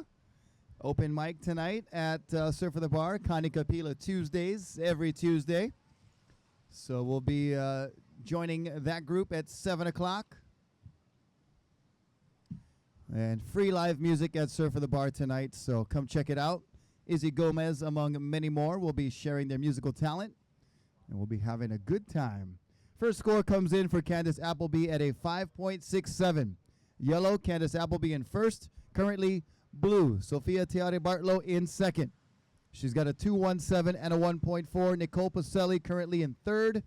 Surfer in white, Nicole Pacelli has a 3.33. She needs a 2.35 to go to first. We're going to call all these scores to get to first for the final, because in this final, first is all that matters. There is no more advancement. There's no more heats. This is the finals. This is, hey, you've been saving your energy. You've been saving your best moves. And now is the time for you to show everyone. But the most important people that you need to show are the judges. Yep. Thanks again to the judges for working hard all day. They've been absolutely super busy.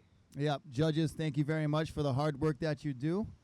We do appreciate that very much. Nicole Pacelli is surfer in third. Aline Arisaka is in fourth. Aline needs a 2.95 to go to first. She's currently sitting on a one-wave score of a 2.73. So there's the situation with still a lot of time remaining, this 30-minute final.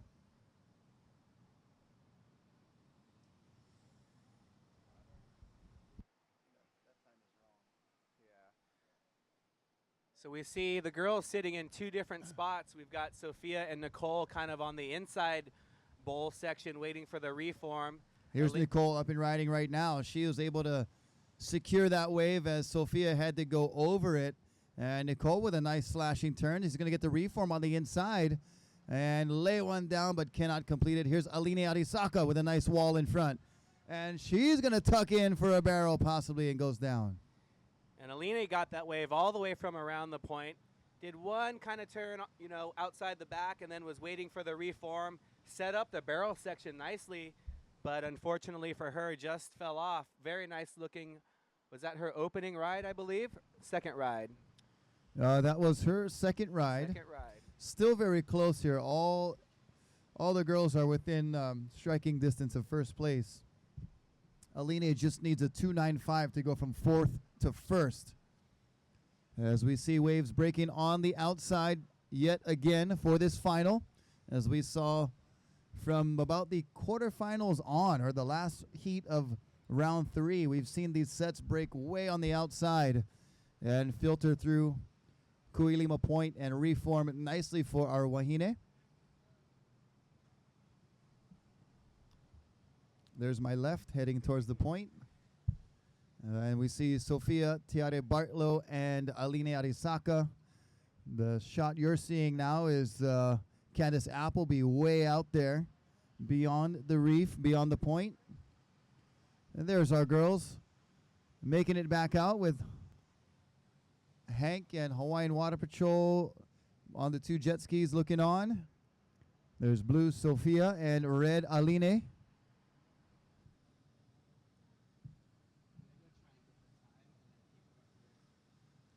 And here goes Candace Appleby. Up and riding on a good-looking wave. Down the line, cuts right in front of Aline and Sophia. Big roundhouse cutty, good paddle transfer there. Switching sides with her paddle and now using it to get momentum down the line. And cutting back, looking at the left and still going ahead into that Mai Tai bowl and then off the lip and floating it. And she lands it. So we've seen many attempts on that Mai Tai bowl, but only few have been able to withstand the stagger of the Mai Tai bowl. And Candace has been one of those who has been landing maneuvers there each and every heat. And that's great to put the last impression on the judges that final maneuver is a good exclamation point for your score.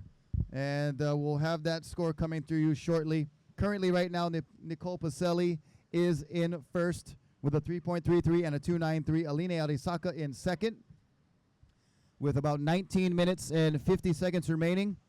It is Nicole Pacelli and Aline in first and second. Candace Appleby in third. And she only needs a 0.59 to go to first because she's only got one wave score. Here's Sophia Tiare Bartlow. And Sophia going for a big floater. Can she hold on? And she does. And even put the paddle behind her shoulders just for extra balance. And completes the floater.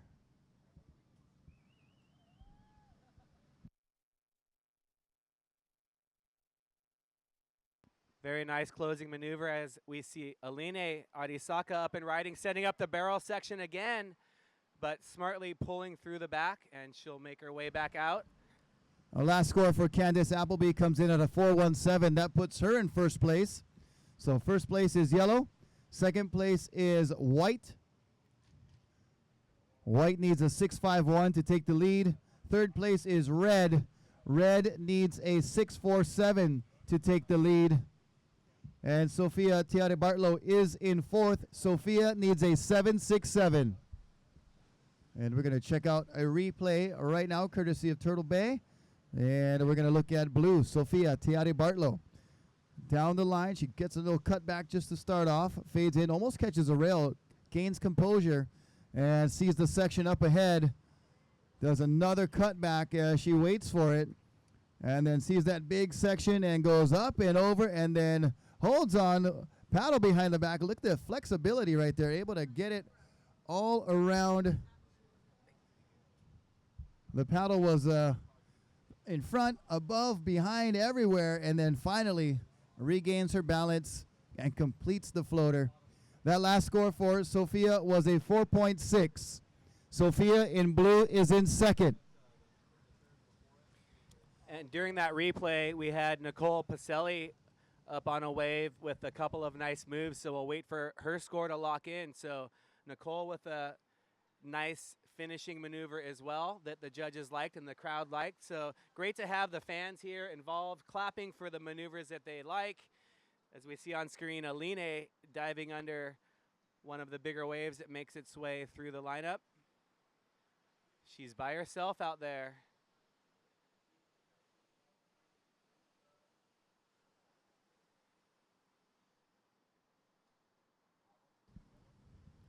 So last score for Nicole Pacelli was a 6.67.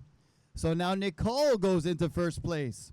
It's your defending champion in first in white with a 6.67 and a 3.33. Candace Appleby in yellow in second. Yellow with a 5.67 and a 4.17. She needs a 4.34 to go to first. Blue, Sophia Tiare Bartlow is in third. She's on your screen right there. Right there, she needs a 5.41 to go to first. And red, Aline Arisaka in fourth. She needs a 6.64 to go from fourth to first. So it's still anybody's game.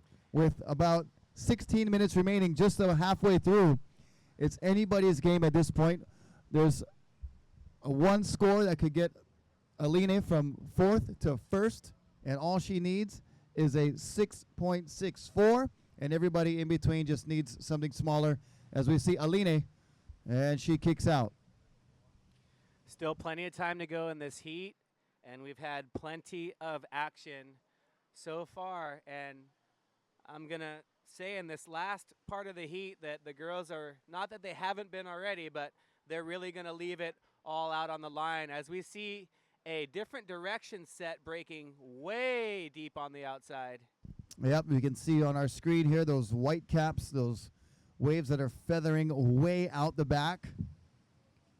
And they're going to filter in here and reform for our competitors right here at Kuilima Point, the site of our 2014 Stand-Up Paddle World Tour, Sunset Beach and Turtle Bay Pro.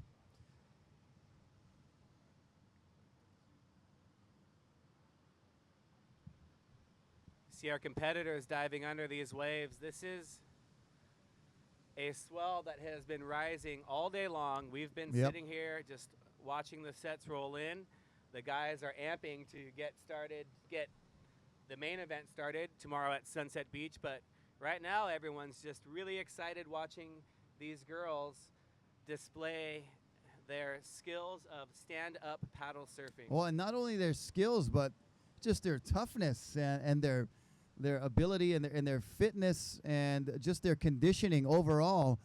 Battling through these waves is not easy. I mean, it's not only riding the waves, but navigating out back through the surf is one of the hardest parts of surfing. And when you're standing up on a board with a paddle in your hands, it's even more difficult. Yeah, as we see on screen, that's Sophia Bartlow making her way out. Aline Arisaka was out the back by herself, but this set has pushed her in behind all the other competitors. So that's kind of that hurts when you don't even catch a wave and you get pushed in. It's a really tough mind game out there today. Yeah, for sure. You got to be really in tune with your mind and with your drive and the accomplishment that you want to achieve.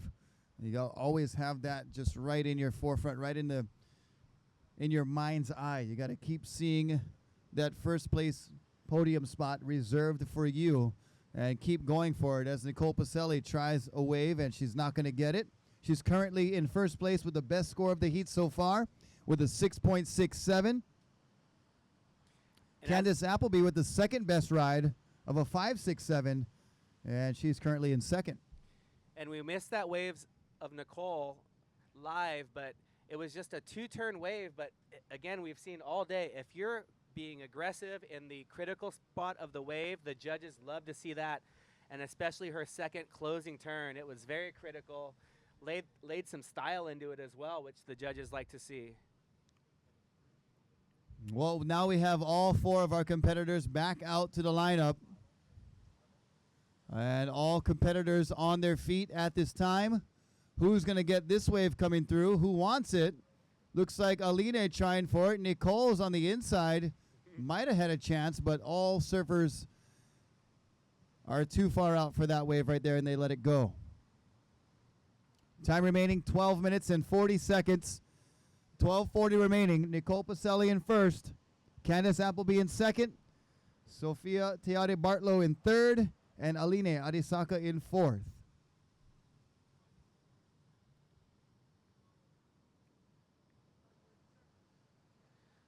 So now it's the positioning game. So first there's the surfing game, there's the make it back out to the lineup game, and then there's the positioning game that the girls are playing right now. Yep, and looks like Candace may be eyeing one up, but she's going to give way. Looks like it might swing over. And it's Sophia Teare Bartlow up and riding. Nice looking wave there. Gets out in front of the section, cutting back. And a holding position on the wave. Nice top turn there. And more speed down the line as she goes up and just catches a rail. And she's currently in third place. Needs a 5.41 to go to first. I'll tell you what, she's surfing really well throughout this event. Doesn't quite have the paddle work as the other girls yet, but give her a couple of events and she's going to be one of our kind of new converts that's going to do really well on the tour. As we see Aline looking, dropping, and not making it. She was just hung up right in the lip. Looked like she was trying to get over the hump, get some momentum down the face, and unfortunately got just stuck in the lip and went over with it. And I think she is also going for a paddle retrieval. Unless she has it in front of her. Has to bail under that wave. You see on screen Candace Appleby in yellow out the back. She's a little bit wider than all the other girls. And tried for that one, but couldn't get into it. More waves coming, however, with 10 minutes and 30 seconds remaining. Still Nicole Pacelli in first. Last score for Sophia Tiari Bartlow was a 4.77, so not enough to go to first place. And it still holds her in third. She would need a 5.08 to go to second. So that last score not enough to get her out of the third place position. Here's Nicole Pacelli, your current heat leader. And Nicole's picked off a good wave, throwing some spray on her first turn. She'll try to get in two more, just a check turn for her second maneuver. Going for the closing maneuver, very similar to her first wave. Maybe not as critical, but still very well ridden. Yeah, you saw her wanted to go for that second turn and kind of missed it a little bit, but then she made up for it big time with that finishing maneuver. And great timing, as we talked about earlier, needing the timing. Here's Candace Appleby, and gets out in front of the section and carves a cutback. This wave a little strange, as it's got a little wave in front of it, so kind of a double up wave there, and she's going to milk it for all it's worth, and still going towards the inside for one more floating turn off the top. And she gets out of there, so she'll be able to make it out in time for possibly one or two more waves. 9 minutes and 13 seconds remaining.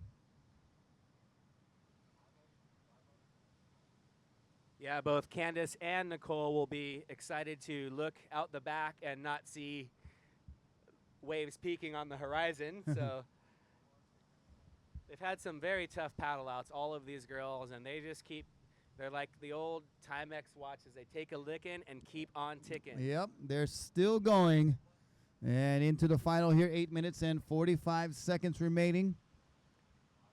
Stand by for the last score coming in for Nicole Pacelli. Stand by for the last score coming in of Candace Appleby.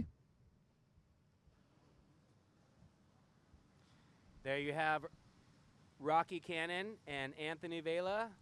Anthony, Rocky, we are just having a wonderful day here, enjoying the live webcast, live surfing, and what a great day of conditions we've had at Turtle Bay.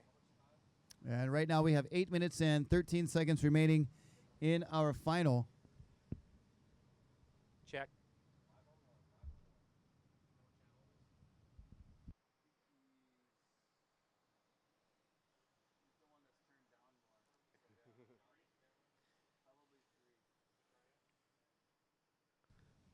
So we have a high wave score, high heat score. Nicole Pacelli's last wave coming in at an 8.17. So the judges really liked her two turns on that one.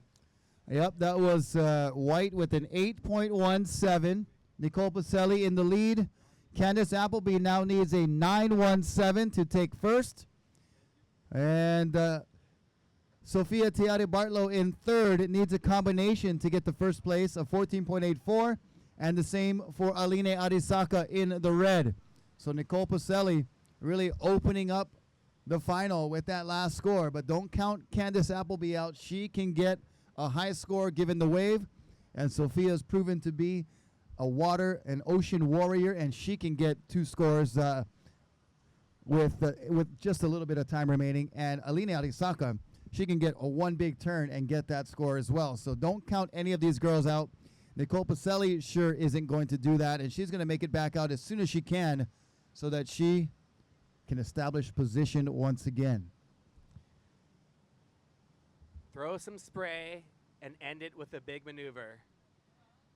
If you can fill it in with some other fillers, that's going to help for sure, but we've seen some of the highest wave scores just coming off of two really good, solid, complete maneuvers. Right, and that's kind of the formula here at Turtle Bay with this wave. It kind of allows you to get that one good carve in, and then it sets up for that finishing turn on the Mai Tai Bowl, which we've seen many of our competitors able to complete that final maneuver over at the Mai Tai Bowl and be able to withstand the stagger.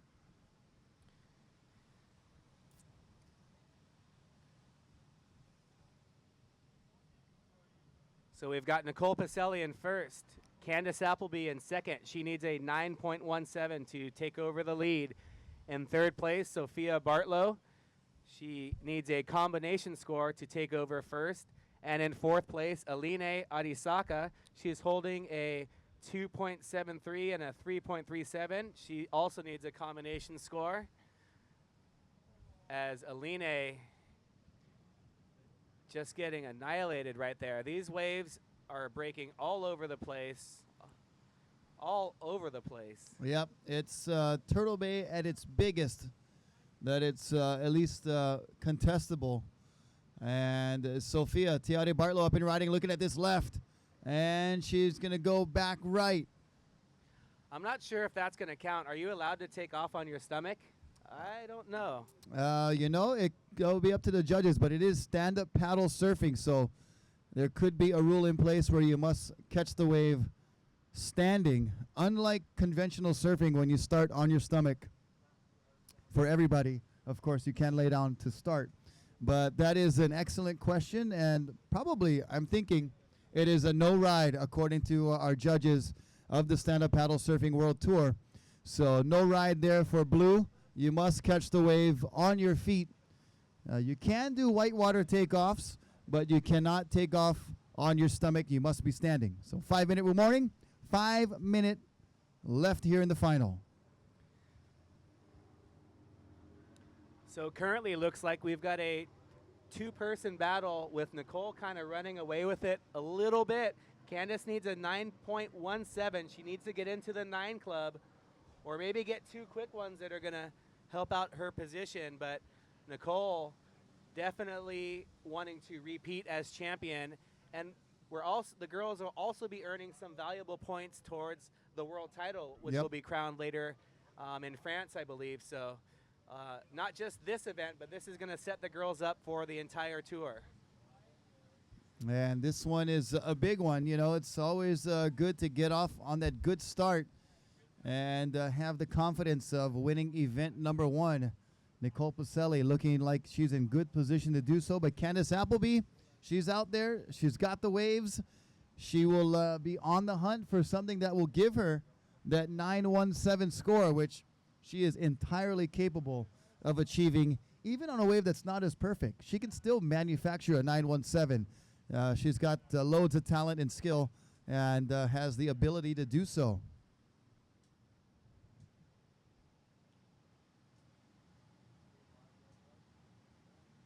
So now you see on screen 3 of the girls, you know, they're trying to position themselves for the waves, but out-position the other girls. So maybe pushing themselves a little bit too deep behind the point.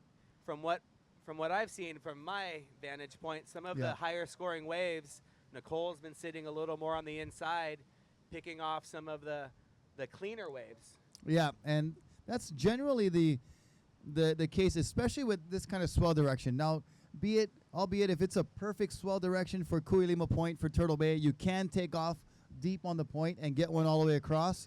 But with this kind of crossed up swell direction, the better waves are going to be kind of out a little bit away from the point where Nicole Pacelli has been sitting.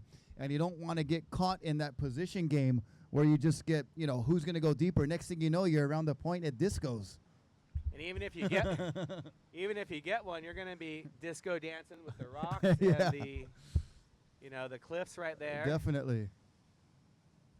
So maybe a good strategy to go deep and then come back out wide and try to work it back to the middle of the break. As we saw a little paddle battle right there between Aline and Nicole. Nicole trying to out-position herself and kind of back paddle Aline a little bit, and she fell off her board. Aline was then able to catch it, and they'll look for one more wave with 1 minute, 30 seconds. 1 minute, 30 seconds left in this final. Wow, we're getting down to the wire here.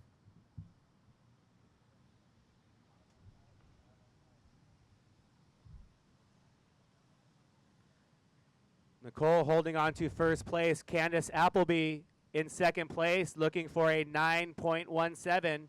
So Candace looking for a 9.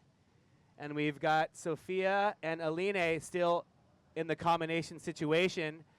As we see Candace looking at this one. Sophia a little bit deeper, maybe too deep. Candace had to jump off. And Sophia is way deep. And she's going to dismount right on the inside. Candace with 40 seconds. Here we go. Here's Candace Appleby up and riding. This will be her final wave of the heat so far. 30 seconds left. And a little bit of flat section there for her to work with. She's trying to work the board back and forth. She'll get a little bit of help on the inside section as it steepens up and goes up and over that and cannot complete that final turn. 15 seconds. 10 seconds. And watch our final countdown in 5, 4, 3, 2, 1. All right, how about a round of applause for all of our Wahine competitors doing battle with Turtle Bay here today. What a wild finish to this final day of the Turtle Bay Women's Pro. And we will be having the awards ceremony in just about 20 minutes when all the girls get in from their final, and we'll organize all of our awards to be given out to our finalists here at the Stand Up World Tour, Sunset Beach and Turtle Bay Pros. Pomai Ho'opili shredding in for Hawaiian Water Patrol.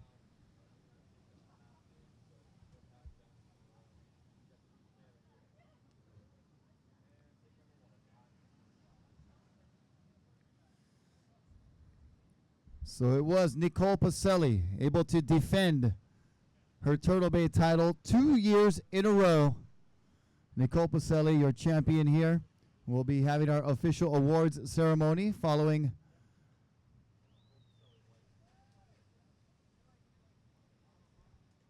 our event. So stick around, stay tuned. We'll be having our final awards presentation coming up shortly.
Cannon, and this is Stand Up Paddle World Tour Sunset Beach Pro.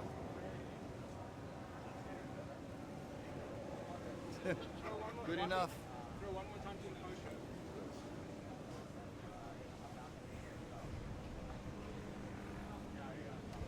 Let me know, Pat. I'm just rolling the whole time, so Oh. I'm waiting for anything. Communication.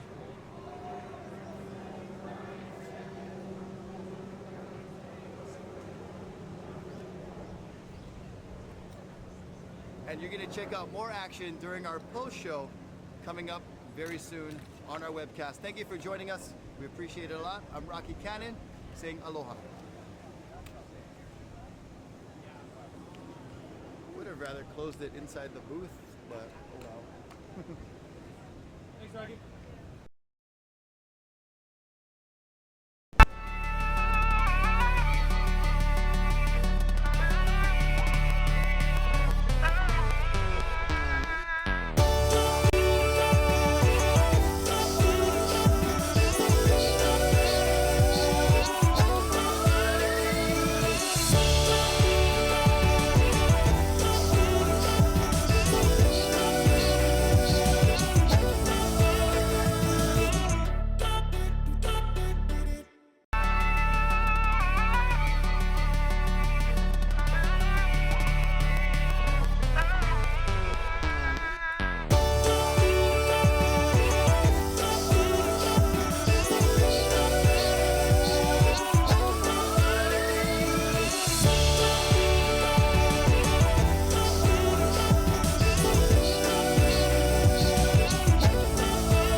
Do you take Pacifico places? Or is it the other way around? Pacifico.